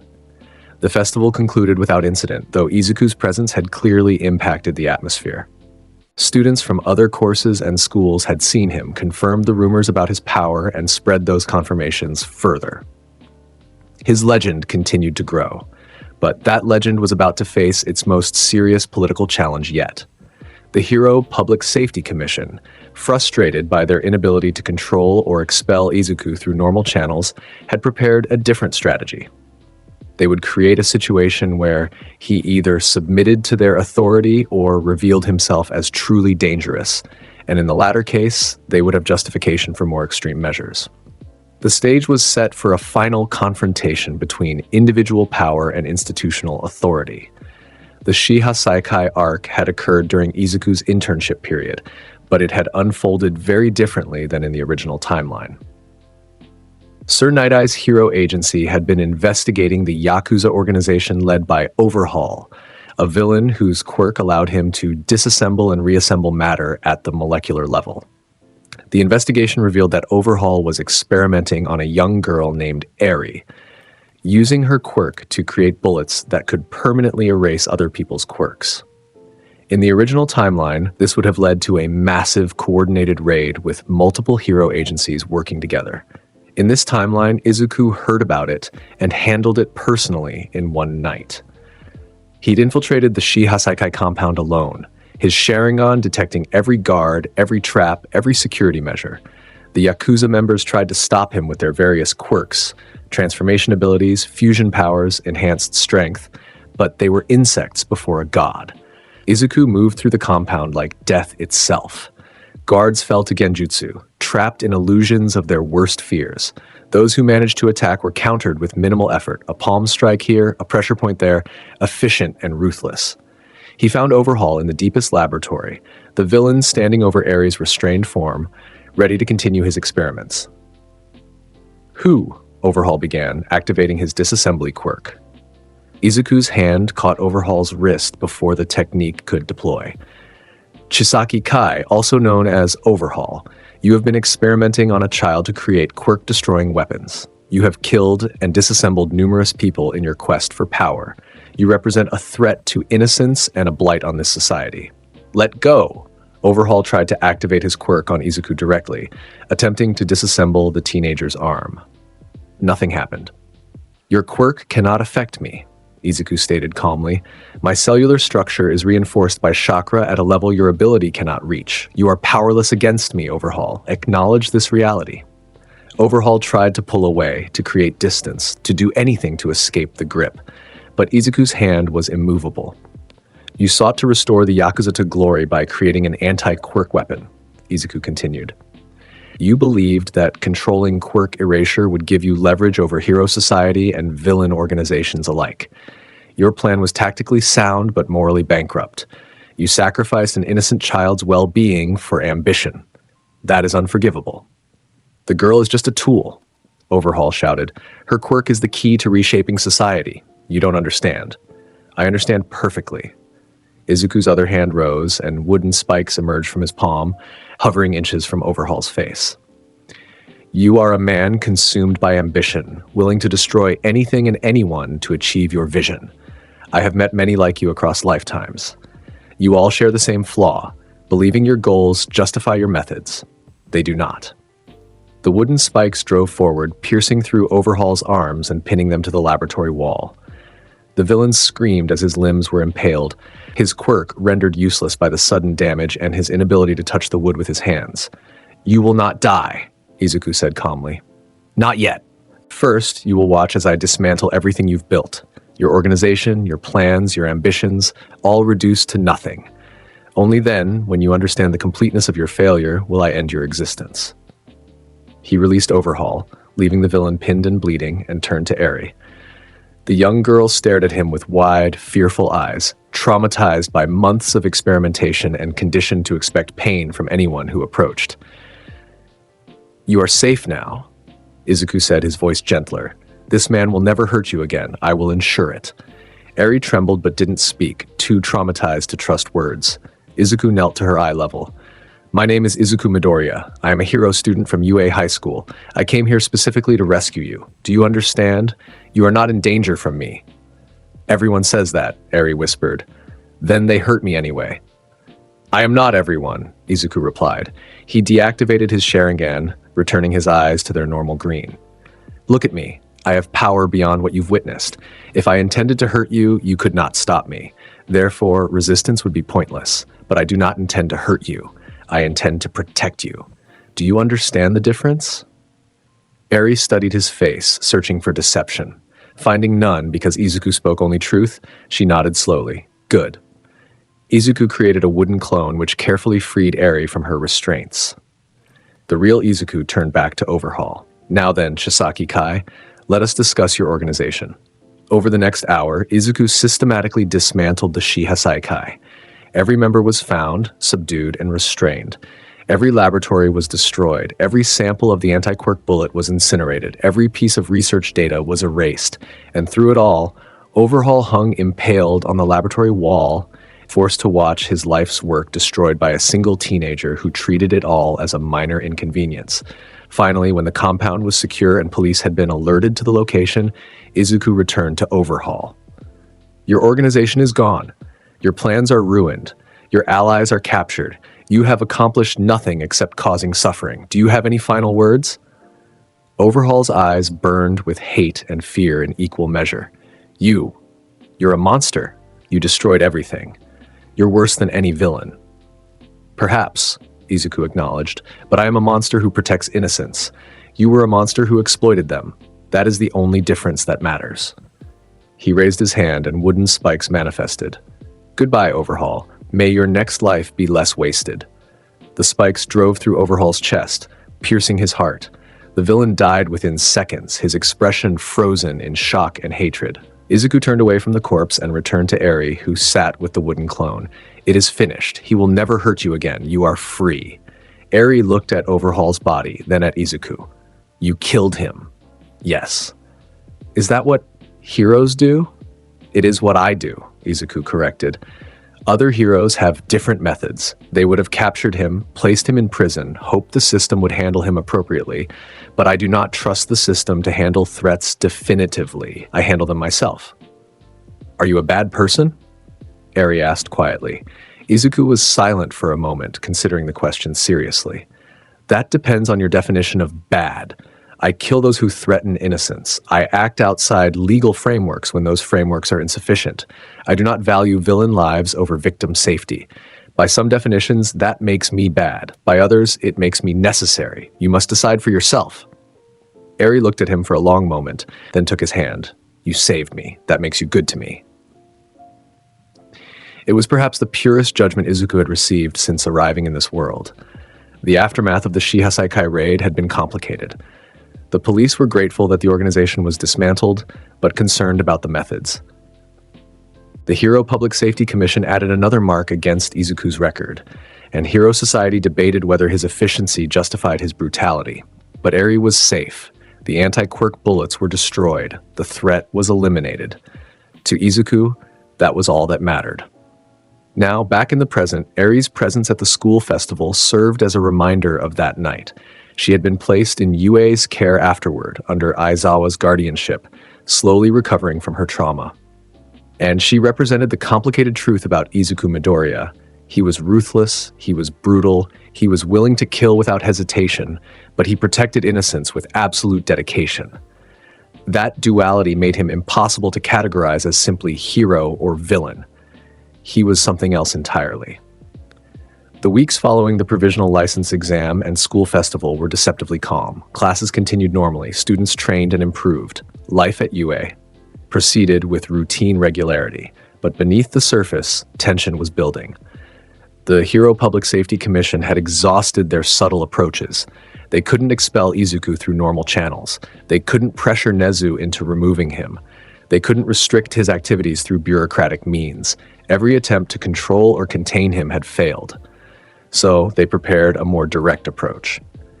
It was standard curriculum, supervised by Aizawa and several other teachers. Then the villains arrived. They appeared to be pro-heroes hired for the exercise, playing villain roles as often happened in training. But Izuku's Sharingan immediately recognized something wrong. Their body language was too tense, their weapons too real, their intent too focused. These weren't actors. These were commission agents posing as training villains. The scenario began normally enough. The villains took civilian actors hostage. Student teams were supposed to plan rescues and execute them under teacher supervision. But when Izuku's team approached their assigned hostage situation, the commission agents altered the script. Midoriya Izuku, the lead agent announced, pulling a real gun instead of a training weapon. You are under arrest by order of the Hero Public Safety Commission. Charges include excessive use of force, numerous extrajudicial killings, operating outside legal authority, and presenting a clear and present danger to society. Surrender immediately or we will use necessary force to subdue you. The training ground went silent. Other students backed away. Aizawa moved to intervene, but other commission agents appeared, restraining him and the other teachers with quirk-suppressing equipment. This is illegal, Aizawa shouted. You can't arrest students during training exercises. You can't use real force in a school environment. We have authorization from the highest levels of government, the lead agent replied. Midoriya represents a threat beyond normal protocols. This intervention is necessary. Izuku stood calmly in the center of the trap they'd constructed, his expression unchanged. I see. You manufactured a scenario where I'm isolated from support, where defending myself could be spun as attacking heroes, where compliance leads to imprisonment and resistance leads to justification for lethal force. Clever. Almost tactically sound. Will you come peacefully? The agent asked, weapon still trained on Izuku. No. The single word carried absolute certainty. Then we will use force. We have authorization for lethal measures if you resist. Surrender is your only option. Izuku's eyes shifted to the Sharingan. You believe you have authorization for lethal measures against me? You believe your weapons and quirks can enforce that authorization? You believe I will allow myself to be arrested based on manufactured charges by an organization whose authority I do not recognize? Your recognition is irrelevant. The law is a construct maintained by power, Izuku interrupted. You have no power over me. You never did. Your authority exists so long as those subject to it choose to acknowledge it. I choose not to. Therefore, your arrest warrant is meaningless. Last warning, Midoriya. Surrender now, or what? You'll shoot me? Izuku's tone carried something between amusement and disdain. Then do so. Pull the trigger. Demonstrate your authority through force. But understand what will happen next. Your bullet will fail to harm me. Your quirks will prove insufficient. And then I will demonstrate the difference between your pretense of power and actual power. Choose carefully. The lead agent's finger tightened on the trigger, recognizing that words had failed. The gun fired. 3 bullets, aimed with professional precision at Izuku's center mass. They struck purple chakra and bounced harmlessly away. Susanoo, Izuku said calmly, the partial manifestation, just the ribcage, forming around him instantaneously. Did you truly believe bullets would harm me? I have survived techniques that could devastate cities. I have faced opponents whose power dwarfs your entire organization, and you thought conventional weapons would suffice? The Commission agents attacked in coordinated sequence, using combat quirks and specialized equipment designed to suppress even powerful opponents. It lasted 6 seconds. Izuku's Sharingan predicted every movement. His taijutsu, flowing and perfect, deflected strikes and countered with minimal force, just enough to disable, not enough to kill. His genjutsu trapped 3 agents in illusions that left them frozen in place. His wood style created bindings that immobilized the rest. Within moments, every Commission agent lay restrained or unconscious. Their weapons were scattered. Their plan was in ruins. And Izuku stood untouched in the center of it all, his Sharingan gleaming as he surveyed the defeated agents. Is that all? He asked quietly. This was your grand intervention? This was the force you believed sufficient to arrest me? Pathetic. He walked to the lead agent, who lay bound by wooden restraints, and knelt beside him. Tell your superiors this. I am not subject to their authority. I am not constrained by their laws. I am not threatened by their force. I cooperate with Hero Society when doing so serves my purposes. But the moment they attempt to control me, that cooperation ends, permanently. Do you understand? The agent managed to nod, fear evident in his eyes. Good. Izuku stood and addressed the other students who had watched in stunned silence. This was not a training exercise. This was an attempted arrest by the Hero Public Safety Commission. They created this scenario to either force my submission or justify elimination. Instead, they have demonstrated their irrelevance. Remember this lesson. Authority without power is meaningless. Power without wisdom is dangerous. And wisdom lies in recognizing which battles are worth fighting. The Commission failed all 3 principles today. He walked away from the training ground, leaving the bound agents, the shocked students, and the restrained teachers behind. Aizawa, freed from his restraints as soon as Izuku left, immediately contacted Principal Nezu. We have a serious problem. The Commission just tried to arrest Midoriya during a training exercise. He defended himself and it went exactly as badly as you'd expect. Define badly, Nezu replied, though his tone suggested he already knew. He disabled every Commission agent they sent, made it look easy, made a speech about authority being meaningless without power, then walked away. I think we just witnessed the formal break between Midoriya and the government. Nezu sighed. I was afraid of this.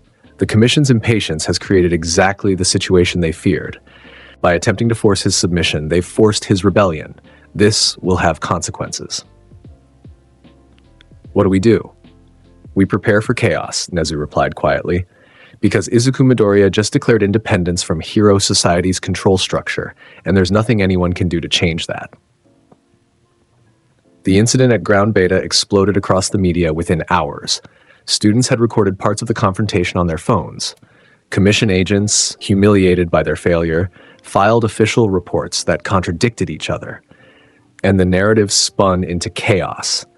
Some outlets portrayed Izuku as a dangerous vigilante who attacked legal authorities. Others portrayed him as a victim of governmental overreach who defended himself legitimately.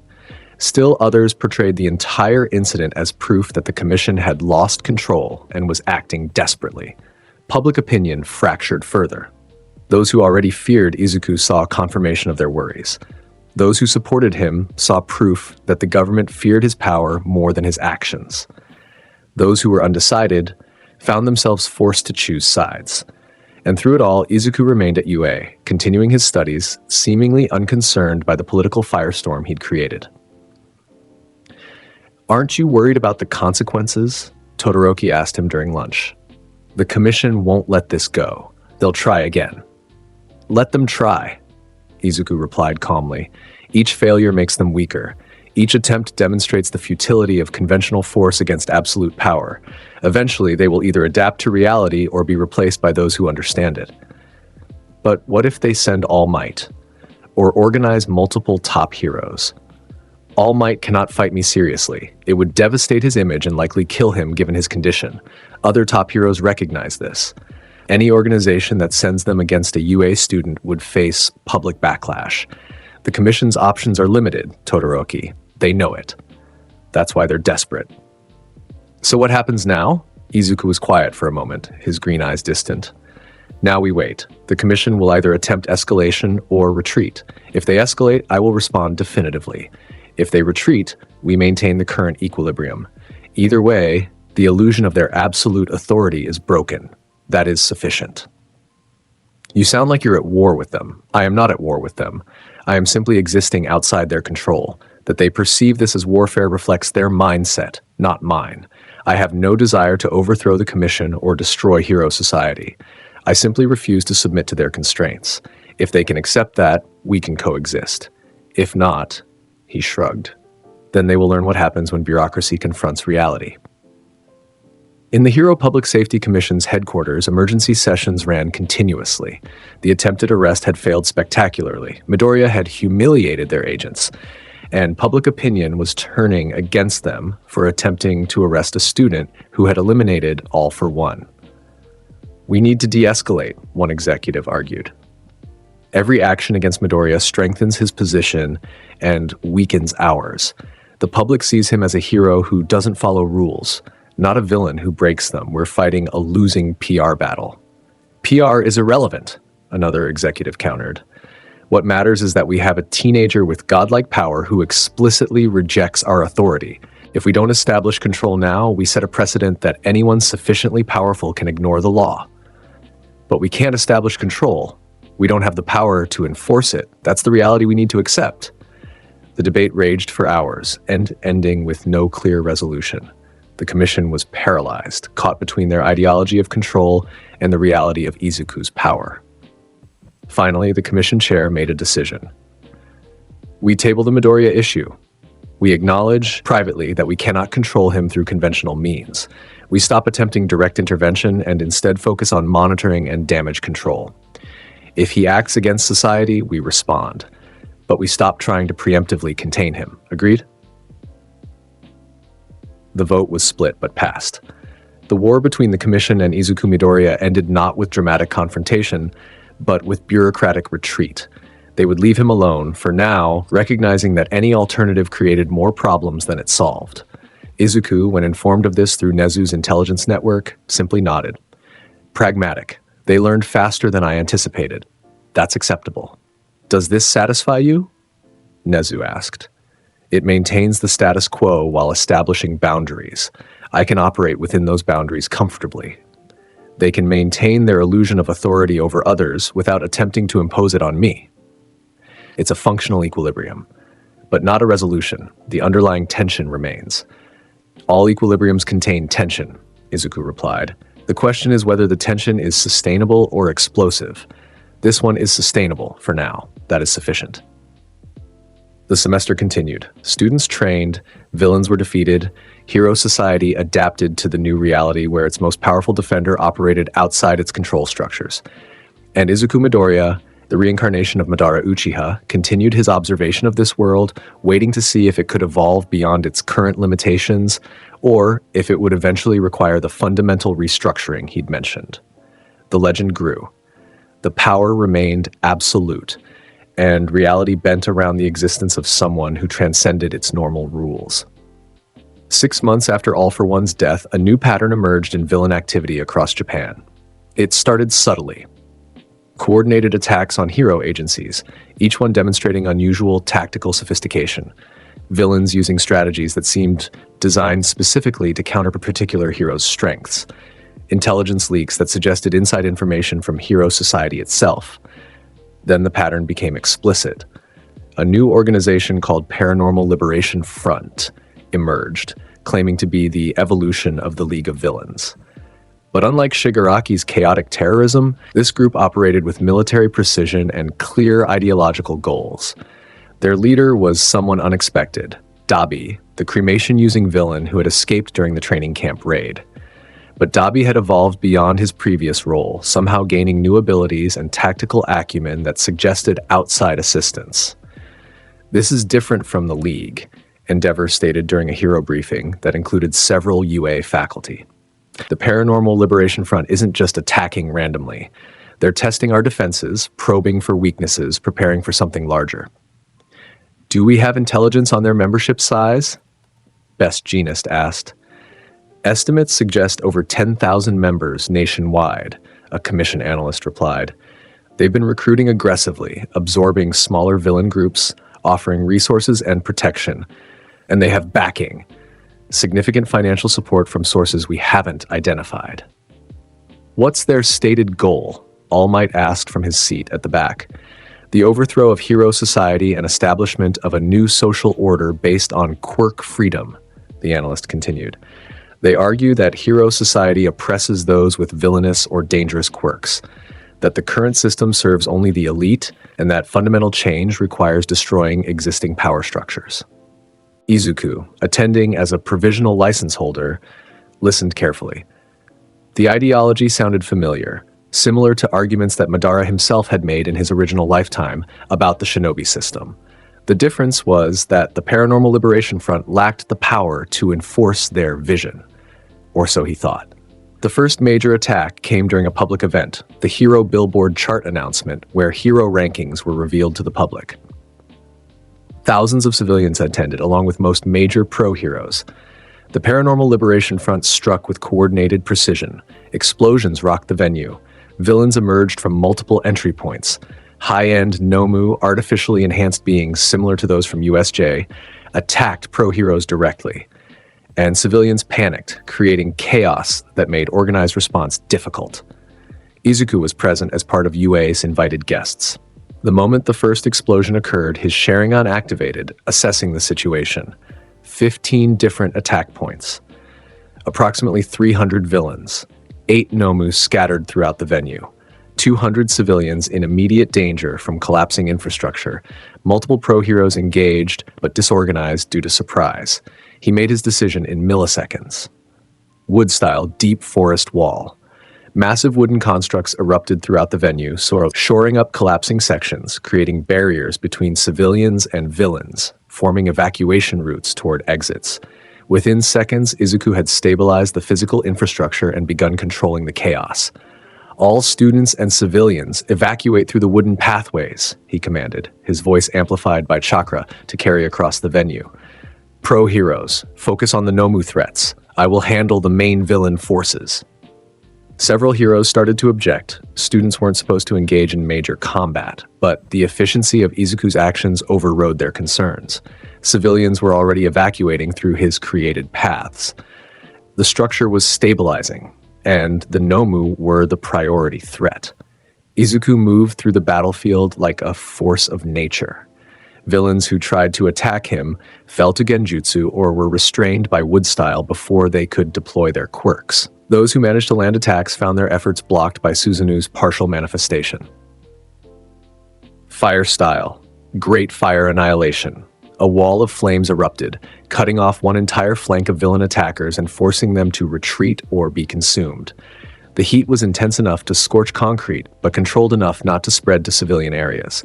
A Nomu appeared before him, its multiple quirks activating simultaneously. Strength enhancement, regeneration, shock absorption, all designed to create an opponent that could fight top heroes. Izuku's eyes shifted to the Rinnegan. Shinra Tensei. The repulsive force caught the Nomu mid-charge and launched it backward with such speed that it crashed through 3 walls before finally stopping. Before it could recover, Izuku was there, his hand touching its exposed brain. Wood style, wood expulsion.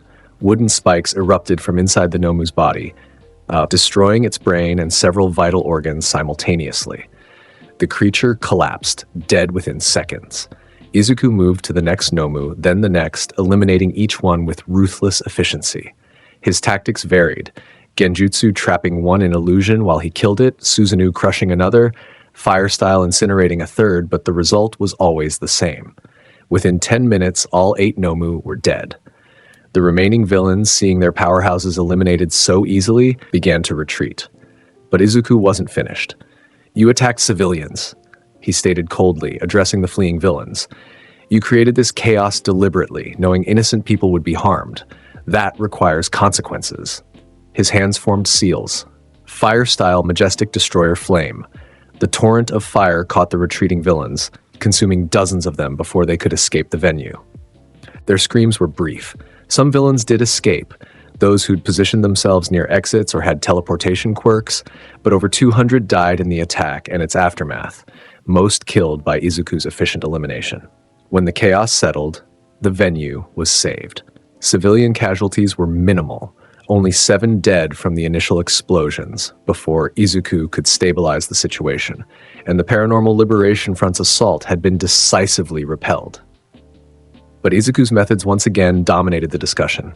"He killed over 200 people," one reporter shouted during the post-incident press conference. "Most of them were retreating. How is that heroic?" Endeavor, serving as spokesperson, addressed the question carefully. Midoriya eliminated active combatants who had attacked civilians in a terrorist action.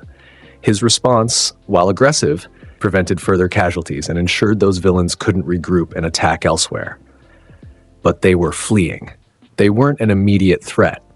They remained armed, dangerous, and committed to their organization's goals, Endeavor countered. Allowing them to escape would have meant they'd attack again later. Midoriya made the tactical decision to end the threat permanently. That decision saved future lives. The debate raged, but public opinion had shifted. After All for One's death, and now this attack being stopped, more people viewed Izuku as a necessary force rather than a dangerous vigilante. At UA, Izuku debriefed with Principal Nezu and Aizawa. "The Paranormal Liberation Front is more organized than the League of Villains was," Izuku observed. "Someone is training them, providing resources, coordinating their tactics. This wasn't random terrorism. This was a strategic strike designed to test hero response times and capabilities." "Do you think they're preparing for a larger attack?" Nezu asked. "Certainly. This was reconnaissance disguised as terrorism. They learned how quickly heroes can respond, which heroes are most effective in crisis situations, how civilian evacuations proceed. They'll use that intelligence to plan something more devastating." "And your recommendation?" Izuku's eyes glinted with something like anticipation. "Find their base, identify their leadership, launch a preemptive strike before they can execute their larger plan, eliminate the organization completely." "That would require significant intelligence gathering," Aizawa pointed out. "The Commission hasn't been able to locate their headquarters despite months of investigation. Then they're looking with insufficient methods." Izuku stood. "Give me 2 days. I'll find them." "How?" Nezu's eyes gleamed with curiosity. "Because I don't rely on informants and surveillance. I use methods this world doesn't have. Chakra tracking, sensory techniques, and the Rinnegan's ability to perceive energy patterns across vast distances. Their organization has 10,000 members, all using quirks. That creates a detectable pattern. I simply need to identify it." He left the office, and true to his word, 2 days later he returned with coordinates. "Gunga Mountain Villa," he stated, placing a map on Nezu's desk. "Remote location, heavily fortified, approximately 8,000 members currently present. The leadership is there, including Dabi and someone else, a new individual with extremely high power levels that I don't recognize from previous encounters." "You're certain?" Nezu asked. "My sensory abilities don't provide uncertain results. They're there. The question is whether Hero Society wants to strike now or wait for them to attack first." The decision was made. A coordinated raid would target the Paranormal Liberation Front's headquarters, involving dozens of hero agencies and hundreds of pro-heroes. It would be the largest hero operation since All Might's era, and Izuku Midoriya would be at the forefront, despite being a student. "This is irregular," a commission official objected during planning. "Students shouldn't participate in operations of this scale." Midoriya has eliminated more villains than most heroes eliminate in their entire careers, Endeavor countered. His combat effectiveness exceeds the top 10 heroes combined. His intelligence located the target.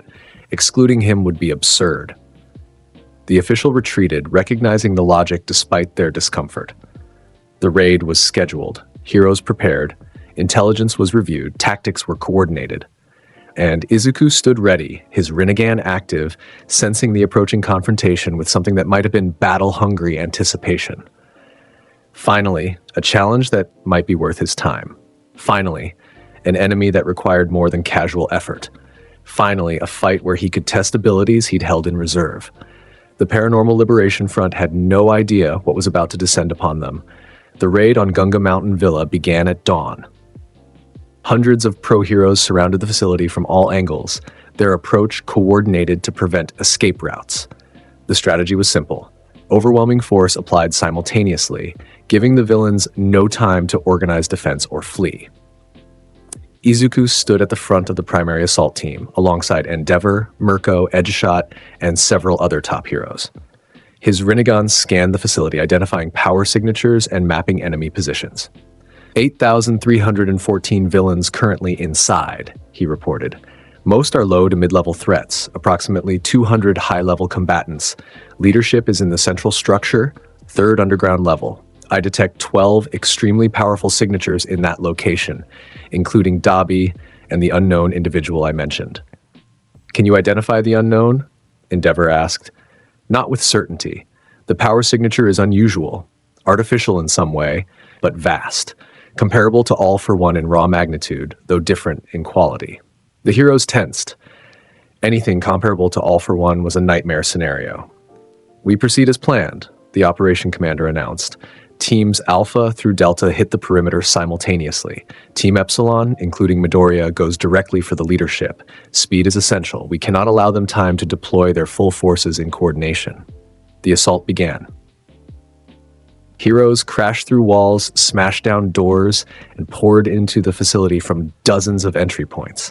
Villains, caught off guard despite their preparations, scrambled to respond, and Izuku moved like death itself through the chaos. His Sharingan tracked every enemy in his path.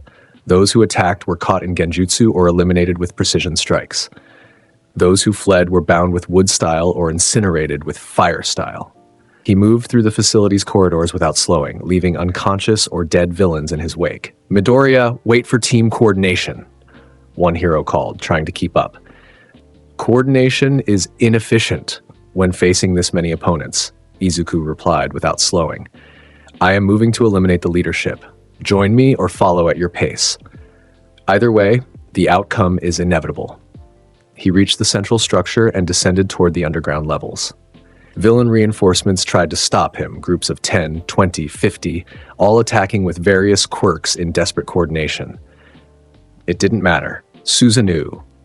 The partial manifestation, ribcage, and arms formed around him, and the purple chakra construct simply pushed through the villain forces like a battering ram through paper walls.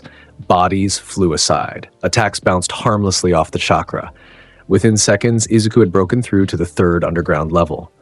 The leadership chamber was massive, designed for large gatherings, and it was filled. Dabi stood at the center, his blue flames flickering. Around him were other high-ranking members of the Paranormal Liberation Front, Toga, Spinner, Compress, and others who had evolved their abilities significantly since the League of Villains dissolution. But the figure that drew Izuku's attention stood behind them all. It appeared human, but wrong, too perfect, too symmetrical. Its body seemed to phase slightly, as if not entirely stable in reality, and its eyes glowed with power that registered on senses beyond normal perception. A weapon, Izuku observed, his Rinnegan analyzing the being. Artificial, created through quirk manipulation and scientific enhancement, similar to the Nomu but far more advanced, comparable in power to All for One himself. Interesting. This is our trump card, Dabi announced, his scarred face twisted in a manic grin. We learned from All for One's failure. He fought you alone. We won't make that mistake. This being, plus all of us, plus our entire army, you can't win, Midoriya. Not this time. Izuku looked at the assembled villains, at the artificial being, at the thousands of reinforcements he could sense throughout the facility. Then his expression shifted to something that might have been a smile, but colder, more predatory. "Finally," he said quietly, "finally, opponents who understand the basic principle of overwhelming force. Finally, a challenge that requires me to demonstrate power beyond casual effort. You've pleased me, Dabi. You've created a situation worth my full attention." His eyes blazed, the Rinnegan's pattern spinning. "Now then, shall we dance?" The artificial being moved first, its speed exceeding what any natural organism could achieve. It crossed the distance to Izuku in a fraction of a second, its fist carrying enough force to shatter buildings. Izuku caught the punch. The impact created a shockwave that shattered the floor beneath them, sent Dabi and the others stumbling backward, and cracked walls. But Izuku's hand held the artificial being's fist locked in place. "Impressive strength," Izuku acknowledged. "But raw power without technique is insufficient." He twisted, and the being found itself thrown across the chamber, crashing through a support pillar. Dabi attacked while Izuku was occupied, blue flames erupting in a concentrated beam. Compress used his quirk to compress debris into marble-sized projectiles and launched them at lethal velocity. Spinner struck with blades enhanced by his mutation. Toga, having somehow obtained blood samples, transformed into a copy of a pro hero and attacked with that hero's quirk. All of their attacks hit simultaneously, and all of them were stopped by Susanoo's complete manifestation. The purple chakra construct filled the chamber, its massive form forcing the villains to back away. This wasn't the partial manifestation Izuku used casually. This was the full skeletal warrior, complete with muscle and armor plating, wielding massive weapons. "You wanted my full attention?" Izuku's voice echoed from within Susanoo. "You have it. Witness what absolute power looks like." Susanoo's massive hand swung, and the artificial being was caught mid-recovery, crushed in the chakra construct's grip. The being struggled, its artificial quirks activating desperately. Strength multiplication, hardening, regeneration, power discharge, but Susanoo's grip only tightened. "This creation represents humanity's attempt to manufacture godlike power," Izuku observed. But manufactured divinity is still artificial. It lacks the depth, the understanding, the fundamental reality of true transcendent power. He crushed harder, and the artificial being began to crack, its unstable body unable to withstand the pressure. "Everyone attack! Together!" Dabi screamed, recognizing their trump card was failing. Every villain in the chamber unleashed their quirks simultaneously. Flames, ice, compression, transformation, mutation, energy discharge. A combined assault that would have overwhelmed any normal hero. Susanoo absorbed it all. The chakra construct was designed to be absolute defense. These attacks, powerful as they were in this world's context, were insufficient to penetrate. "Is that all?" Izuku asked calmly. "Your greatest weapon is failing. Your combined assault is meaningless. Your army of thousands outside this chamber is irrelevant. You have nothing that can threaten me. Acknowledge this reality." He released the artificial being, or rather, he released what remained. The crushed, broken form collapsed to the floor, its body already disintegrating from the damage. The commission's scientists would later determine it had been worth billions of yen and years of research. Izuku had destroyed it in under 30 seconds. Limbo, border jail. Invisible clones, manifestations of Izuku's Rinnegan that existed in a separate dimension, attacked the remaining villains simultaneously. Dabi was struck from behind by something he couldn't see. Compress found himself locked in a hold by invisible force. Toga was thrown across the chamber by an unseen attacker. The villains couldn't even perceive what was hitting them, let alone defend against it. "This technique creates shadows of myself that exist in a different dimension," Izuku explained calmly. "They can interact with your reality, but you cannot interact with theirs. They are effectively invincible from your perspective. Yet another demonstration of the gap between us." He dispelled Susanoo and stood in his normal form, surrounded by defeated villains and his invisible limbo clones maintaining perimeter defense. "You spoke of learning from All for One's failures," Izuku said to Dabi, who lay broken and barely conscious. "But you learned the wrong lessons. All for One failed not because he fought alone, but because he was fundamentally insufficient. Numbers don't overcome absolute power. Tactics don't bridge that gap. Preparation is meaningless before overwhelming superiority.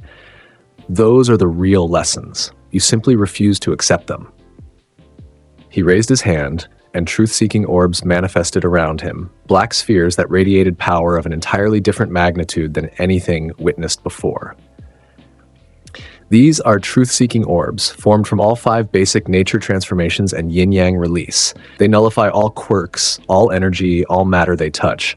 They are the power that destroys worlds when wielded by gods, and you are about to experience what divinity means. The orbs moved, and everything they touched simply ceased. Dabi's flames were extinguished not just on contact, but retroactively, the energy erased from existence. Compress's marbles disintegrated without exploding. Toga's transformation, Quirk, was nullified, forcing her back to her original form. The villains could only watch in horror as Izuku demonstrated power beyond anything they'd imagined possible. "Please," Dabi rasped, his burns making speech difficult. We surrender. Just don't kill everyone." Izuku looked at him for a long moment. "You attacked civilians at the hero ranking ceremony. You planned to overthrow hero society through terrorism. You created this artificial being specifically to kill heroes. And now, facing defeat, you beg for mercy?" "We're beaten," Dabi admitted, something like resignation in his voice. "You win. You're something we can't fight, something that shouldn't exist in this world. Just end it quickly." "No," Izuku replied. "I will not end it quickly. You will all stand trial. You will face justice through the legal system you despise. You will spend the rest of your lives in Tartarus, knowing that your revolution failed completely. That is worse than death for ideologues like you."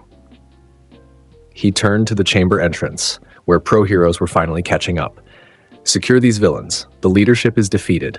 The artificial weapon is destroyed. Coordinate with teams throughout the facility to capture or eliminate the remaining forces." The heroes moved to comply, still processing what they'd witnessed. Izuku walked back through the facility, his limbo clones now visible to him through the Rinnegan, clearing villain resistance from his path. The remaining members of the Paranormal Liberation Front, seeing their leadership captured and hearing rumors of the artificial being's destruction, lost their will to fight. Within 2 hours, the facility was secured. Over 8,000 villains captured, 300 killed during the initial assault or while resisting. The largest villain organization in Japan dismantled in a single morning. And at the center of it all was Izuku Midoriya, the 15-year-old student who had demonstrated power beyond anything Hero Society had witnessed. But the battle wasn't quite over. As heroes began processing prisoners and securing the facility, Izuku's Rinnegan detected something approaching. A presence he recognized from USJ, thought dead but somehow survived. Kurogiri, the portal-creating villain, manifested in the facility's courtyard. And he brought reinforcements. Not villains, but something worse. Bringing backup from where? One hero asked nervously, staring at the portal that seemed to connect to somewhere impossibly distant. Through the portal emerged creatures. Not Nomu. Not anything from this world. They appeared to be some form of interdimensional entities that Kurogiri had somehow contacted and recruited, beings that existed outside normal reality, immune to conventional quirks, feeding on energy and matter indiscriminately. There were only 5 of them, but their presence distorted space itself. The air shimmered around them. Gravity became unreliable. Reality seemed to strain from their mere existence. "These are Void Eaters," Kurogiri announced, his misty form flickering. Beings from the spaces between dimensions. All for One had plans to summon them if he ever faced total defeat. They were his final contingency. And now, I activate that contingency. These creatures cannot be killed by normal means. They consume everything, matter, energy, quirks, even the space they inhabit. They will destroy this facility, then spread across Japan, then the world, consuming until nothing remains. He vanished through his portal before any hero could react, leaving the Void Eaters behind. The creatures began to expand, their forms growing as they consumed the matter around them. The facility's walls disintegrated where they touched. Heroes who got too close found their quirks nullified, their energy drained, their very substance beginning to dissolve. "Everyone evacuate," the operation commander screamed. "We can't fight these things. Retreat? No." Izuku's voice cut through the panic. "These creatures are dangerous, but they are not unstoppable. They exist in this reality. That means they can be removed from it." He walked toward the nearest Void Eater, his Rinnegan blazing. The creature's reality-distorting aura washed over him, but he continued forward without effect. You consume energy and matter, Izuku observed. You exist outside normal physical laws. You spread by breaking down reality around you. Interesting. But you are still bound by fundamental principles. You still exist within causality. Therefore, you can be affected by power that transcends causality. His hands formed seals. Chibaku Tensei. A black sphere of gravitational force manifested above the Void Eater. The creature's reality-distorting aura fought against it, but the Rinnegan's technique operated on a level beyond normal physics. The gravitational pull intensified, and matter from across the facility began flying toward the sphere, including the Void Eater itself. The creature struggled, its form distorting as it tried to consume the gravitational force. But Chibaku Tensei wasn't just gravity. It was the power to reshape reality itself, to create celestial bodies through overwhelming force. The Void Eater was pulled into the growing sphere of compressed matter, sealed within layers of rock, metal, and debris that accumulated around the gravitational core. Its reality-distorting aura was suppressed by the sheer density of matter pressing inward. Within minutes, a massive sphere floated in the air, hundreds of meters in diameter, containing the imprisoned Void Eater. One sealed, Izuku said calmly. 4 remain. He repeated the process 4 more times, each Chibaku Tensei sphere capturing and containing a Void Eater. The facility grounds became dotted with massive floating spheres, each one a prison for an entity that had threatened to consume the world. Heroes stared in awe at the display of power. This wasn't just defeating enemies, this was reshaping reality itself to contain threats that existed outside normal physics. When the last Void Eater was sealed, Izuku looked at the 5 massive spheres floating above the ruined facility. These constructs will remain stable as long as my chakra sustains them, he explained to the gathered heroes. They should be transported to isolated locations, preferably separate islands or deep ocean trenches, and guarded permanently. If the seals ever fail, the Void Eaters will resume their expansion, but sealed as they are, they pose no threat. You sealed reality-destroying entities like it was routine, Mirko breathed. What are you, Midoriya? I am the reincarnation of Madara Uchiha, Izuku replied simply. I am power that transcends this world's normal limitations. I am the phenomenon of physically making things happen at a level beyond your comprehension. I am absolute. The raid on Gunga Mountain Villa concluded with total victory. The Paranormal Liberation Front was destroyed. Their leadership was captured. Their artificial weapon was eliminated. And the Void Eaters that were supposed to be their final gambit were sealed. Hero Society had won its greatest victory since All Might's defeat of All for One, and that victory was achieved primarily by one 15-year-old student. The media coverage was unprecedented. Footage of Izuku's perfect Susanoo from All for One's battle had shocked the nation. But video of him sealing the Void Eaters with Chibaku Tensei, creating miniature moons to imprison reality-destroying entities, transcended shock and entered the realm of religious awe. He's not human, one commentator stated bluntly on a major news network. Whatever Izuku Midoriya is, he's not a normal person with a strong quirk. He's something else, something beyond. He speaks of being reincarnated from another reality, and after seeing what he can do, I believe him. Public opinion shifted decisively. The fear and controversy that had surrounded Izuku's killing of villains was overwhelmed by gratitude that someone with his power was on Hero Society's side. But Izuku himself remained unchanged. He returned to UA, resumed his studies, and when asked about the raid, simply stated, "The threat was eliminated. That was the objective. The rest is irrelevant commentary." Still, something had shifted. The Paranormal Liberation Front had been the last major villain organization in Japan. With them destroyed, the villain underworld was fragmented, demoralized, and leaderless. Hero Society, for the first time in decades, was genuinely secure, and that security was maintained by the overwhelming presence of Izuku Midoriya, who had proven beyond any doubt that he was the most powerful being in Japan. 1 year later, Izuku graduated from UA High School. His 3 years at the school had been unlike any student experience in its history. He'd killed over 1,500 villains during various incidents. He'd defeated All for One and later the Paranormal Liberation Front's entire organization. He'd demonstrated abilities that transcended quirk mechanics entirely, and he'd established himself as an entity separate from both hero and villain categories. The graduation ceremony was surreal. Izuku stood among his classmates, receiving his diploma alongside people who had trained beside him but remained fundamentally unable to understand him. "You've changed hero society," Principal Nezu said during a private meeting afterward. "Not through inspiring ideals like All Might did, not through fear like All for One did, but through simply existing at a level that forces everyone else to adapt. That is perhaps the most profound kind of change. I did not come to this world to change it." Izuku replied, "I simply exist here. How society adapts to that existence is their choice, not my responsibility. And what will you do now? Become a pro-hero? No." Izuku's answer was definitive. The hero system is still flawed, still constrained by regulations that protect the guilty as much as the innocent, still limited by commercial interests and political considerations. I will not join that system. Then what? I will exist outside it, as I always have. I will protect innocence when I encounter threats. I will eliminate dangers that others cannot handle. I will operate according to my understanding of what is necessary, just as I've done since arriving at UA. Nezu smiled slightly. "So you'll be a vigilante, the world's most powerful vigilante, but a vigilante nonetheless. Label it however you wish. Labels are irrelevant. Reality is what matters." After graduation, Izuku effectively disappeared from public view. He didn't open a hero agency. He didn't seek media attention. He didn't participate in the commercial hero system, but his presence was felt.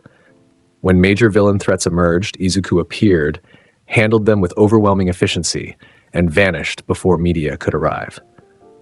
When disasters struck, wooden constructs would manifest to protect civilians and stabilize infrastructure. When hero society faced challenges beyond its capabilities, a teenage figure with red eyes or purple chakra constructs would intervene. He became a legend, the ghost of heroes, some called him, the absolute guardian, the reality breaker, names that attempted to describe something beyond description. His classmates went on to become pro-heroes, each finding their own path. Bakugo channeled his aggression into effective hero work. Todoroki learned to use both halves of his power in harmony. Yaoyorozu became a tactical specialist. Others developed their own specialties and approaches. And all of them operated in the shadow of someone who had proven that individual power, when absolute enough, transcended any system designed to control it. All Might in his retirement reflected on what Izuku Midoriya represented. "I hoped he would become my successor," the former symbol of peace admitted during an interview years later. "I hoped I could guide him toward heroic ideals, show him that power should inspire rather than dominate. But he was never mine to guide. He was something beyond mentorship, beyond the framework I understood. He is simply power made manifest. And perhaps that's what this world needed after I could no longer carry the burden alone." The Hero Public Safety Commission, humbled by their repeated failures to control Izuku, eventually adapted. They created a special classification for him. Not a licensed hero, not a registered vigilante, but a special defender. The category acknowledged his existence and gave legal cover for his interventions while recognizing they had no actual authority over him. It was the most pragmatic solution. Izuku could operate freely. The commission could claim he was technically registered, and society benefited from his protection without having to confront the uncomfortable reality that their most powerful defender operated entirely outside their control. Villain activity in Japan plummeted to historic lows. Criminal organizations that had once thrived found themselves unable to operate. Major threats that emerged were eliminated before they could fully manifest. The underworld learned a simple truth. In a world where Izuku Midoriya existed, villainy was a death sentence. 5 years after his graduation, on the anniversary of All for One's death, Izuku stood on the roof of what had been the warehouse district in Yokohama. The area had been rebuilt, transformed into a memorial park dedicated to victims of villain attacks. At the center stood a monument, not to All Might, but to all heroes who had died protecting others. It was a somber reminder of what hero society cost. Izuku looked out over the city, his enhanced senses detecting the millions of people living their lives, mostly safe, mostly secure, mostly unaware of the being who operated in the shadows to ensure that security. "The longer you live," he said quietly to the empty air, the more you realize that reality is just made of pain, suffering, and emptiness. But within that emptiness, people create meaning. They form connections, they build societies, they try to make sense of the senseless. And perhaps that effort, futile as it might be, is worth protecting. His eyes shifted to the Rinnegan, and he sensed a distant disturbance. A villain group forming in Osaka, planning an attack on a civilian center. Power is not will. It is the phenomenon of physically making things happen. And I will continue to make reality bend toward protection of the innocent, regardless of whether that aligns with hero society's comfortable frameworks. He vanished in a swirl of leaves, the body flicker technique carrying him across hundreds of kilometers in moments. By the time authorities in Osaka realized a villain plot was developing, it had already been neutralized. 13 villains dead, 0 civilian casualties. No witnesses beyond security camera footage showing a figure with glowing red eyes moving too fast to fully capture. The ghost of heroes had struck again. And somewhere in the rebuilt Yokohama district, in an apartment that was registered to no one, Izuku Midoriya sat alone, reading a book about philosophy and occasionally glancing at news feeds showing Hero Society's latest developments. He was 20 years old. He had protected this world for 5 years since graduation. He had eliminated over 3,000 villains. He had prevented countless tragedies. And he had done it all while maintaining complete independence from the systems that desperately wanted to control him. Some nights, he wondered if Madara Uchiha would have approved of how his reincarnation had used their shared power. The legendary shinobi had sought to reshape his world through force, believing only absolute power could end conflict. Izuku had chosen differently, not to reshape society, but to protect it from without. Not to impose his will, but to eliminate those who would impose their will violently on others. It was a subtle difference, but perhaps a meaningful one. In this world, wherever there is light, there are also shadows, he said quietly, echoing Madara's famous quote. I have become the shadow that protects the light, not through heroic ideals or noble sacrifice, but through overwhelming power directed toward a purpose I've chosen. Perhaps that is sufficient. His phone buzzed, an alert from a monitoring system he'd established, detecting unusual seismic activity that might indicate a natural disaster or villain attack. Izuku stood, his body already preparing for action. The Sharingan manifested, scanning available data. The Rinnegan activated, sensing energy patterns across the distance. A massive earthquake off the coast of Hokkaido. Tsunami warnings, millions of people in potential danger. Hero response time 20 minutes minimum. His response time 4 minutes. Some things never change, he observed, forming hand seals. Power exists to be used, reality exists to be shaped, and I exist to ensure that shaping serves protection rather than destruction. He vanished, leaving his apartment empty and dark. 4 minutes later, off the coast of Hokkaido, wooden constructs the size of buildings erupted from the ocean floor, forming barriers that disrupted the tsunami's formation. Truth-seeking orbs stabilized tectonic plates, preventing aftershocks, and a figure with purple chakra wings flew through the evacuation zones, using wood style to shore up damaged buildings and Sharingan to identify trapped civilians. By the time the first hero rescue teams arrived, the disaster had been contained. Damages were minimal, casualties were 0, and witnesses reported seeing a young man with glowing eyes and impossible abilities, who vanished before anyone could thank him. The ghost of heroes. The absolute guardian. The reality breaker. Izuku Midoriya. Madara Uchiha reincarnated. The legend who existed outside every category, who operated beyond every system, who protected through power alone.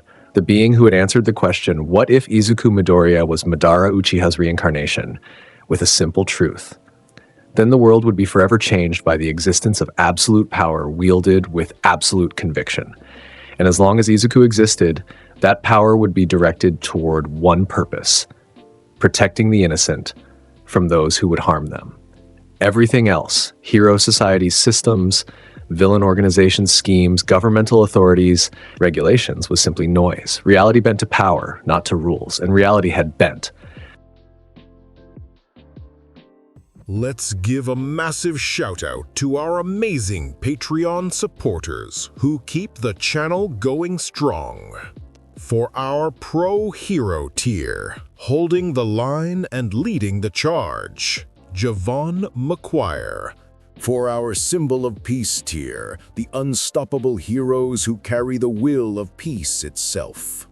Akuma no Akami, Chris Talley, Etha Voice, Alexander Thompson, Jaden Garrett, Remorsefuls, Blackvein, Greg Green, Justin Pontanal, Nicholas Barnes, Joshua Hedrington, Aaron Abercrombie, Drift SK Ater, Akemo Himejima, Corey Tokars, Jan, Zero Hope 3656, Devin Black, Rowdy Witch, King of the Pirates, Crow, Daniel Sharp, Roberto Ramos Di Cristina, Dasher Games, Joe Bros, Aiden Schmidt, Mason Edwards, Ravon Crimson River, Dante Alastar, Adam Yonkers, Blood Saints, Omar Cousin, Donna Cafe,